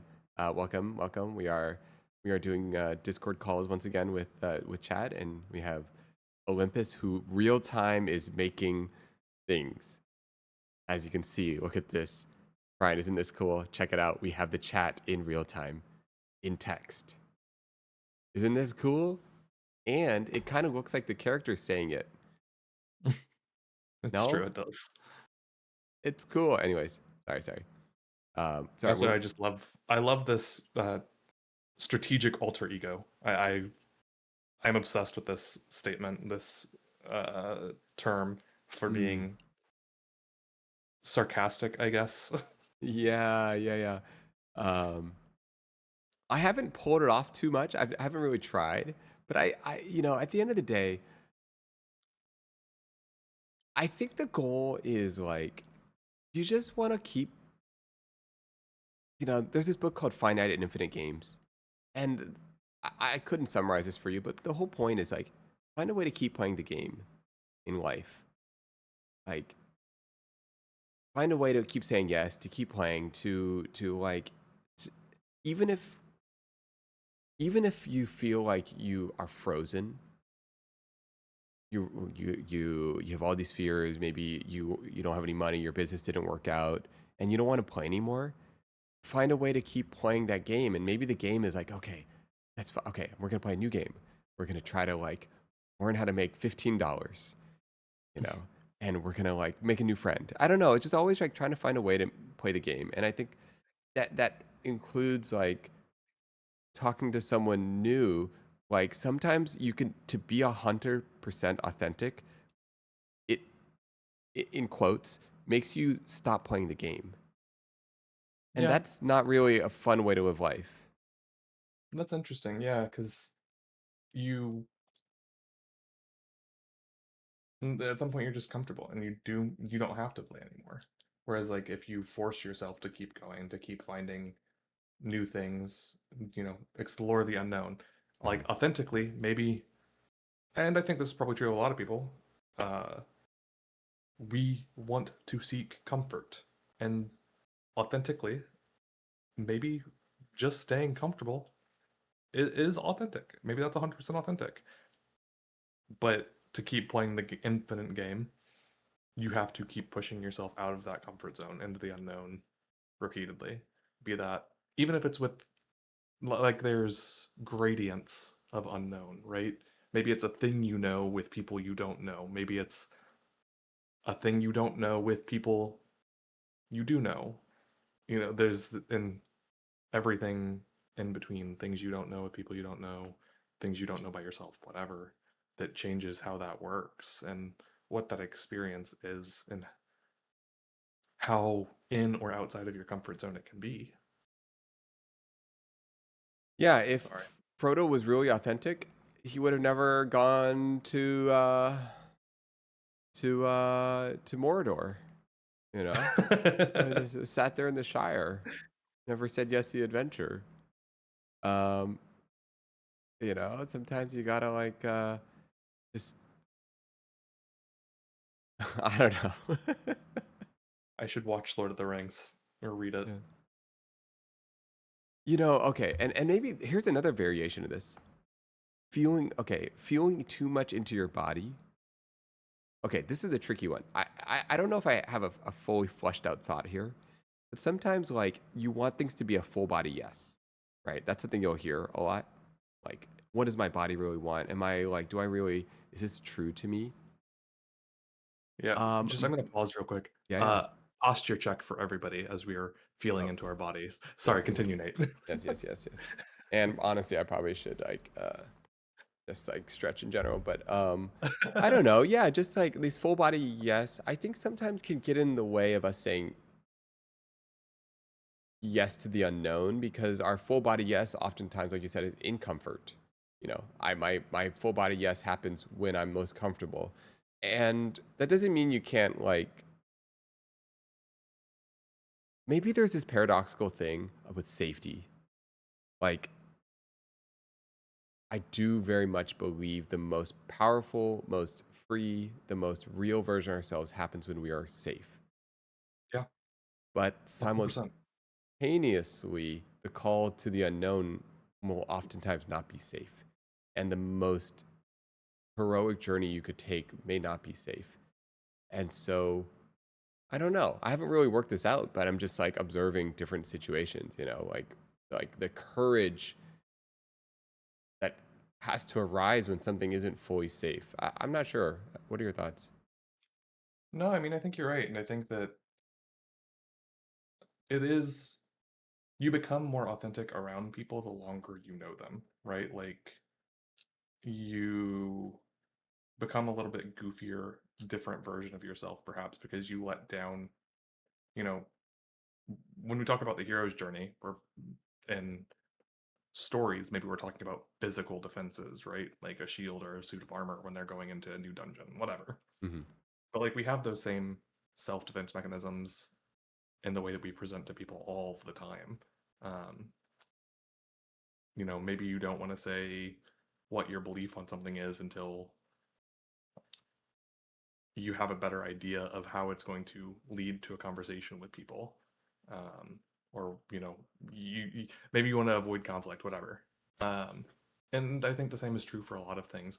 I know for me, like dancing and being silly and goofy is one of those things, right? Like if I go out with people, I have a very hard time dancing and just being loose and moving. But I do all the time when it's just like my friends, or if I have a bar crawl with a group of friends. Like going out and just being exclusively strangers around me, no shot. I Hmm. can't move. What if people think that I move funny? Right? Like there's little Hmm. things like that. Um, I don't know if that's anything like what you meant though. No, I mean, no, Sorry, I yeah, again yeah. just No, I'm thinking about like yeah, I don't know. I do think that we have those. We become more authentic the longer and the more comfortable we get yeah. in any space, right? Like from art, I think that when you're in school, you're kind of forced to do really technical things, right? Hmm. Like you don't get to create authentic art because well, maybe it's less authentic, right? Because you have to follow strict, learn the procedures before you can learn how to play Yeah, with yeah, the methods. yeah. And it just takes time to turn something from a learning activity to a play activity. Callie the bird. What do they say? Authenticity can be complicated, especially in streaming. You and your community are still individual people with your own lives, growth, and experience outside of the space you share online. And since no one is streaming their life live 24/7, the way their authenticity shows up will naturally shift and evolve over time. I think there's some Yeah, streamers out there that do 24/7 live, but I do think that you're right, right? Like, I think that um, when Nate, maybe you've talked about this, like the act of being live maybe changes how you approach any given thing a little bit. yeah. It does. Yeah, yeah. A little bit. Yeah. Um, yeah. It's interesting. This authenticity in streaming is an interesting kind of thought in general. Um, um, I can't be. Yeah, there's just inherently a performative thing. There are like for example, even if we were off stream having this conversation, it would alter that conversation slightly. You know, maybe I could maybe there are some topics or very personal thing. But also part of that is just like a conversation between two people is going to be different than a conversation between 40 people, or I don't know. Yeah, Um, and definitely. And there are um, thinking just of myself, right? Like there is a point earlier where if we weren't on stream, I might have gone deeper into some topics. mhm. But I did self-censor because I knew that this was being broadcast. Yeah, yeah, And it's just because like again, one-on-one or even in a it wouldn't even be a one-on-one, right? Like even if I was in a public setting where I yeah, knew yeah, it wasn't being recorded, yeah, I yeah. could be more vulnerable just because Totally. I'm not worried about where it ends up. Like I know the scope. Yes. Um, Whereas with streaming, I don't know the scope. Mm-hmm. um, I'm not necessarily concerned. Like what I would say would still be what I say, what I believe, and people can take it and do whatever they want with it. But not knowing the scope is something that I appreciate that streamers are able to deal with every day. Like that is just wild. Mm-hmm. Cozy, Like once it's out yeah, there, it's out there. totally. Sorry, go Cozy ahead. Road. Maybe Cozy said maybe there's something in the feeling of safe versus secure feeling yourself, your own authenticity. I think you can feel safe in knowing where you stand. Also, why people love things like MBTI or whatever it's called, where you get to put in conveniently buckets of personality, but feeling secure enough to let yourself be tested and potentially change and challenge the different thing. It's an interesting take. So I think somebody who was on your stream pointed out that you mistakenly don't believe in uh, what is it, the zodiac signs. Do you believe in MBTI? I believe in archetypes. Um, I really like archetypes. I believe in MBTI. Uh, I think it's like, how do I say this? I think things like astrology, there's different, to me there are different like levels where they're like kind of like Okozu was saying, there's like safety in this identity. Yeah. Like, oh, I'm a Taurus, and you relate to that identity. Or maybe like MBTI, like you feel safety, almost permission that you can act that way. Um, and I think that could be like that could be good for those who like need permission to act that way. And it's almost like, but I ultimately believe that as humans we are capable of every archetype and every emotion and every word in the language. So hopefully you're capable of every MBTI. Hopefully you're capable of every astrology sign. Like hopefully when you see a word that says someone is courageous or likes to be a leader or that you're likely to prefer cozy thingies, hopefully you also trust that your identity is malleable and flexible enough to like be capable of all of these things. And the very idea that you can empathize or understand that word likely means you can step into the word. And so I guess I'm saying is I think things these archetypes are great stepping stones for those who want that foundation to step off of, but hopefully it doesn't become a trap in which they limit their identity from later on. Yeah, no, I think 100%. I think that using it to be empowering if and when you need that empowerment is good. Um, and I think this is true of so many things, right? Like I think it's so possible to take any one thing, be it a gamer, be it a gym rat, be it uh I don't know. I'm sure there's other examples I could come up with. And just take that one thing and make it your entire identity instead of being a part of your identity, Mm-hmm. a part of what makes you who you are. And I would hope that, to your point, people don't do that with something that is being prescribed to them, such as being a Taurus because they were born in whatever the months of Taurus are. I'm Mm-hmm. going to say May because that's the only one I know. Yeah, yeah, I think so. Um, um, but yeah, it's cool to have it be empowering and to be like, yeah, maybe there's some grouping here that makes some sense, and there probably is some logical grouping there, right? Like maybe people born in that time have early childhood experiences that are similar because of weather or whatever. Um,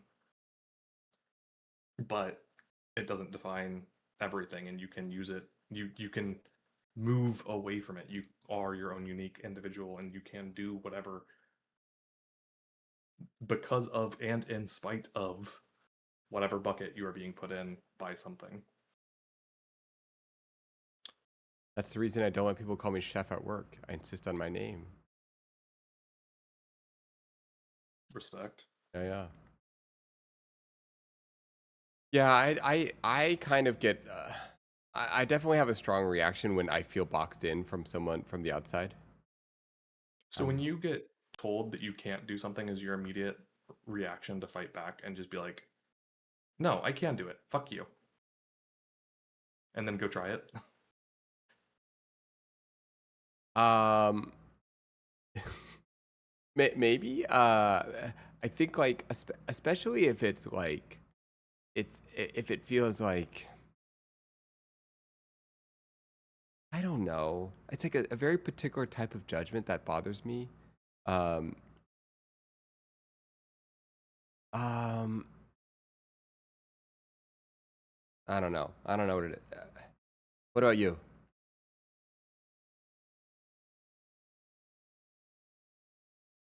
I don't know. I think that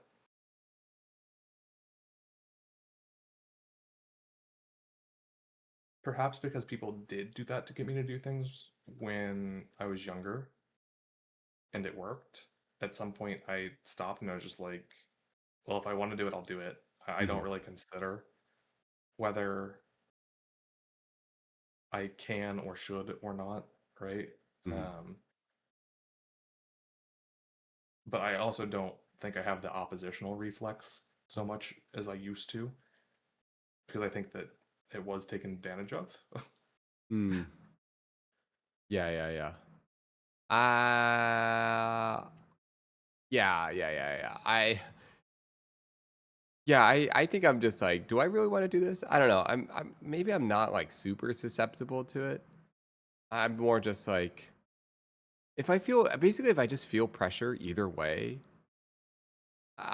I'm like, man, I just doesn't feel like this is me. Um, yeah. That's hard. That whole this is me aspect of identity is a really Hmm. uh I think it was Hank Green that had a really great quote on that. Um Something about like if he tried to figure out who he was, he would just be like going into a freezer and he would just come out freezer burned, not having discovered anything more. Um, because he and I think most people are just very complex, different people, and every day we wake up, we might be a completely new version of whatever that is, right? Like we're informed by something, but going back to whatever was said earlier, where it's like authenticity sometimes is changing your opinion, is changing who you previously were as an identity, just as you grow and learn and experience new things. Yeah. Yeah. Sorry. I'm gotta run past this little guy. Oh my No, you're goodness, I'm gonna good. die. You're good. We've Um, been going for like 2 or 3 hours at this point, and it has gotten all over the place. I do. It's a bitter, cozy road. It's a bitter, slippery slope to think identity as something cast in stone when it should be more fluid. I agree. I really, and I mean, we've kind of been talking about that. Like I think it's really healthy to be flexible. It's really healthy to be able to change your mind. It's really healthy to. I think oftentimes you just feel it's a sign that you're in a really safe place too. You know, um, that you can evolve, you can change, you can grow, and uh, I really believe that change is like such a key part of what makes life beautiful. Change is hard though. I mean, I 100% agree with you. Change is definitely what makes things beautiful and interesting. And I seeking like I think that once you get into any hobby, right? Like you start. I was talking to somebody at a party the other night about like how we were talking specifically in the context of beer. Where like early on you drink for one reason, and then as you go on and get more experience, like you start seeking novelty instead of just like the comfort. Like if you are a beer or a wine or a coffee or a tea person, like at some point, part of the identity of being an X person is not just that, oh, I drink tea every day. I'm going to say to keep it from being alcohol. Don't necessarily need to encourage that. Like if you drink tea or coffee every day, part of being a tea or coffee person is not just like, oh, I have this exact same cup of coffee or this exact same tea blend every morning or every night. It's that you experiment and you seek that novelty and you learn, you understand and appreciate it. That back to that going into the unknown that you spoke about earlier. Hmm. Yeah. I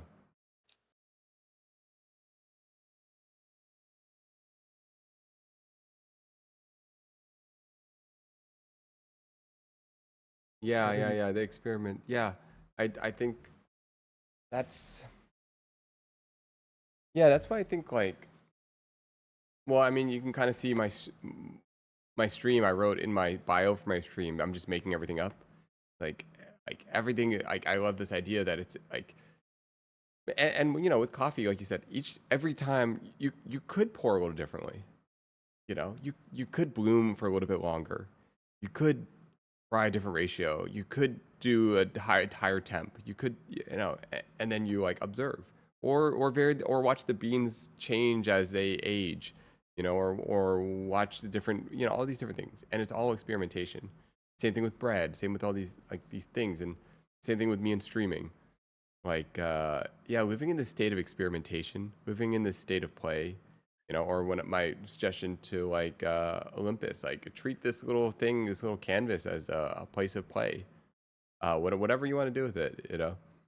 Um, do you find that you have to encourage people to play around you, or do you feel like you've surrounded yourself with people who are really good at playing just naturally? um, I actually do have a lot of people that are pretty good at play, but maybe a little bit of both. Like my sister's very good at play. You can kind of see that.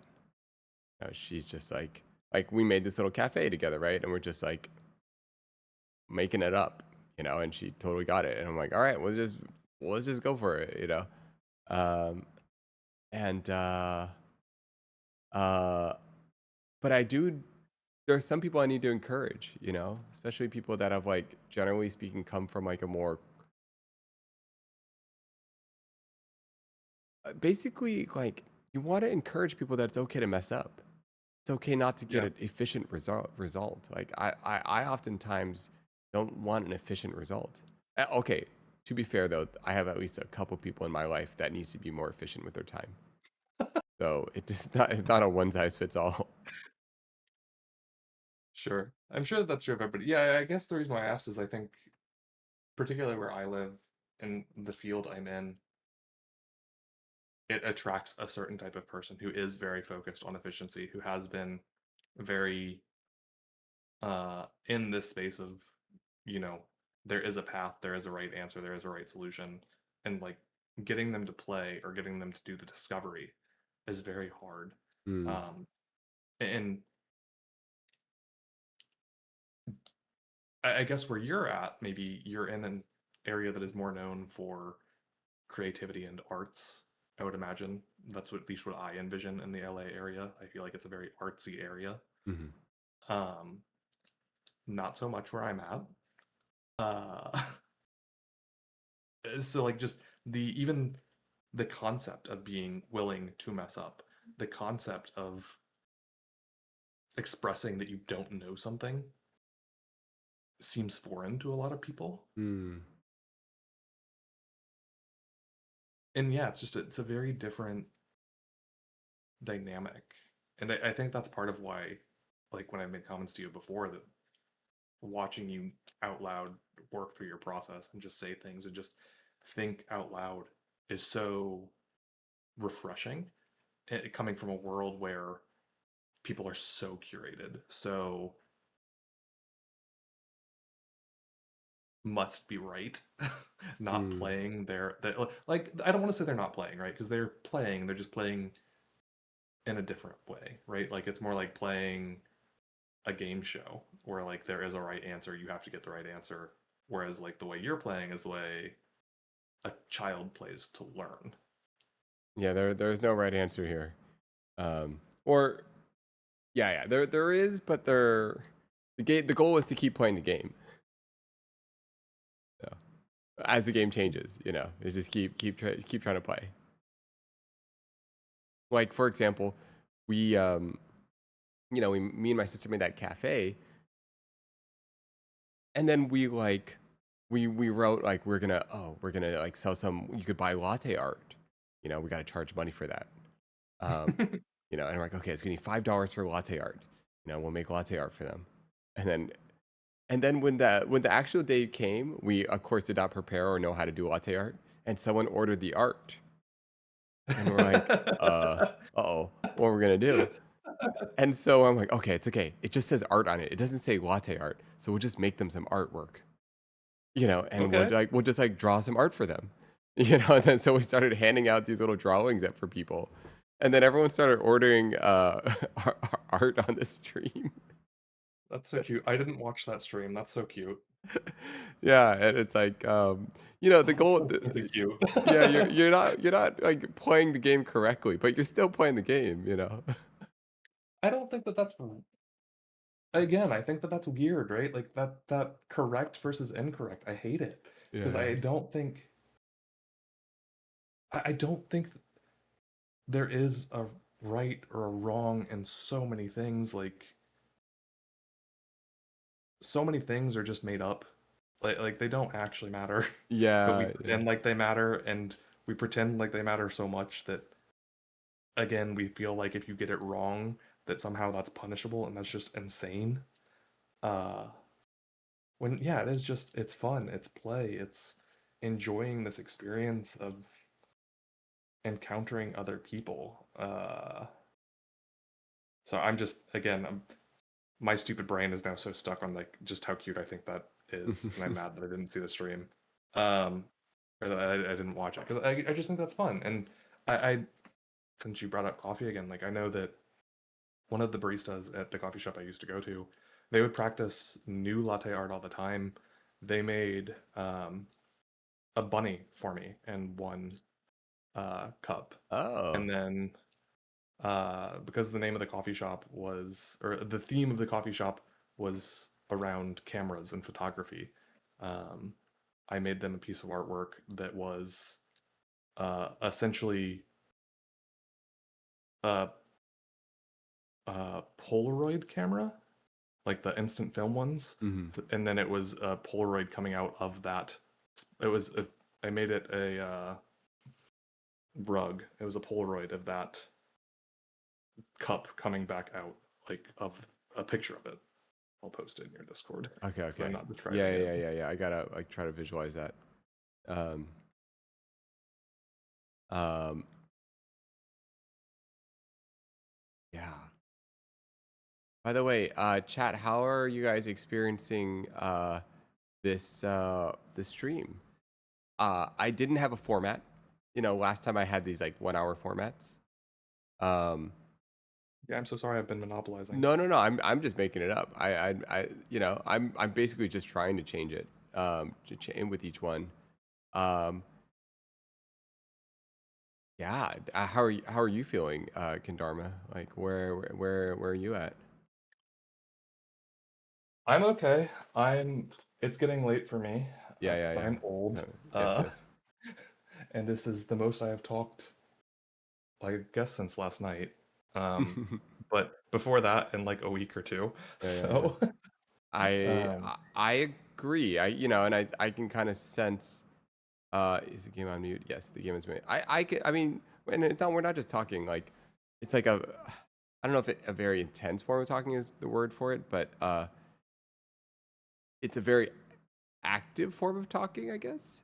It's very engaged. Yeah, yeah. It's not it's casual, but it's not casual. You know, it's yeah. And I posted that picture in the art gallery for Oh, anybody nice, who wants nice. to see it.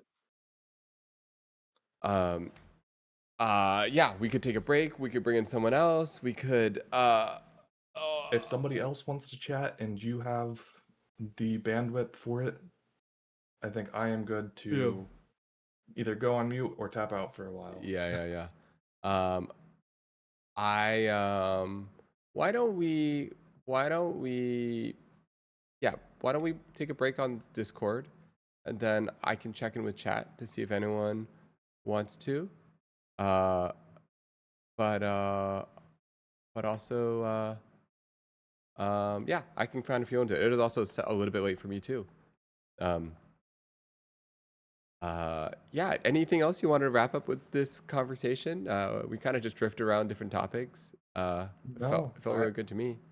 yeah, I was about to say, I don't know what there is to wrap up. We kind of went all over the place. I feel like if I tried to put on a bow on it, I'd Yeah. be trying to wrap up everything. Like, what is life? hmm Yeah, And I yeah, don't yeah, think I have an answer to that. I don't think I'm ready for that. yeah. Um, some themes, I guess. Yeah, I know. I think ultimately, like, it's fun to like navigate. I guess some themes that kind of came to mind is authenticity, change, playfulness. You know, messing up things. I think the one that's kind of staying with me is just kind of this ability to like change, permission to change within the context of authenticity. Yeah. I think is a nice thought. You know, like sometimes you have a pressure to hold on to an identity so deeply that it becomes rigid, and then uh, and I think people oftentimes like, you know, you sometimes you'll experience that with friends where they're like, oh, you've changed so much, as if like you're losing who you are.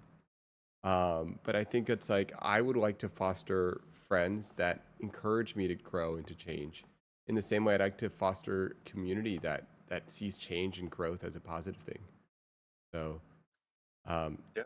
100%. yeah, I think the only hard part with that is that sometimes when you foster friends that encourage growth and change, both in yourself, both in you and in themselves, you may sometimes drift part of apart. that growth process, yeah, is the growing apart, and Yeah, that's you have to be okay both with that. beautiful and sad. Yeah. Yeah, absolutely. No, it's such a yeah. You literally like it. Growth can grow out of each other, and then you kind of just have to pick. Then, like, do you want to make it work? How important is to you is that friendship? Do you value like the fact that you have witnessed each other's lives for that long, and that's the new thing that's the most important? Um, so Yeah. Yeah, and it's just like you don't have to grow entirely apart. You can just I don't know, adult friendships. I said I was gonna leave. yeah, Adult friendships are weird though, because it does to maintain adult friendships becomes more work, right? It's not like when you're in school where you're always going to be with those people. You're going to see them regardless every day. Um, you have to actually put in effort. You have to make it, you know, you have to, going back to something that was said earlier, right? You have to give them the opportunity to turn you down mm-hmm. repeatedly. Yeah, yeah. Mm. But I'm going to run off. Okay, I look that sounds forward to great. hearing you talk to somebody else if you do. Yeah, If yeah. not, have a good night, Nate. Okay, Have a good night, chat. really. Thank you. Talk to you later. Yes, talk to you soon. Oh, uh, uh, um, going. Um, that was great. That was fun. I didn't really have a format, so I just kind of started it and we're just kind of going. But I enjoyed what we were talking about. I do think is the game on mute? The game probably is on mute. I wonder what happened if I turn it up. Check.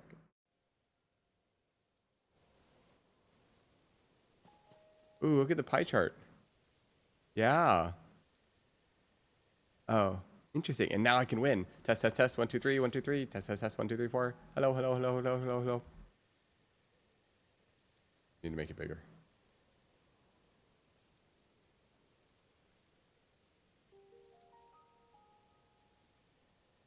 Uh, 65,000 words.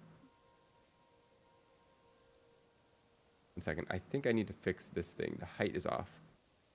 610. There it is. Wait, what happens if I make this bigger? What happens if I make this 800? No. All right, I just realized. 610. Okay. Wow.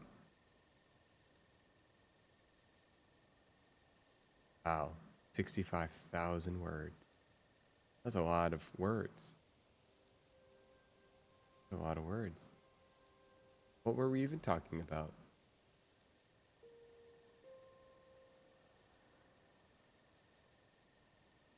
A lot.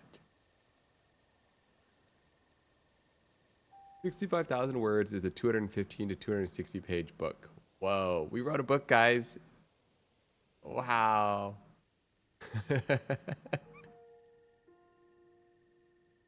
Oh my goodness. We literally like experienced the whole book. Um, um,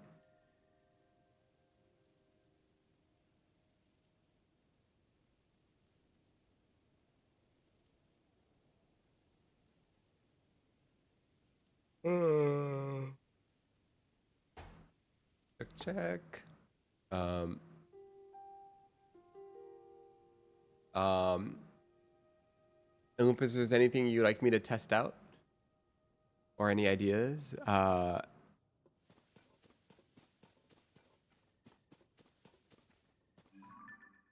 wow. The sounds of the game. I know. Got it. The bubbles are pretty cool. Seeing your names on the bubbles. I don't understand what's happening. So did you make a website?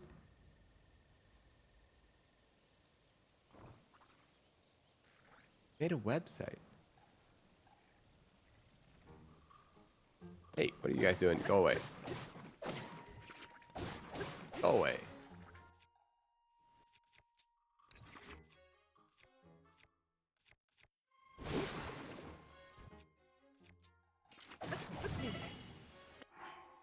Oh my goodness. I died. I like how you can just make a website like that.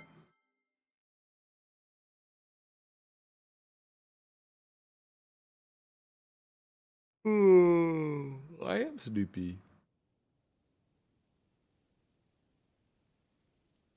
Question. No pressure on this. But if you could test this out, okay? Oh, yeah. Let's try this out. Overlay versus.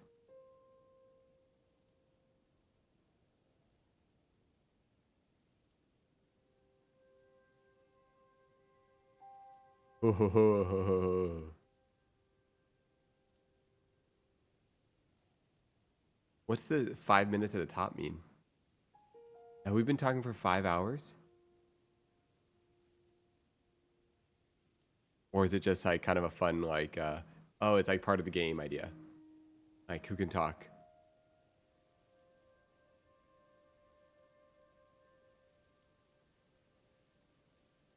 Yeah, it's pretty good. Well, what's also just fun is it allows for it to be like in, it allows for it to be in like even just a different visual format. Like you could stick it, I guess you would stick it here on the top, right? Like that itself is kind of helpful, like graphically. Does that make sense? So like put this here. Like it feels like it's not as abrasive. I don't know. Where would it go? Here on the bottom?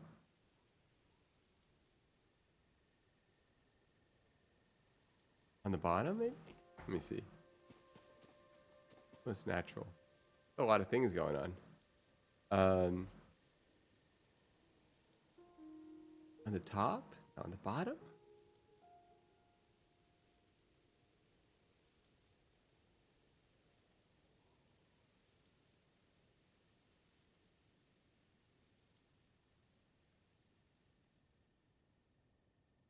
Test, test, test. 1, 2, 3.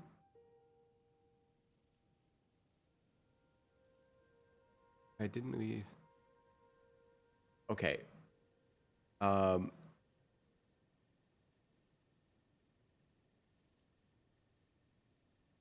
yeah. Something here. Something here. I wonder if. Okay, obviously, you don't have to do any of this. But you know how we have this little guy, this little bot here that glows whoever's talking? I wonder if this is redundant. Like, what if the names just glowed under here and then you could combine this? Or maybe I could just like stick this on top of here.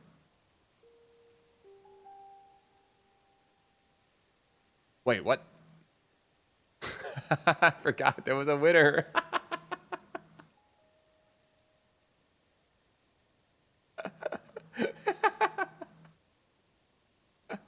Dude, it's so funny. I forgot. There was a timer count and a winner. Oh my goodness, literally. Dude, that's so good. I could have won. Oh my goodness. I just needed to talk more. Oh my goodness. I forgot. It's a counter. It's a winner. Okay, it's a game.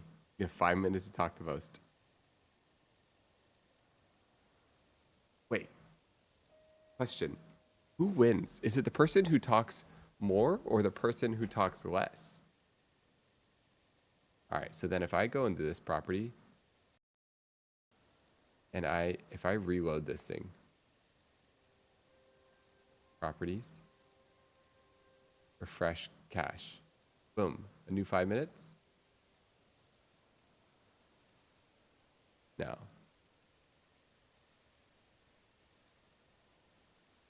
The person who talks more.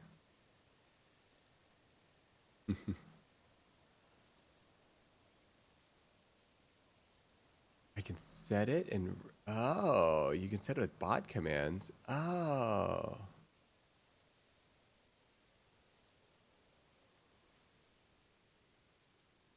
Yeah, I see that. 109.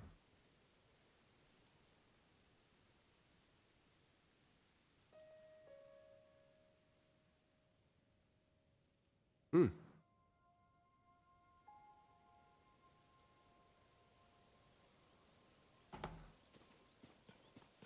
I guess I could have had the game audio on the whole time. Would you guys have wanted the game audio on? I didn't even think about that. Maybe I could have been very low settings. Huh. I forgot about the game audio. Kind of nice. Like real life.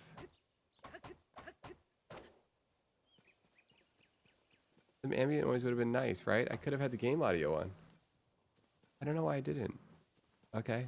No, we're just improving the stream little by little.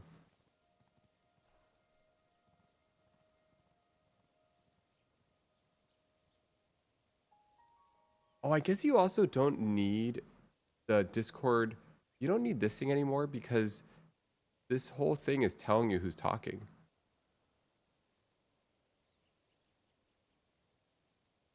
Like, this is all irrelevant.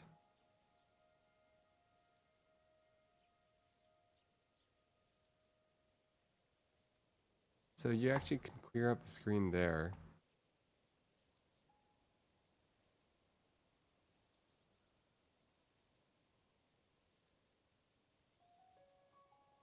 It's beautiful. Like the current design, whatever you've done, it's beautiful. You have this like gradient going on. And you got this colors.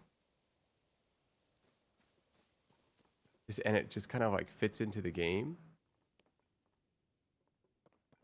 The AI did it? What do you mean the AI designed it for you? Dude, that's crazy.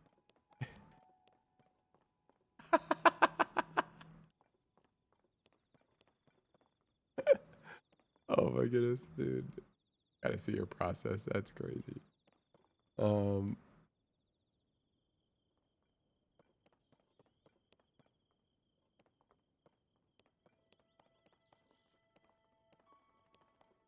50%. We're equalized.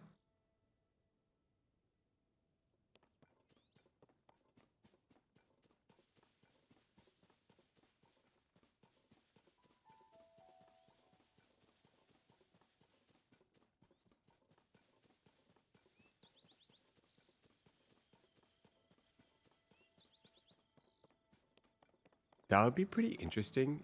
What if like what if there was an actual prize on the line to win?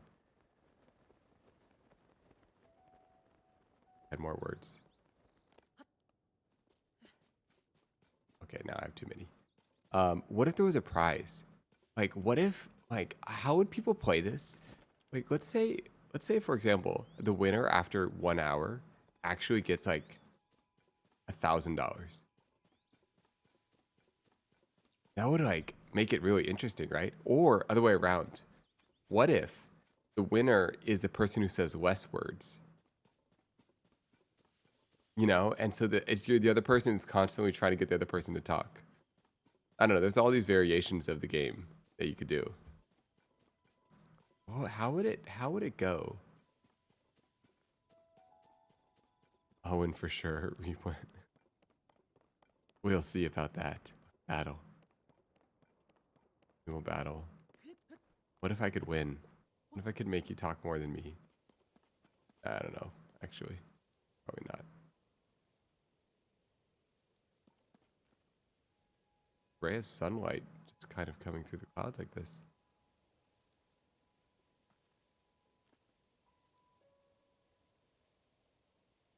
Not getting rage baited. Oh my goodness. It's one of those things, guys. Oh my goodness. I've been looking for one of these things for a long time. Let's go get it. Guys, we're going to kill this thing.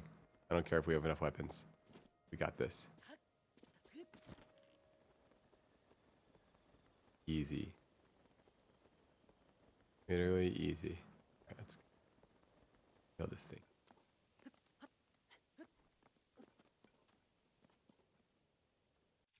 Alright, let's pick the right weapon. Oh my goodness, there's no way. These weapons are useless. I don't even think our weapons have enough. I think that adding the money factor make it toxic.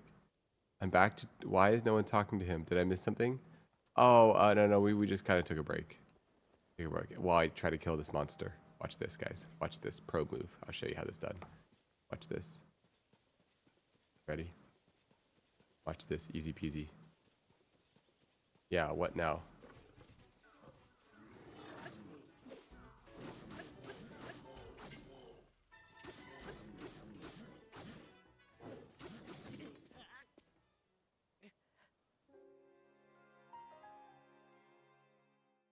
Okay, one-shotted. Okay. Not gonna work. Not gonna work. How do we beat this thing? How do we beat this guy?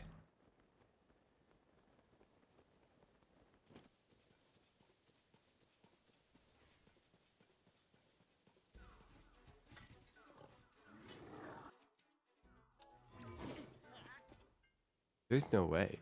There's okay. I've got to learn how to do the thing. What do you call it? Like that. You like what do you call it?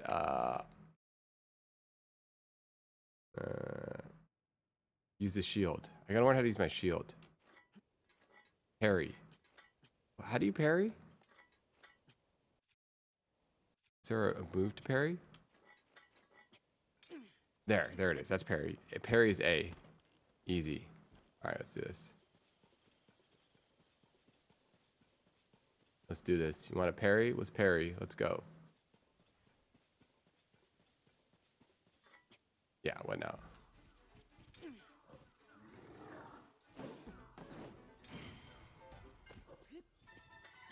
Yeah, what now?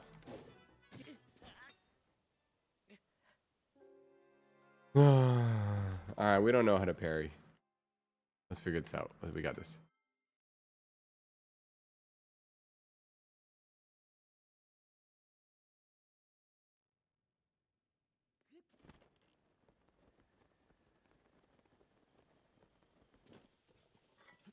Alright. Watch this. Yeah, what now? Easy. Practice. Easy. Oh, we got this. We got this. Easy.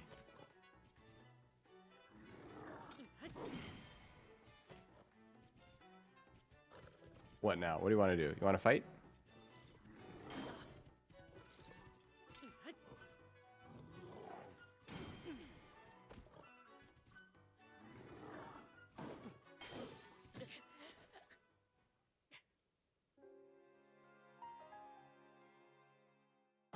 Oh, okay. Now that we know how to parry, let's try this again.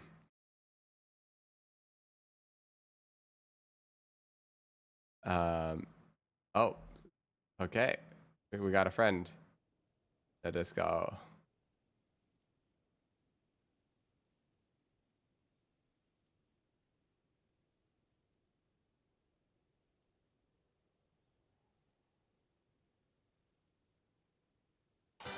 Oh. Hi. Oh, hey.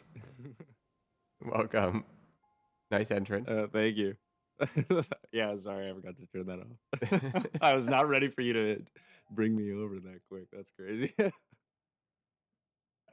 Were you listening to that music in the background, or is that like your entrance audio? That's my entrance audio. Wow. Yeah, Amazing. Yeah, yeah, yeah, it yeah. brings the right vibes. Yeah. Um, how's it going? Oh, it's going well. Just hanging out after work. Oh, My whoa. partner's out of town for like the next 2 weeks. Well, after work, I mean like work was a long time ago, but like I'm Yeah, just yeah. kind of winding down. You know what I mean? Yep, yep, yep, yep. Um, what, uh, what were you doing? I was just gaming, hanging out, talking to some friends. Not struggling with a boss as much as you are, but I'm just kidding. Look at the level I'm at. I'm like intro level right here. I'm literally only explored this, and then I'm fighting this mega boss. Mega Yeah, boss. why are you doing it before you're ready though? You know what I mean? That's kind of the fun part. Okay. Kind of the fun part. You should play Elden Ring. I think you'd really enjoy it. If that's what you like. Yeah, what now? Dodger thing. Oh, dead. um, um, 1 second, 1 second. Give me 1 second. I'm starving. I need to eat a snack that is nearby. No, it's okay. 2 seconds. I'm gonna go fill up my water, so I'll be right back Okay, to you. okay.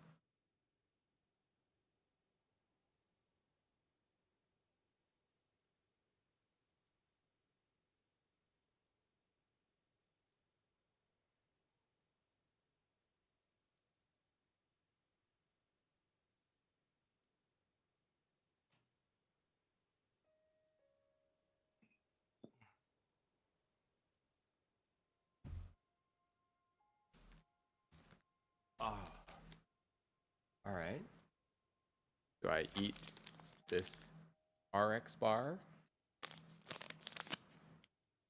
or do I eat these Cheetos? What is an RX bar? I don't know. It's kind of healthy-ish looking. Okay, well, okay. I Um, feel like I don't want to put you on blast, but I feel like you fall for the advertising every time. I don't know what's going on. the healthy stuff, the advertising, like the. Well, I just remember, like the Apple, it just works, Oh that kind yeah, of yeah, thing. yeah. Oh yeah. Oh wait, hold on. You don't use Apple. You're not a No, sheep. no, no, I'm not. Yeah, I'm not one of your sheeple. Okay, I'm not in Mr. Tim Apple's pocket. No. Okay, so you're still fighting for your autonomy. That is actually kind of interesting. I don't know. I think uh one thing that is kind of something that has happened to me over the past couple of years as I've learned more about like data in general, speaking of autonomy, is like I have tried to fight for my own data privacy so hard. And I think that's kind of like part of that autonomy thing. Um, Even though it's like kind of fruitless, but Wait, doesn't that make you more pro Apple? Aren't they more into that? Haven't you seen their well, ads? oh, yeah, they're okay. So the data is going to them and not. But what I mean by that is like offloading services that are usually like cloud based to as much self hosting as I can is like the idea. You do Um, programming? I do a little bit. Like I'm more on the data side. I work in like data science, risk data science, but I Wait, dabble. didn't didn't wait didn't Pandorma also do something with data science? No, data distribution. Yes. Got it. No. So what my job is well, okay, my company is so small that like there's a lot of bleed over from like data analytics, data engineering, and data science into my job. Hmm. Um, but when the job was offered to me, I was told that I would mostly just be making models and explaining these models to people. Um, but I end up having to do everything else. Yeah, yeah, this is why I'm not getting hired. Yeah, no, they just have all the rest of us do the work. It sucks. That's fair. Um, um, oh my goodness, I just died. Um, you're I don't know, anything on your mind or um, well, I don't know. I think I'm usually so sarcastic in your chat. I think the most like interesting, you know what I mean? yeah, Like, yeah. I think the most like real and interesting, at least to me, thing that I discussed with like in the chat was about how I had worked on something that was for click through, right? Which once again, like not part of my job description. That was just kind of passed on to me. But and I just have was the bleed over between business, like what works and what sells, and creativity is always so interesting to me because creativity is an expression by that person. I'm not a very creative person. I'm gonna put that out there. So this is just me like projecting, I guess. So like Mhm. correct me if I'm wrong, but it's an expression of that person. But like then I'm coming in and being like the data is saying that your expression is not only like not good but bad. So change your expression. So I don't know. It's like a weird thing. How do they take that? I mean, I luckily don't have to be the one to tell them, right? Like I'm just like, this is what it was, and then I go back to the shadows. Like Yeah, yeah. Is this like kind of like a marketing campaign and they're like looking at the numbers afterwards? Like, did it convert? Did it we get yeah, click through yeah, rates yeah. and stuff and all that thing? Yeah, yeah.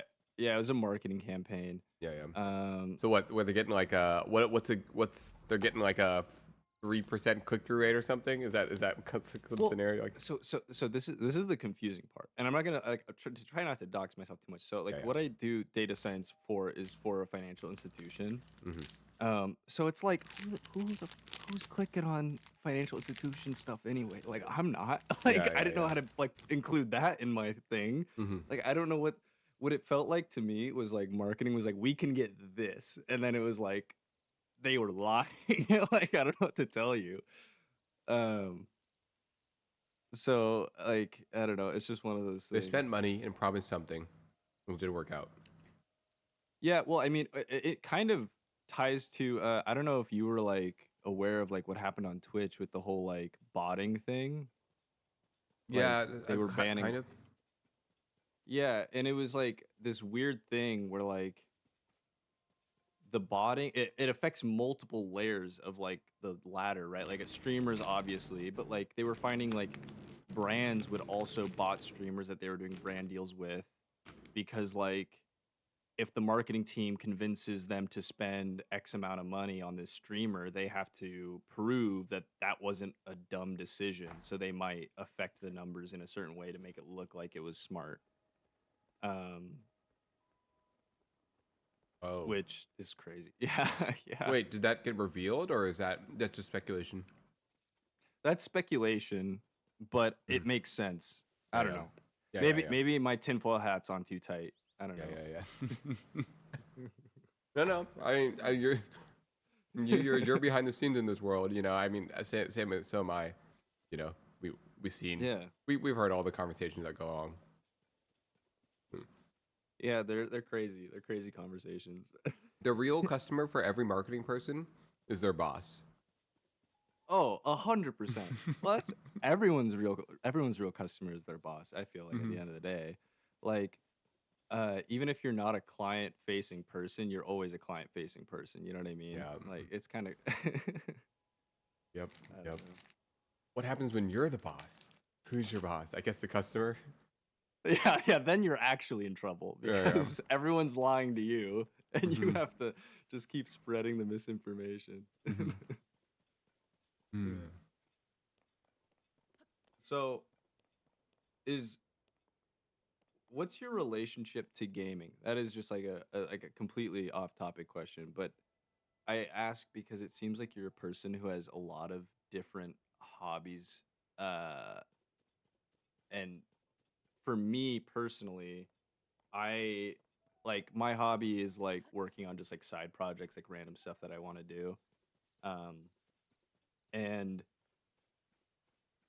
I sometimes I feel like almost guilty for gaming because I'm like ignoring my other hobby, if that makes sense. Because like when you have a hobby that's like making something, there's something at the end.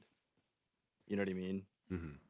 There's a result. Where with gaming, it's like not really a thing that has like an output. Which There's like maybe a that's just maybe I'm so capitalist brain now. Everything needs to be productive. I'm just kidding. You know.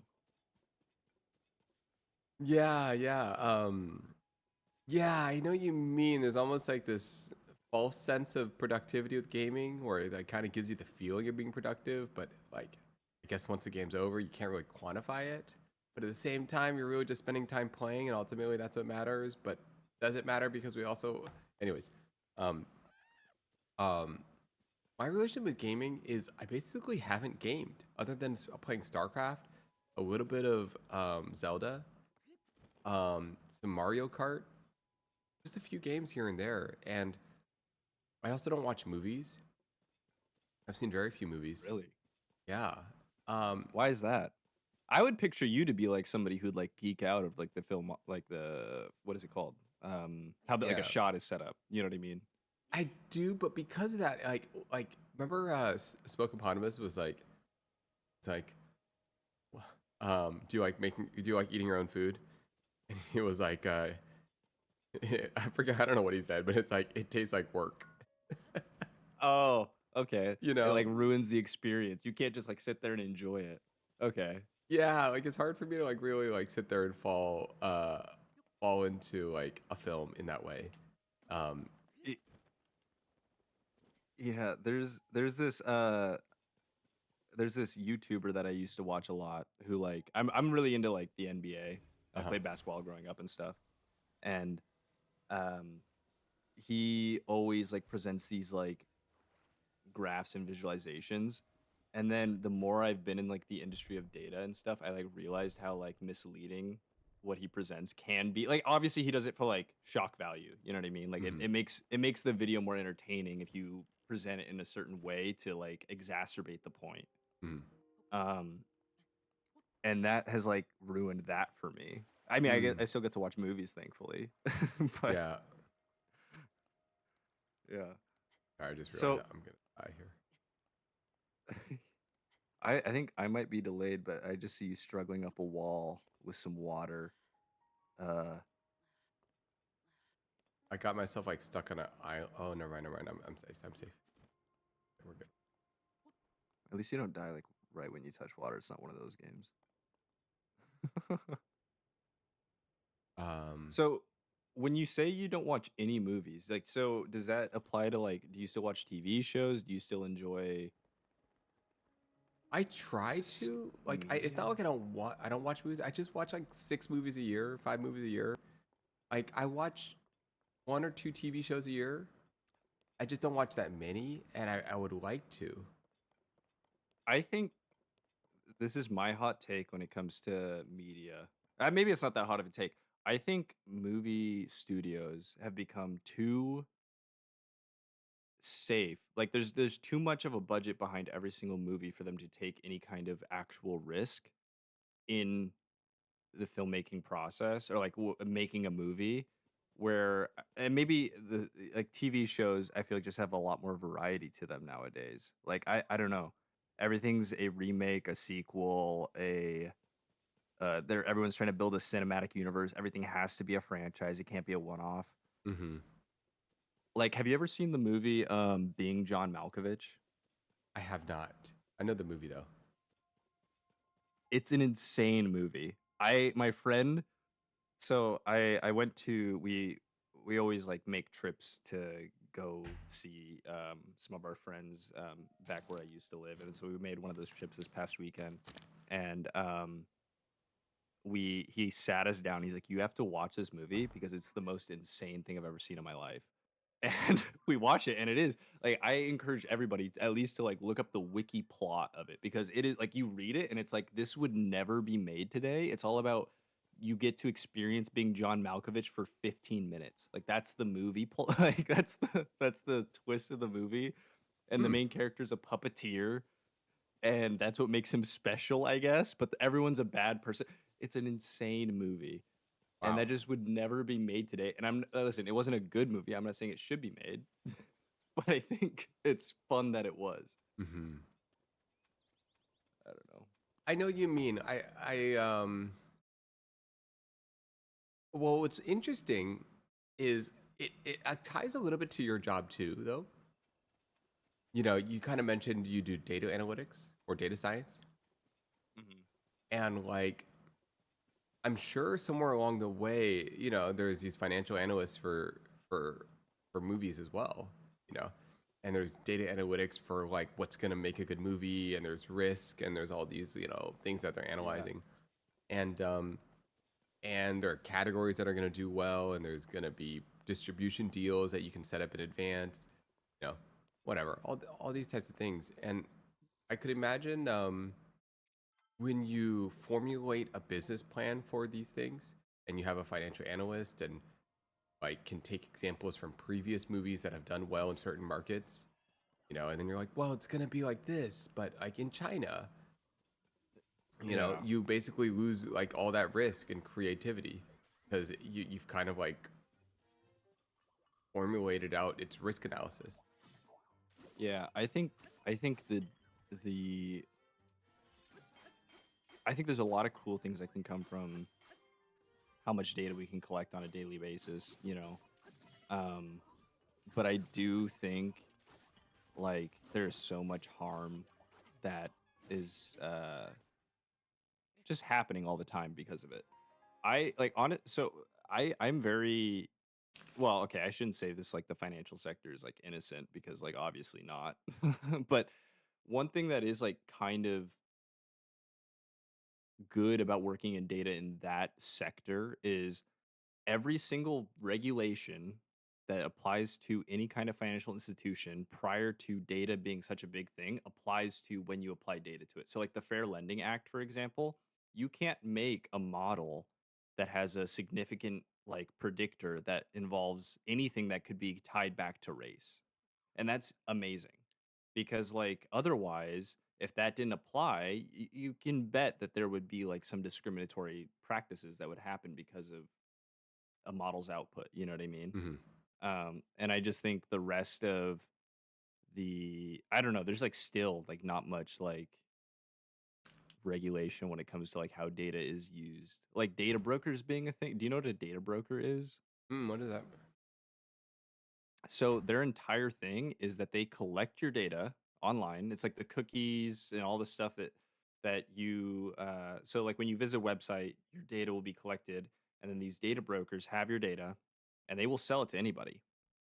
It doesn't have to be like a genuine business or anything. They will sell it to anyone. I mean, I'm sure there's like some kind of regulation of like they can't sell it to certain governments, etc. But like um they can truly just do it, like sell your data to anybody. And the thing is with data is that it's supposed to be anonymized, right? Like meaning you can't trace it back easily to somebody, but like you can. Like Netflix ran this study where they were like, "Hey, they were trying to see like if their job of anonymizing their data was doing a good job." And they released this data and they weren't. Somebody came back in like a month and was like, "Yeah, no, so I can tie this back to this address and that person owns this home, so I know that it's probably this person." And like so that it's just that kind of stuff that's out there. Um I never thought about yeah. that. Yeah, that's really interesting. Did you study this, by the way? Like, is this like you have like a degree in this kind of stuff? So my original degree was actually in finance and then I went and got a master's in data science. Oh, yeah, you know this Yeah. stuff. Yeah, I mean, I I have some I like to consider myself a curious dummy. Like I don't know. I know a decent amount to know that I don't know enough. You know what I mean? Enough to keep me curious. How about Mhm. that? Yeah, I mean, I'm definitely like, I've never really thought about or had the conversation about like ethics in data collection. I definitely like have Yeah. feelings about it, you know, or like anonymizing data or all these things, but it's like really interesting to think about like Well, ethics involved. yeah. Well, and I think we've become so desensitized to the idea that these companies have our data over time, that like they can just kind of get away with doing what they want. You know what I mean? Hmm. Because like I mean, I for a long time I was kind of like that person who's like, Yeah, I'll agree to like you can have my data, uh, whatever, who cares?" But like I don't know. And as small of a fish as I am in a big pond, as much as I can anonymize my data, I want to. Like as much as like I can self-host and like keep on my own stuff. Like for AI, instead of using ChatGPT, I built like a little home server that I run a very dumb model, but I use it's called I don't want to like bog down this conversation with too Yeah, much yeah. technical terms, but it's called retrieval augmented generation, which just means you can feed text into a model and it will be able to know and relate it to what you're asking, um, so that it can give back better output. Um, So, like, I try and do as much of that as I can, but I mean, I don't know. Like, my partner puts all of our pictures on Google Photos, so like, who's really winning the battle? Not me. You know what I mean? Yeah, yeah, yeah, yeah. So, Okay, okay. Yeah, yeah, yeah. I see what you're I saying. d- I tried to get her to use the server. And she's like, "But what if I'm not home?" And I'm like, "Okay, fair enough." I lose. You're right. I'm wrong. Yeah. I'd put my photo. Yeah. Okay. Yeah, yeah, yeah. Um. You got to choose your battles. You know what Yeah, I yeah, mean? yeah, yeah, yeah, yeah. That's Um. another part. Last night you were talking about relationships. That's another part is choosing your battles. You got to do. It's true. You do. You gotta choose your path. That's an interesting topic. I Yes, that's true. That's very true. I don't. I feel like I don't do that well in those battles, Choosing your battles. in those relationship battles. Sometimes I like. Yeah. Sometimes I better. I just need to agree more. Sometimes I'm too. Well, it's Yeah. not.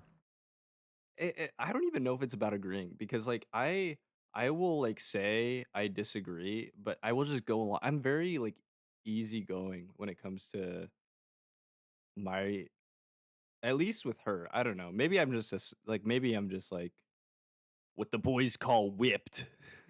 but like but like if she wants to decorate the living room a specific way and I would like it a certain way, but I know she cares more, what am I winning? You know what I mean? Hmm. Yeah. Yeah. And especially when I know I have bad taste, like I can accept that. I'm humble enough to know that the stuff I pick is typically ugly. So Um, what what is your taste? it's just typical nerd stuff. I have like my books everywhere. Like I'm in my What office color right are your now. bed sheets? Right now I believe we have these like they're like oh what's the print called? It's like Wait, did you do you pick them or did know she like pick them? she picked them. What do you think? Oh, You okay, think I have okay. that No, much no, no, say? no. You think I was I wondering if if you picked them, I was curious about the color of your bed sheets. Oh, right. Yeah, no. It's like almost like the Chinese porcelain print is on them, if that makes any Oh, sense. okay. It's like, oh, okay. Got it. Like blue, light Yeah. blue, floral-ish. Yeah. Got some Yeah. things. As long as they're not like I told her as long as they're not like silk, like I'm fine with whatever she picks because What about texture? that's Did you pick a texture? Did she pick the texture? I got a lot of input on the texture. Okay. I was like a little bit rougher So you because wanted a more of otherwise a cotton. You weren't not you didn't want yeah. polyester. Yeah. So like if it's too smooth, it freaks me out. I don't know what it is. It just makes me uncomfortable. I can't deal Yeah. with it. I Yeah. can't Okay. So deal with you it. went like a double gauze, you like a jersey cotton. Yeah. It's a knapsack. Just no, I'm just kidding. But Yeah. No, uh I like that. what is your style? What color are your bed sheets? You know That's what the what? people want to know. Mine are white. Really? Mine are Okay. they're white. They're textured. They're from West Elm, I think. But no, No eating in actually, bed for hold on. you. You know what? They might be from Parachute. Are they from Parachute or are they from West Elm? I gotta think about that. They're from both. Those those stores mean nothing to me, so either one is great. Hmm. I'm West Elm sorry. is a little. It's like Crate and Barrel, but like maybe like eh, I don't know. It's kind of Crate and Barrel-y. And then Parachute is like the hipster version of all those things. Um, Gotcha. yeah. Were you a hipster? Were you like cuz you were I'm younger, so I wasn't in that era. Were you a hipster at that point? I never got to be a hipster. I really wanted to be. I just never like. What do you mean you wanted to be? Like you couldn't do it? You couldn't pull I it thought it was kind off? of cool. You know, if you're a hipster, it's kind of cool. Just never that I cool. you were never that cool to be a hipster. Yeah. Couldn't rock the plaid and the beard. No, I was never like I just didn't have like that Seattle blood in me. I was a little too tech bro-y, you know, at the time at least. Yeah, Uh, you were saying you were very tech bro-y. yeah. Um, What does that look like? I feel like tech bro is such like I is it like Mark Zuckerberg tech bro? well, Is at the that time, I think it's just very efficient, you know. Like mm, for example, yeah, it is Mark Zuckerberg, you know. It's like well, at the time it was like Allbirds, Uniqlo. It was like what was that time period? It was you know, you're just optimizing. You're optimizing. gotcha. Olympus is still wearing Allbirds and Uniqlo. He's possibly. Or has he moved to? Are you moved to Aloe? in Maybe they moved to the in Aloe this shoes. in this time of remote work, are any of us wearing anything presentable? You know what I mean? Yeah. Um. No, I mean I like it's I'm always very jealous of people who can,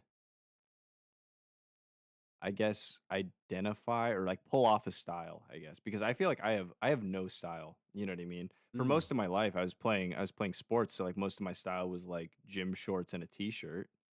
Um, you know what I mean? Uh, and then now I'm like, it's just my partner being like, "Hey, we're going somewhere nice. Can you put on anything else?" And I'm like, mm. "Oh, I thought this was nice." You know what Yes. By the way, I called Olympus out. Olympus is wearing I- Allbirds. I knew it. Knew it. Oh, Easy. are all birds that like They're the they're that wool shoe brand. They started out making wool shoes. They're just like wool shoes? they're very comfortable. I would admit Interesting. they're very comfortable, but it's like kind of Interesting. like the tech bro thingy. Oh, they're from New Zealand. All right, all right, all right. That makes it more. I got it though. I got pretty close. I got pretty close. Um, Yeah, I'm a Birkenstocks guy till I die, I think. okay, I'm in the Birkenstocks. Yeah, yeah, yeah. That's trendy. Yeah. But it gets cold Timeless. here, so Sorry, I have to that's like I have to like I have to like pop on some socks with them sometimes. That's not a great look. I'm not gonna lie. I'll admit it. You know what? Maybe that's in the Gen Z. It could be a Gen Z thing. Oh, I am Gen Z, so I guess that Okay, okay. fits. Yeah, yeah, That yeah, works. yeah. That works out. Yeah, yeah. The high socks. You're doing the That is such a okay. I guess I'm a cusp. I guess, okay.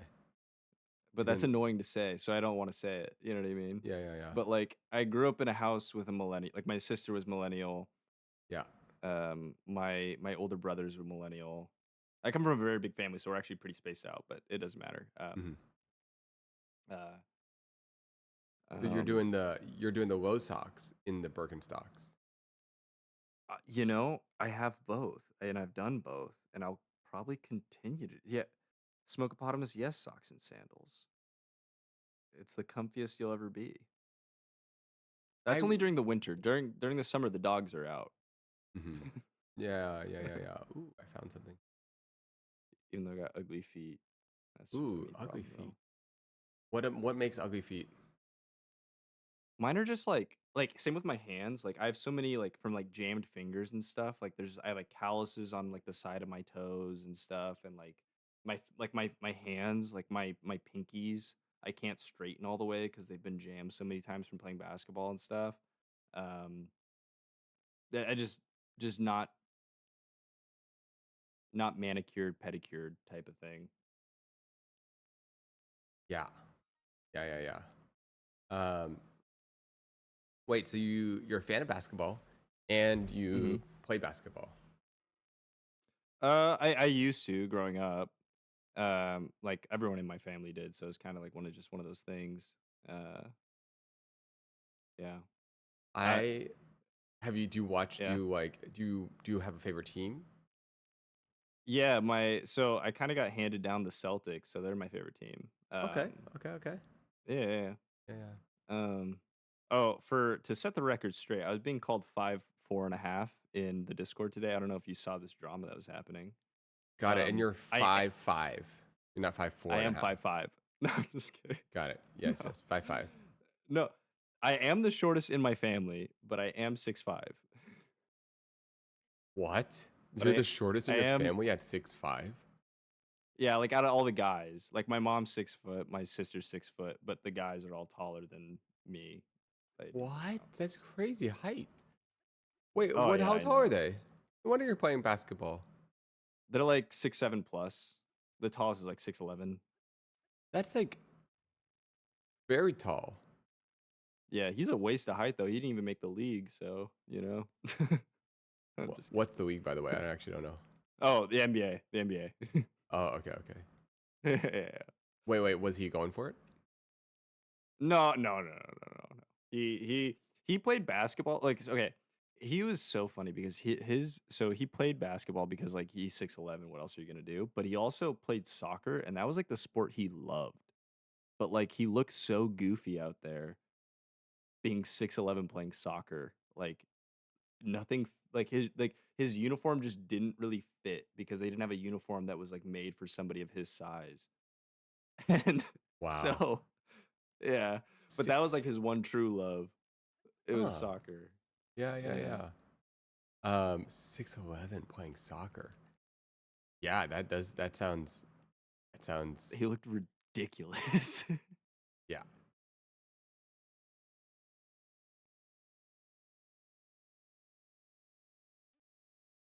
Rock. Is this a puzzle? I think it is. Rock there? A circle? Rock's supposed to go somewhere.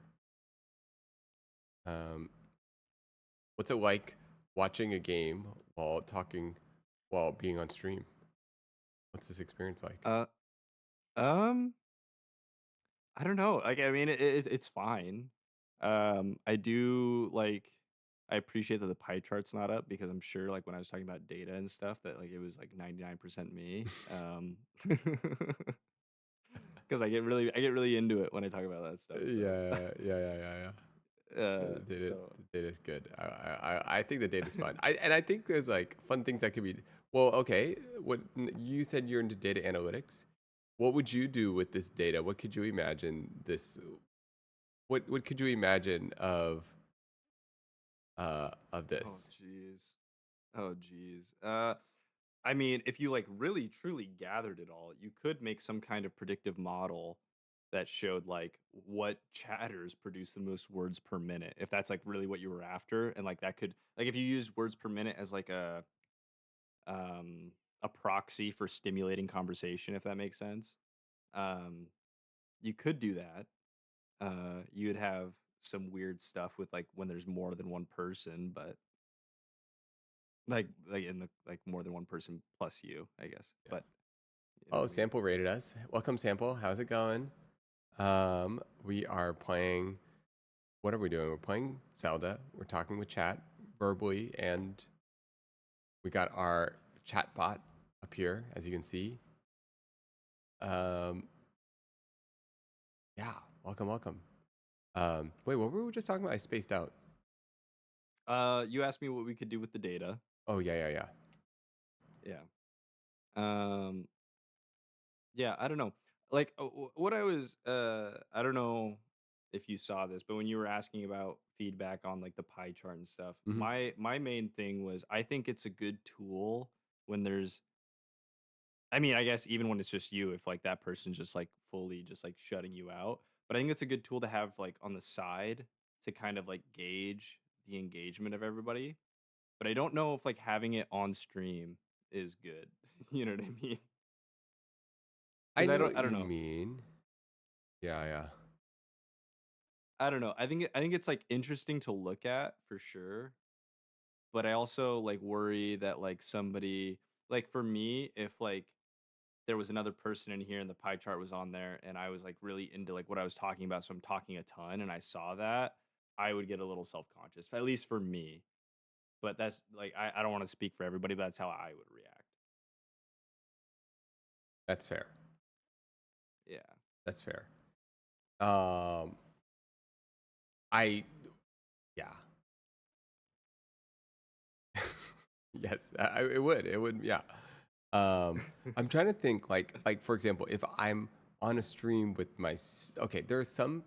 Okay, for example, with like random. Okay, there's some streamers I could do it with that would be funny. Oh, You I know? think when you're a public figure, you open yourself up 100% to be mocked. Or Yeah. like at least called out. At least called out. I don't want to say mocked because that's like a little Yeah. too harsh, but like called out. But like if it's just like a normal like you just have people coming in, I feel like it could I don't know. Yeah. For example, like there's some people where they kind of like being made fun of, like LM or something. It would be Yeah, fun no, to that do would a be thing with funny. him, and just he doesn't realize it, but there's gonna be a chart right there the whole time. Yeah. That yeah, no, the content for like when you're with other streamers, I think is like is that would be funny. That'd be really funny. Yeah. They don't even know they're playing a game. Um, Yeah. But that also means you can't game it and you're just like responding with like, mm-hmm, yeah. Like you can't do that, and then they're like 100% that's of the true. That's pie true. chart. You have to play it naturally. Yeah. Yeah. Um, um, what time is it by the way? 11:25. Okay, so I am relatively. Wow, there's a new tree. I've never seen this tree in this. One thing they did a good job in. Have you played this new Zelda? No. They've got like the plants are pretty good. You know, like this plant looks pretty real to me. Look at the physics. Look at that. Oh. It'd be nice if like you could actually chop that down. I can. Ah, Oh, well. Oh! They heard me. Yeah. Okay, Nintendo, I see you. Yeah, I know. Pretty good, right? Who knew? Nice looking trees. Um, These are pretty good looking trees. So, are all of your hobbies creative? Like, would you, you know what I mean? I feel like everything that you do is like somewhat creative in some aspect or another. Or is there like something that you do that's just kind of like throwaway? Because like even right now you're gaming, yeah, but you're also creating content. Trying to think of a not creative hobby that I have. FYI, low latency mode breaks your stream's audio. What does that mean? Sorry. Low latency mode You're good. breaks your stream's audio. Check, check, check. 1, 2, 3. What main latency mode are we in? Huh? What is this? Low latency mode, sorry. Low latency mode breaks your stream's audio. Oh, wow, wait. As a viewer, you can pick if you're on low latency or not? Mobile and I low don't even latency. know. I don't even know what that is, to be honest with you. Must be some mode that they can be in that is low latency. Oh, is that why? Oh, interesting.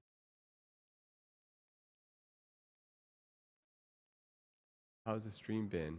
I was IRL in Hakone. You're in Korea, right? Um, we're just testing things.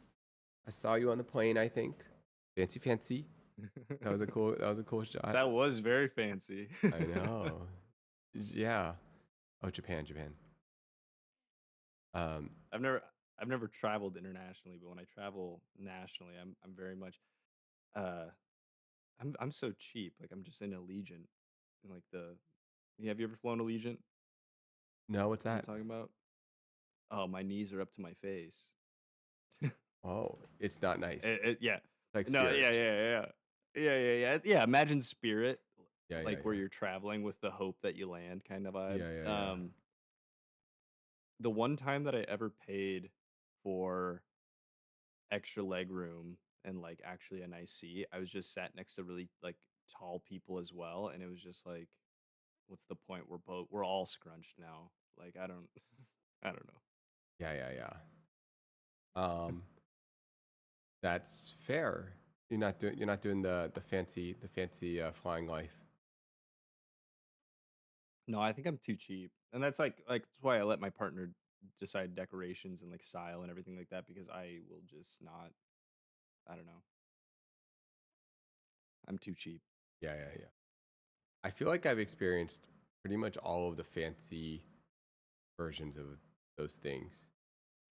And sometimes it's nice, you know? Sometimes it is nice. When you so I you've traveled internationally, correct? Hmm. Um, when you travel, one thing that like I'm like super into, I don't know why, like I don't have any like background in this or anything like that, is like the architecture of buildings. Have you traveled somewhere that like where you're like, wow, this is just like the environment, the buildings is just like amazing. You know what I mean? Like, Hmm. would you recommend anywhere? All right. Wow. Each city is so different. Obviously Europe's got its thing. But then like Yeah. Mexico City is also pretty cool for that. Like their architecture is really interesting and they have a lot of homes you can tour that like are pretty pivotal in the architecture space. Um obviously Japan is just like incredible. Um Yeah. and uh each city's got its own thing. Um Trying to think. That's Um that's kind that's yeah. kind of like what and maybe okay, I say this as somebody who has not lived in like super major cities in the US, so I could be like very off. But I feel like okay, I don't want to say actually I want to reel it back a little bit. As far as like a majority of cities, not the major ones, the United States is very much like very similar Mhm. as far as layout and things like that. Mhm. Um This December I'm actually traveling for the first time internationally. I'm going to Honduras. Ooh. Um, yeah, it wasn't my choice. I'm going with her family, but that's fine. That's fine. I don't know. I don't know what we're gonna be doing there, but There is. Wow. we'll see. We'll see. We'll see. Yeah, yeah, yeah. Wait. Well, what's the point? What's the purpose of the trip? So she has family in Honduras. Like they weren't like they're not from Honduras, they're living there now. And so we're going there for Christmas. Um, I don't know. I was just kind of told that this is what's happening, and that's okay. Uh, Yeah, Michael says it seems like it doesn't make any choice for yourself. Okay, okay. okay, okay, okay. I make choices that matter to me. You know what I mean? I play it on like a almost utilitarian metric of like if something truly does bother me, then I'll say something. But if I know if her happiness will outweigh how it makes me feel, I tend to go that way. Um, so like, and I think that's a good trade off because I think she cares about a lot more stuff than I do. To be honest, I'm very go with the flow. Yeah. Where do you pin me on that? Do you think I'm? Do you imagine me as a go with the flow person? No, not at all. Not even a little. Uh, yeah. And that's okay. That's okay. Each their own. But uh, you know, Yeah, yeah, yeah, yeah, yeah. No, just wondering, just wondering. on topic of sacrifice and compromise in relationships again. Yeah. It's really easy when you don't like care about the sacrifice. I'll say that.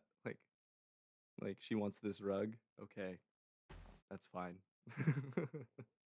And it's great because then you look like you're so selfless when you are like okay with that rug. You know what I mean?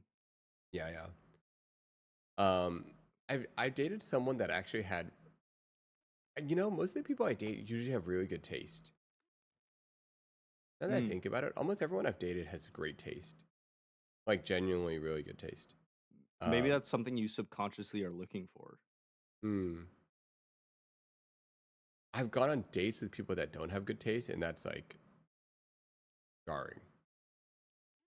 It's Yeah, jarring. it's jarring. Yeah, yeah. I kind of want, I kind of like the girl to have better taste than me.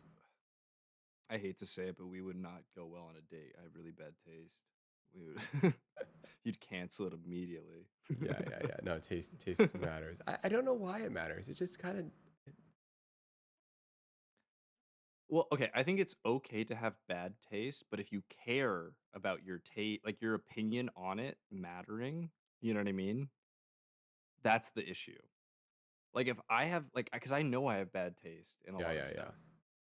If I were to like this is the hill I'm going to die on, like that's Yeah. crazy. Yeah, yeah, yeah, Like yeah, that's yeah, yeah. You had to be self. crazy. Yeah, yeah, yeah. Exactly. The self Yeah. awareness of being like, okay, this is not my realm. Oh, this, Yeah, yeah, yeah, yeah, yeah. yeah, Yeah. yeah. My realm is poke buttons on computer and make number. That's all I do. That's what I know. That's all I'm good at. Well, there's taste in that too. Yeah, dude. Somebody was like, "Let's use this model." I was like, "Oh, ew." I'm just kidding. Disgusting. There are good and bad models. I'm guessing. Yeah. Well, I mean, I can pop off on modeling if you want me to. Just kidding. What is? Give me. What's an example of a model? I don't even know what a model is. um. So a model would be the most simplest at like model that you can get, at least for like it's called regression. Have you heard that term before? Yeah, Like yeah. maybe regression to the mean. Yeah. Um, is linear regression. So it's literally Okay. just like y equals mx plus b, like the formula for a line. Hmm. That's the simplest form. And then you can get into like as deep as you want. You can go to like one of the ones that I've been abusing to death recently, like, so I got this is kind of funny. I They emailed me on Friday that we got more compute power to run our models, and I was like, "Oh, hell yeah." And then today it's Tuesday. Like I got an email today and they're like, "Hey man, you've been really spamming that GPU compute." What's that all about? Because I've been using this it's called XG Boost, Mhm. which is it really thrives off a GPU compute and I apparently got a little too happy with it. Uh, You spent but too much money. so well, it wasn't even like I was just like I was kind of hogging Yeah, yeah. Are these AI models or are our these like allocation. basically computer models? Yeah, So AI is like a subsection of machine learning, I would say. yeah. There's like debate. I don't know. Are you? So Is like this machine learning models? yeah, machine learning. Got it. So like uh so like a gradient boost model will you have these things called errors, Mhm. right? Like how far you were off. And what it does is it basically looks at those errors and it goes, okay, let me get the gradient of these errors, and it builds a decision tree out of those. So like, and then it travels down the decision tree and it goes, which one of these um, will improve the model the most, right? And that's how it travels down the tree. If that makes any sense. I don't want to get like too technical because like that's Mhm. annoying, and I'm really bad at explaining. Like I try and explain this to my partner, and she's like, "I have no idea what you're saying." So I'm like, I understand I'm really bad at this. So if I say anything that doesn't make sense, Mhm. let me know. Okay. Okay. Um, so then it'll travel down the tree, and then it'll go through again, and it'll do the same thing, but it'll have like updates, and it'll keep doing that, and it'll combine all these updates into the final output, and that's your model, and that's the one that that's the one I've been abusing, and there's another one called Light GBM that they want me to use now because it converges faster to an answer than XG Boost. I feel like my cousin knows a lot about this stuff. Um, do you know a company called Ray? RAY? RAY. No. Ray or not? Oh, it's called Anyscale. But they use a model called Ray. I feel like I've heard him talk about this Okay. stuff. Um, all sounds Production kind of ready. Run AI with Ray. all sounds kind of familiar. Something to do with efficiency and improving the efficiency of models. Ooh, Kandarma, you know them. Oh, Kandarma knows them. That's because Kandarma knows data stuff.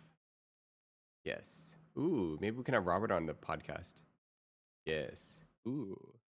Uh, my staff engineer buddy went to Anyscale. I'm really close to them. Oh, cool, cool. Wait, hold up. Am I making this bigger? Kandarma, we should talk more about this. Wait, wrong way.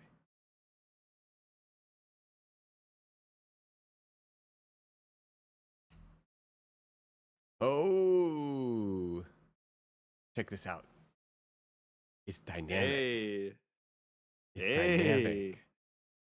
Test. One, Yeah, two, three. so my company's too well, actually we have the money to spend, I think, on like some kind of compute to like train some kind of AI model, but like they're too cheap. So we usually use they're called ensemble models, um, which you basically just combine the outputs of two different models, and that usually helps. Hmm. Um, Got it. Um, yeah. Zenzuzu. That is actually super messed up. Uh, that is super messed up. You got scammed. Well, no. They subbed, and thank you for subbing. I'm not even sure if you can hear me because you're stuck in an ad, and I wish I could turn it off, but I can't. Uh, yeah. Um, Welcome back. Zenzuzu. Sorry about you subbing, and then you still got ads. That seems like they need to fix that. But thank you. Um, That's also, Twitch is double yeah, dipping. yeah. Twitch is like, oh yeah, we'll just. There's something wrong there. Scammed. Yeah, exactly. Scammed. A little scammed. Um, um, You got connections. You can reach out to Dan Clancy right now. Just kidding. you know what? I wouldn't be surprised if my sister could, but I definitely cannot. Um, your emails go straight to Yeah, spam. yeah, yeah. I can connect us to Robert from Anyscale though. That's my connection I Ooh, got. That's what I well, got. Let's get that's him on better the than what I got. podcast. Easy peasy. Easy peasy. It's better than what I got. Um what's it called? Uh what do you think of this new format? Are you seeing this where the text appears side by side? I kind of like it. Do you guys like it? Yeah, I think that's a lot better because like before we were just kind of overlapping one another, and so it was kind of harder to see what the actual flow of conversation was. I don't Yeah, know. Olympus, what do you think? What do you think of it? I kind of into it.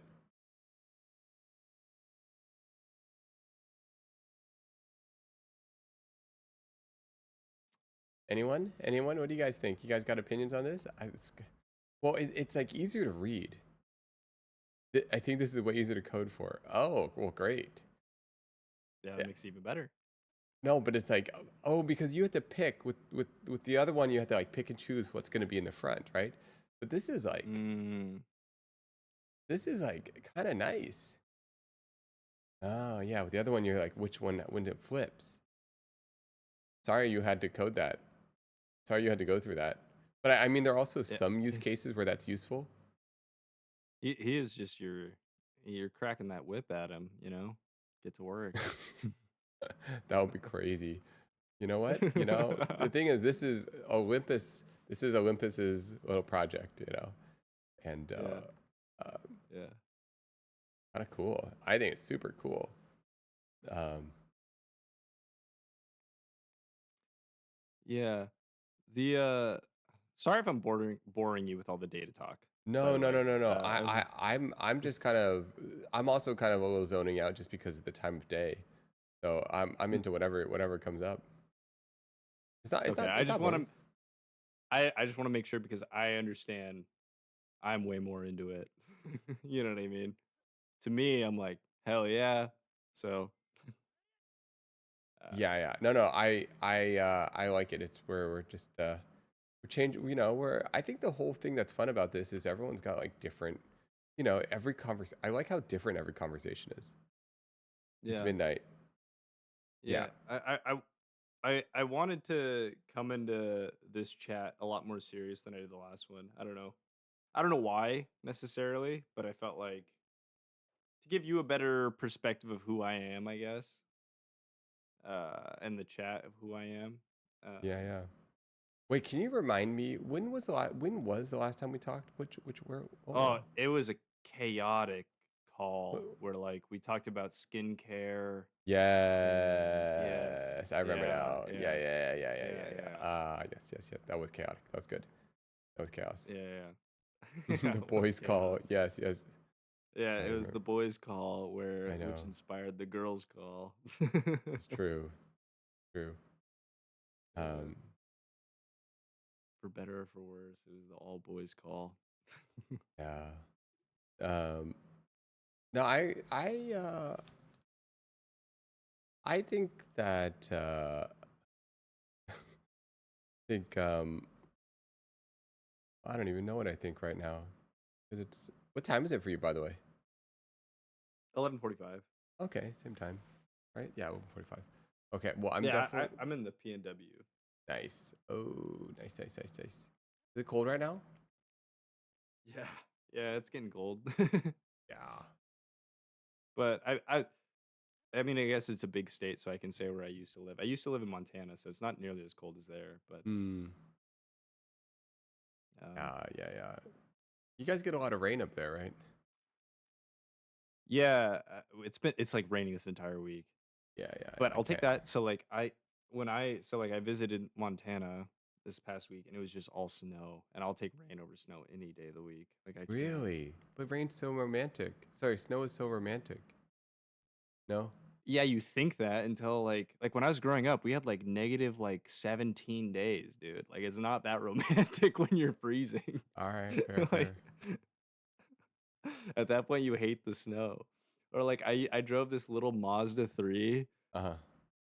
Oh, hell on earth. I'm Was like just not sliding into insulated? snow drifts. Oh, No, I'm just sliding like this like so the snow it would get so like high up in the middle of the streets, like where Mm. you would want to make like a left turn, and like on the sides of the streets it'd be like a wall.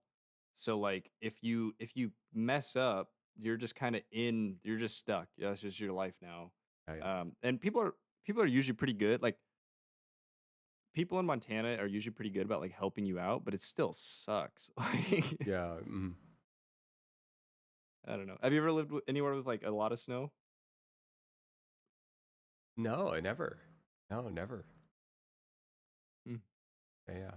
By the way, I feel like this is the best version of it. Sorry, sorry. I'm looking at the chat, like at the top. Like this seems like really nice. Good night. Good night, Socopotamus. Yeah, we should all sleep. I'm gonna sleep in like 5 minutes. Um, don't you think this is the best version with the 2 text messages like that?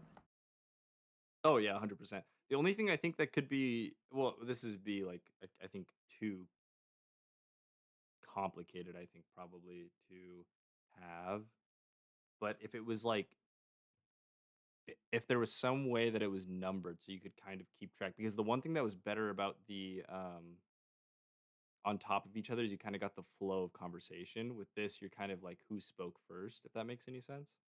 But I don't know how easy that would be to do because at a certain point the numbers are going to get so large.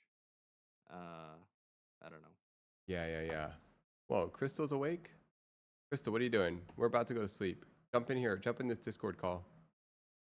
Crystal, what you doing? Right now. Bro, Come join.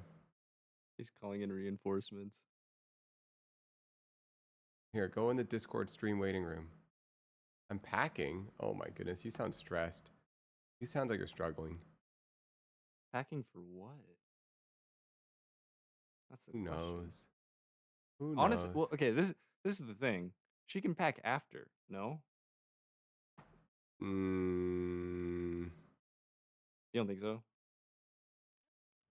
she's stressed out. Constant state of stress. Dysregulated. Constant state of stress.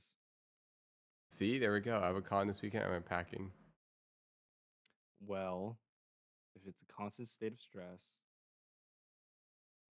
she could see someone for that, and I'll give her my referral code. I'm just kidding, Uh, but Crystal, check this out. Look at it. Look at our text bubbles. Look at our text bubbles. Look. Look at our text bubbles. See these things? Check it out. have, 1, 2, 3. 1, 2, 3. since you're so interested in the art of conversation, have you ever read How to Win Friends and Influence People? No, I That's like have such a not. typical book that like I feel like, oh, okay. That's like a very you might want to give it a read. I don't know how like I can give you the gist of it. Most of it's just like listen. But it kind of gives you just like how to interact with people. Um I don't know. I don't know. Yeah, you know, how do I say this? Listen. Yeah, yeah. Yeah, yeah. Yeah, No, it's no, no. literally I the think book. actively listening is a really, yeah, I think it's a great skill. Um, I think it's a more valuable book for young men than it is for people who are older. I'll say that mm, actually. yeah, yeah, yeah. That's probably true. Yeah. Crystal, I did you see this thing? Look at. Oh wait, by the way, if we talk at the same time, will it show? Do you want to try? We can like count down. How about you start talking and I will just talk over you and we'll see what happens. Okay, I am talking right now and we're I'm going also back and talking, forth talking about and he's something also else. talking. Yeah, he's also Whoa, That's pretty cool. that's pretty amazing. Yeah. How is it doing that? Is it does it see the different Discord It's in your sources walls. as It's different just a little this in your sources? walls. How is it doing? How's it doing it? It's impressive. Do you think it can sort it over a single audio? You guys are 2 different instances. Interesting. What? Interesting. It's just Olympus typing. Yeah. Yeah. That's my favorite meme.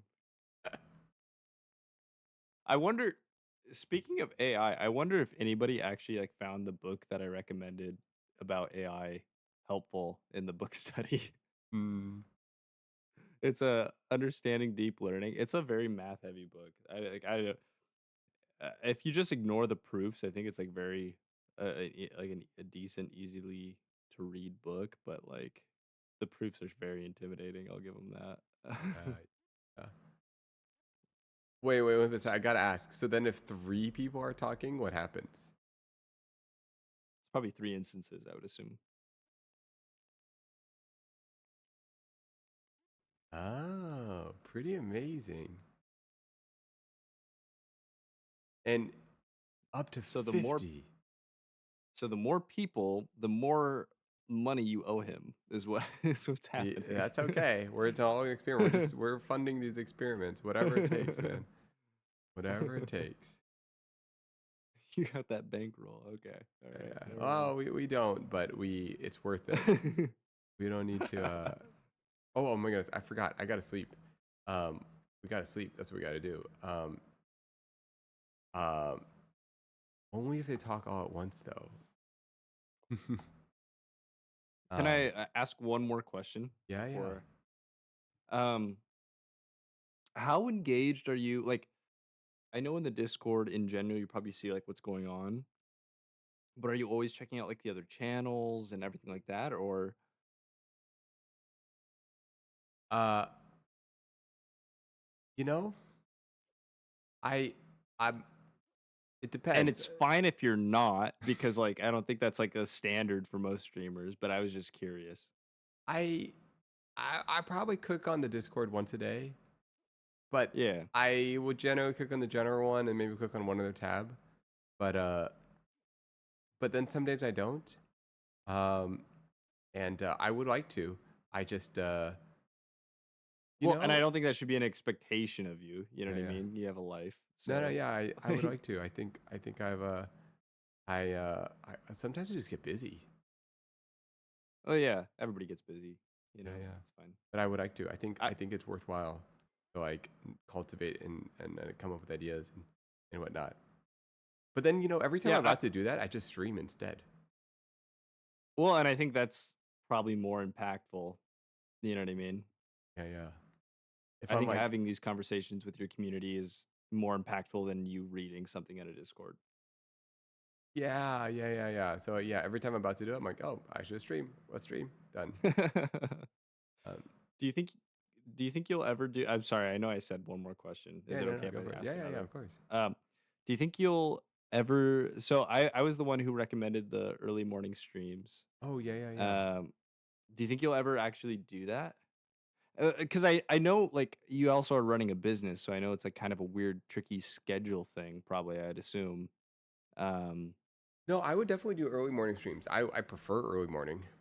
I think I'm the most awake during the early morning. yeah, same.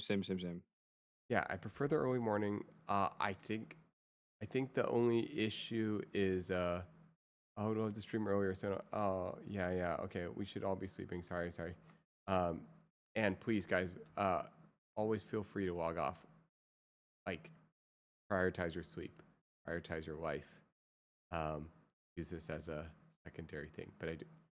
You Um, gotta parasocial farm, be like, "You can sleep after 5 get the tubs." man, that'd be insane. Yes, I do think earlier is better. Um, uh, and I'm still navigating. Um, I'm still navigating because yeah, I'm trying to figure out running a business. I'm trying to figure out like actually doing work. Like we haven't streamed with Patty because me and Patty been working. Yeah. So Patty hasn't been streaming as much. Where I'm like, part of me is like, we gotta like pay bills and like do jobs and stuff. Yeah. So that all like is in there somewhere. So I've been kind of streaming at night. I don't know. So, but my intention is to stream early in the morning, and I guess I probably will start taking this all a little bit more seriously soon. But I just keep loving the experimentation part. So, yeah. Yeah, Yeah, because I feel like early morning streams, at least I say early morning, but I'm picturing more like 10 Yeah, a.m. yeah. Like I don't expect you to like Yeah, yeah, yeah. 6 a.m. I think you'd get a lot of mean people at 6 a.m. I think we gotta try it But sometime just to see what happens. 6 a.m. I'd Yeah, hop in yeah. here and be like, dude, I can't do this. Yeah, I yeah. can't do this right now. But no, I just think that would like attract uh a different kind of conversation. Um but I think the format, any way it changes, attracts a different kind of conversation. I do like the hour rule, simply because I think okay, I like it and I don't like it because like on one hand I'm like, well, no, I don't want them to like, I don't want this to end yet. You know what I mean? Yeah, yeah. But at the same time, it's like, is that fair to the people who are waiting?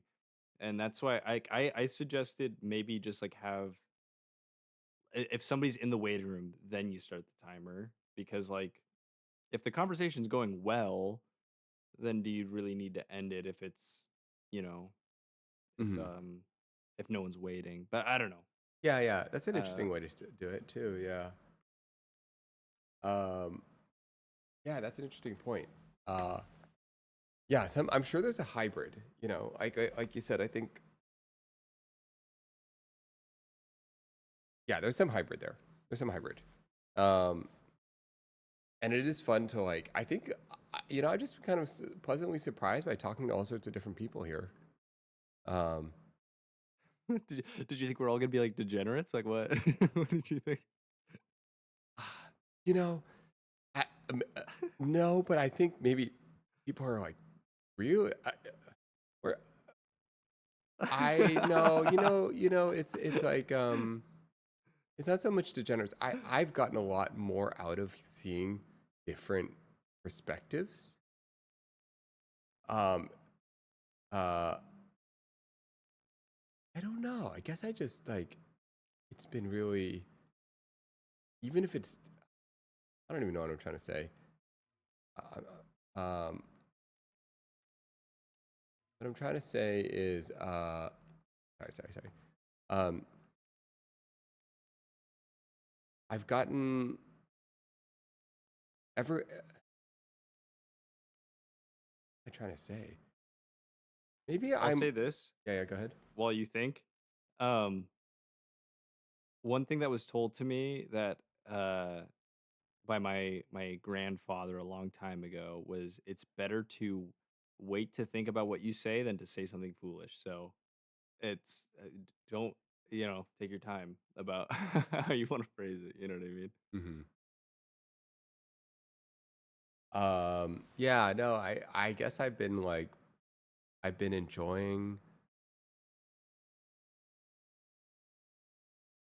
Okay. Okay. Maybe that's what I'm trying to say.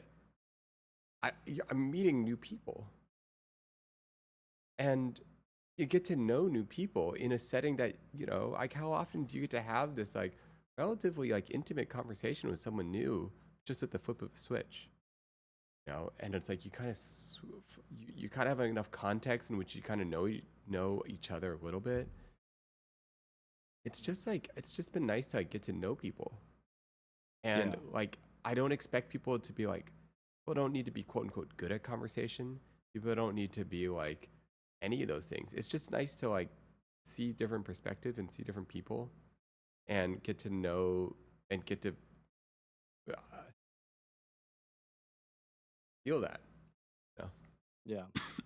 I think one thing that'll be interesting as you grow as a creator, um, is to see what barriers are put in place to separate bad actors, and that kind of thing. Because that is something like it's not something I worry about necessarily, but it is like a thought that I had because you are so like opening and welcome to the community. I mean, um, like I just like hopped into the stream waiting room and I was like Mm. I got popped in, so like you know what I mean, and like the Discord is open to everybody. And I'm not saying that that should change. I'm just saying like the I guess I just like I guess Totally. let's Yeah, yeah. just hope that they stay away, I guess. I don't know. Because You like, know, because like on one hand, I don't want anything to change, but it's like, some things do have to be put in place. how about this? It will happen for sure. It's a guarantee to happen. And Knock on wood, dude. Don't mean that. no, no, I mean it will, and it might not always be so malicious. It might be like it it could be as simple as hmm, how do I say this? It could be as simple as like maybe someone uh just consistently kind of like talking over other people and like taking up the conversation and maybe just making it about themselves and just using it as a platform to like get heard by a lot of people. It might not even be to like Yeah. be mean to me. It might just be something like, oh, I can get a lot of attention. Like Linz, no, definitely not. Linz is one of the That's most crazy. one of the most uh I know, yeah. Time him out. Time him No, no, out. no. I'm We just all know he's kidding. joking. Linz is one of the I'm most just kidding. self-reflective people, and Yeah. gotta defend Linz there. Yeah. Um, but it's like That's so funny. uh, I I think like yeah, that will probably happen, and then I might have to be like, hey, I'd love for it to hear from other people, or I might need to be more mean. I'm like, Yeah. hey, no more, go away. I don't know what I'm gonna say. Hey, Well, not a band, but you're banned. yeah. Well, I mean, you can just like right click on them and disconnect. I think because Oh, yeah, I don't know if you knew that. I just get disconnected right now. I'm like, oh. I did not know. No, no. Hold on, let me start. No, no, I'm not going to, but I'm just gonna let's check. Right click. I'm nervous, Oh, I Chad. see that. I see it. Yeah, yeah. Ah. So I think that having that tool in your tool belt, knowing that you can do that is important. Um, and like even just like maybe you disconnect them and you message them and be like, hey, like you're not like if like it's like something benign, you can just message them and be like, hey, it's not like it's not like you're like we hate you. It's just this was happening, whatever. Um, And rules are written in blood. So like I really believe that. yeah, Like so we will go that's so through true. something will go wrong and then it'll be like, guys, new rule. As somebody who works in the financial sector, I can tell you that's so true. That is the most true thing you've ever said. Yeah, yeah. So, something's gonna happen and we're gonna make a new rule about it. All right, guys, this Yeah. is the new rule. This- um, uh, I'll say one side note. I will like this is how open and welcoming I think that the community has been is that like just because I can't pronounce his username, I'm gonna say Michael. mhm. Like he used to like never type, and now he's like always saying the most funny stuff. So like, you know, that's just kind of cool to see in a community. I don't Mm. know. Yeah, I know. I totally feel it, and I feel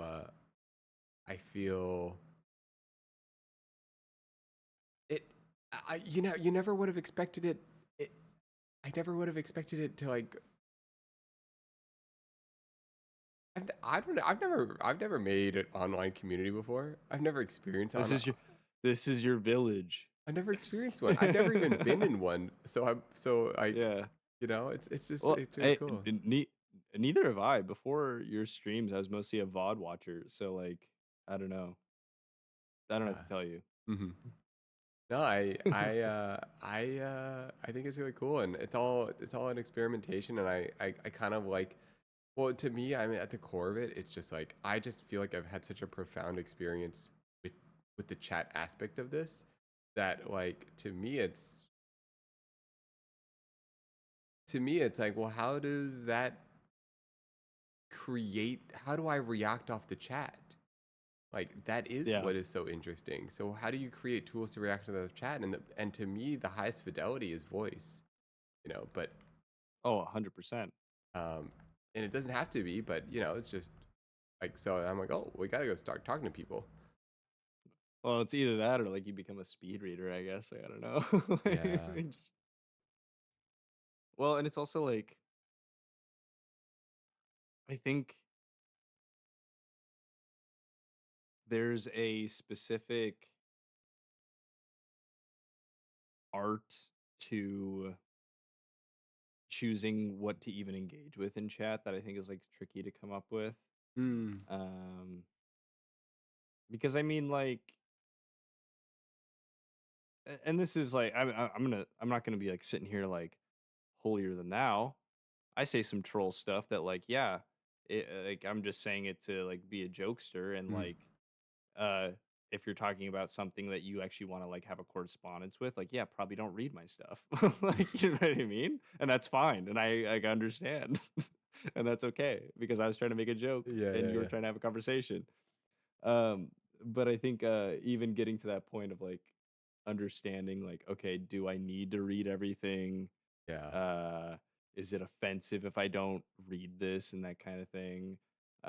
Because yeah, I mean, uh, like like Michael said, it was is your stream with I don't know her name. Sorry, you were at the Spirit Halloween. Um, but I don't know. But you were Crystal, with her. Crystal. Oh, that's who Crystal is? That is Oh, Crystal. okay, Yeah, okay, yeah, yeah. okay. Sorry. No, no, no. You're good.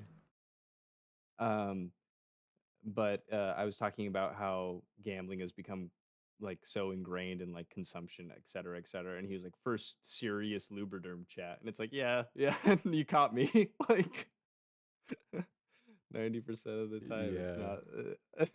No, it's good. It's good. I like all the variations of it, and and I think that's also good because when you have serious topics, you almost kind of have to have a non-serious reaction at times. Otherwise, it like the energy gets a little heavy, and then it Yeah, can like amplify, and then everything gets heavier and heavier, and then like that exists for like even like mental health spaces, where it's yeah, like someone says something and they're like, "Yeah, I hear you," like your experience is like really important, and then everyone's like, "Yeah," and then they're all acknowledging, but then at one point it gets like so serious that you're like, "Man, I just need yeah, to get some air and like laugh at something stupid." yeah, yeah. Well, and it's good that like okay, it's good that you say that because there are definitely times where I'm like, I'll say something, I'm like, okay, I'm being annoying. I'll just watch for now because like I get it. Like my first instinct, and maybe this is well, okay, I'll say this. I think most of the time when it's like come to you like talking about woodworking or something like that, or like something like that, like the first instinct is to find the funniest thing to say because Yeah, it's like I don't know anything about this. yeah, Like, you yeah, know what yeah, I yeah, mean? yeah, But I thought of this funny joke. And obviously I'm the funniest person here. Just kidding. But I have to share it. yeah, yeah. No, I love the chaotic. I love the chaotic nature, um, and I love it when you guys talk to each other. That's also like my favorite thing. People are Oh like, yeah, it's great. half the time you're talking to the chatter, but half the time you're talking to like, everyone else that's in the chat.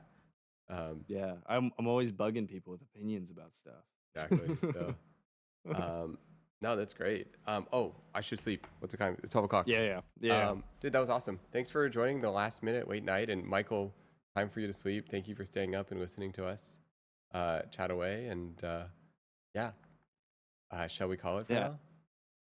Yeah, yeah. Have a good night. All right then. Okay. Let's call it. All right. See ya. Um, okay, so this one ends here. Um, thank you guys. I think my voice is still available. Yes, it is. Thank you, everyone. Oh, Brian's still here. Hello. Nate, Isendic, Uberderm. Sleepy time. Olympus, this thing's super cool. This chat. Um, wow, that's kind of cool. Like you put the icons on, and the icons are even animated on Uberderms. Pretty cool. I hope I can get a call with you if I have something to say. Yeah.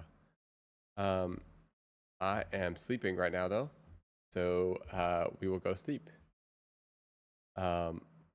We'll go to sleep. We'll go to sleep. Good night, everyone.